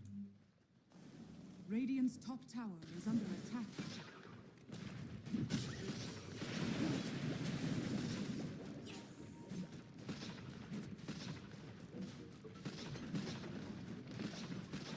Dire's bottom tower is under attack. Dire's bottom tower has fallen. Witcher looking for any opportunity he can, but it's actually GTI who's going to go in towards that backline. Huga's grave has been forced out. As GTI will just go back, Huga will fall. GTI, though, is actually in a world of trouble, but actually able to chain away. It's GBC who needs to be careful. He's all alone over here, and GBC might just end up going down. Onlydal has fallen. The rest of Navi Jr., they're going to crumble. Prolash just a few steps away from his fountain, but he's not going to be able to make it. Prolash will call GG. Navi Jr. will lose the first game 33-5. 23 minutes in. Valinor absolutely crush the academy squad of Navi. However, it is a best of 3. And you have to remember, it's a best of 3. Anything can happen. Navi Jr., perhaps they can come up with a cheese strat. Perhaps, you know, perhaps they can play the laning phase better. Perhaps some minor adjustments may work out well. Perhaps they should play more defensive, because I did think that they were trying to press the issue a bit too much over on their safe lane. So maybe tiny adjustments there and they can have a much better game. At the end of the day, you do have to consider the fact that this is a team that is built for gradual improvements to be able to get to the point where they give they pose a threat to some of the bigger teams out there. That is the idea, that is the hope, that is the ambition. And it is circuits like EPL, you know, that foster that competition, enable teams like Navi Jr. to be able to grow and get to that point. But they don't have much time, because right now this best of 3 is ticking. Valinor are 1 game up. Navi Jr., can they pull off a miracle and take this game take this series to a game number 3? We will find out as we resume with EPL Europe right after a short break.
season number 34. We're in a group stage match between Valinor and Navi Jr. Navi Jr., who got absolutely hammered in that previous game. But again, as I like to remind everyone, as Navi Junior plays, this is an academy squad. The goal is to improve. Valinor, meanwhile, this is certainly a roster that looks to be serious about their wins, as they're really not going to go light on Navi Junior at all. They will pick up a Timbersaw once more, although I will say that this is perhaps not going to be a mid lane Timbersaw. At the same time, it could be a mid lane Timbersaw, because honestly, you see a Necrophos against you, probably going to be an off lane Necrophos, or rather a mid lane Necrophos. But at the Necrophos doesn't really do all that well against a Timbersaw in the mid lane either. Doesn't do that well against a Shadow Fiend. To be honest, Necrophos is not that great of a hero in competitive play, but time and time again, we've seen a lot of teams able to make certain heroes work a lot better, where no one or no other team can. Perhaps this is Navi Junior's trump card. There is a nullifier builder on Valinor, although I'm not sure if this Marcy is going to be a core hero. Actually has to be a support, in fact, because you do have the Timber and the Shadow Fiend, so this is... Rather, no, the Marcy can be a core. You can have a mid lane Shadow Fiend, a Marcy carry, and a Timbersaw on the off lane, and it can work out pretty well. You can even have a Timbersaw on the mid lane, a Shadow Fiend carry, and a Marcy on the off lane. To be honest, Valinor do certainly have options, but I would still send the Marcy towards that safe lane, simply because Marcy is one of those few melee heroes that can actually stack up against the Slardar, particularly when you add the Jakiro into the mix with the liquid fire and the liquid frost. You can potentially punish the Slardar in his own lane, a lane that he's supposed to dominate in. Navi Jr., who are they going to pick up as their last pick? Because Valinor are not sure whether or not this is a last pick kept for the carry position or the mid lane. Because to be honest, Necrophos can also be played as the carry. Navi Jr., no Huskar Viper, as they're the ones who have banned it out, so no cheese pick coming out there.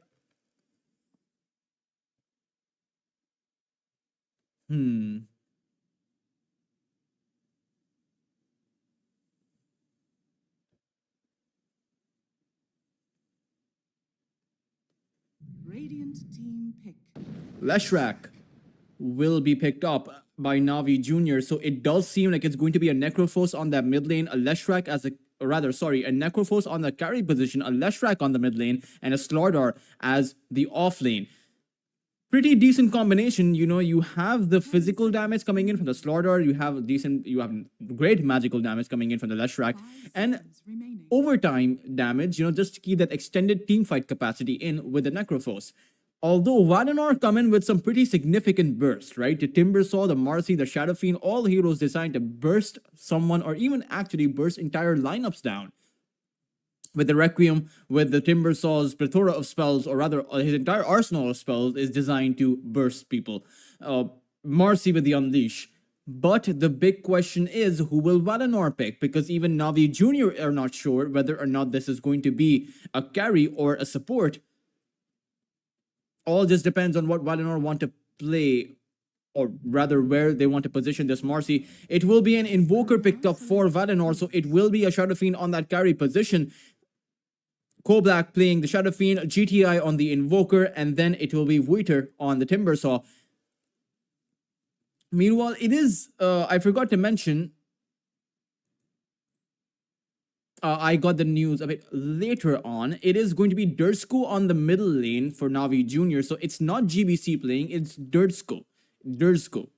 I hope I'm pronouncing that right. I'm not, it's not, I only know English, so forgive the pronunciation. Navi Jr., let's see if Onlital would have a better game on the Necrophos than he had on the Shadow Fiend. Ideally, he should, because he's playing a hero with natural sustain. He also has the Shroud, so you know, can just dodge out the physical hits. At the same time, you're playing into a Timbersaw, right? It would have been the same matchup, mid lane Timbersaw versus mid lane Necrophos, off lane Timbersaw versus the carry Necrophos. It's really the same thing. And the fact of the matter is, you will have a Marcy against you, so Onlydal will struggle in the survival department. I wonder if Hyuga can keep him alive. It's a not exactly a decent tree and protector game because you won't have trees around you. Timbersaw, that's his job. He's literally carrying a saw. He wants to take down those trees. So if you're inside of the trees and you get hit by that whirling death from the Timbersaw, you are going to lose a lot of your HP. And in the same scenario, Marcy's then going to jump you in with the rebound. Most likely, this Marcy is carrying that pick-me-up facet.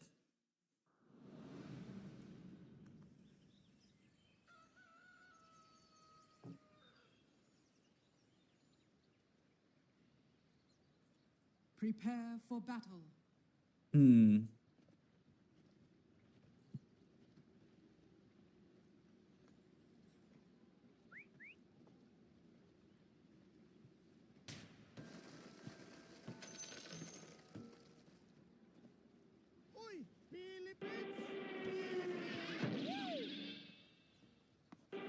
Navi Jr., a fan of the Nemesis voice lines, as everyone actually became a fan of the Nemesis voice lines as they headed into TI.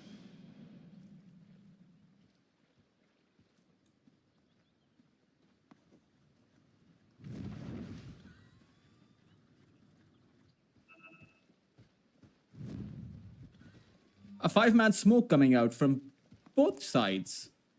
It's actually going to be Navi Jr. who will go through the gate. They could have gone through here as well. They could have just gone towards from that bot lane, but no, they're going to go through the gate. This is 4D chess. We're no longer in the third dimension. We're in the fourth one. If this works out, I mean, I will have to eat my words if this works out for Navi Jr. There is just one Shadow Fiend. Koblack will spot out Krolash, so he will go back. So no first blood actually going to happen. But maybe on Koblack's way into the lane, they can pick the first blood up. Hyuga is there with the tree and protector. Koblack going to go for the long way. But again, needs to be careful. He'll see the Slardar there. He'll pick up the tangos, teleport back to the lane, and will be safe.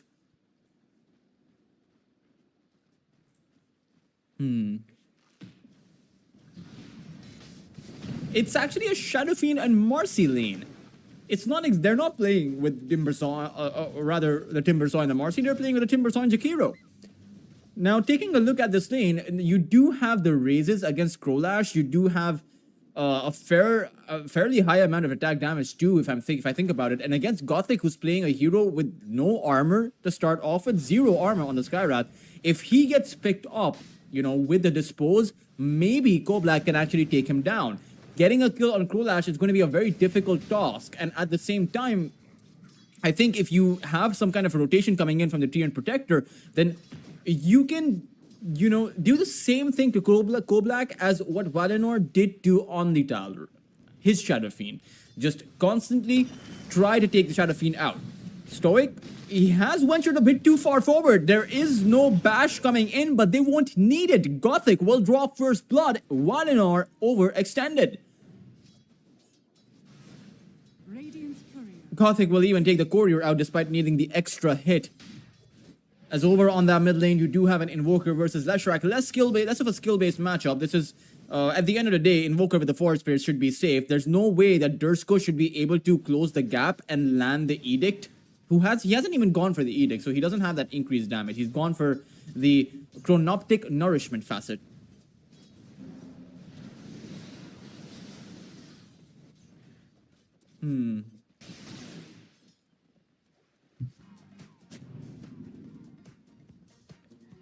GTI will go for the Water Rune. Oh, Krolash rather ends up falling towards that bot lane. They get a bit of a revenge kill on the Slardar, as the first blood did go the way of Gothic. So Krolash actually loses quite a bit of gold for that death. It's in the end going to be the Shadow Fiend, who's going to be the big winner out of the entire, 2-kill exchange, or 2 lives exchanged in the time span of that minute. He is, at the end of the day, on 17 lost hits, so the Shadow Fiend is doing pretty well in that department too.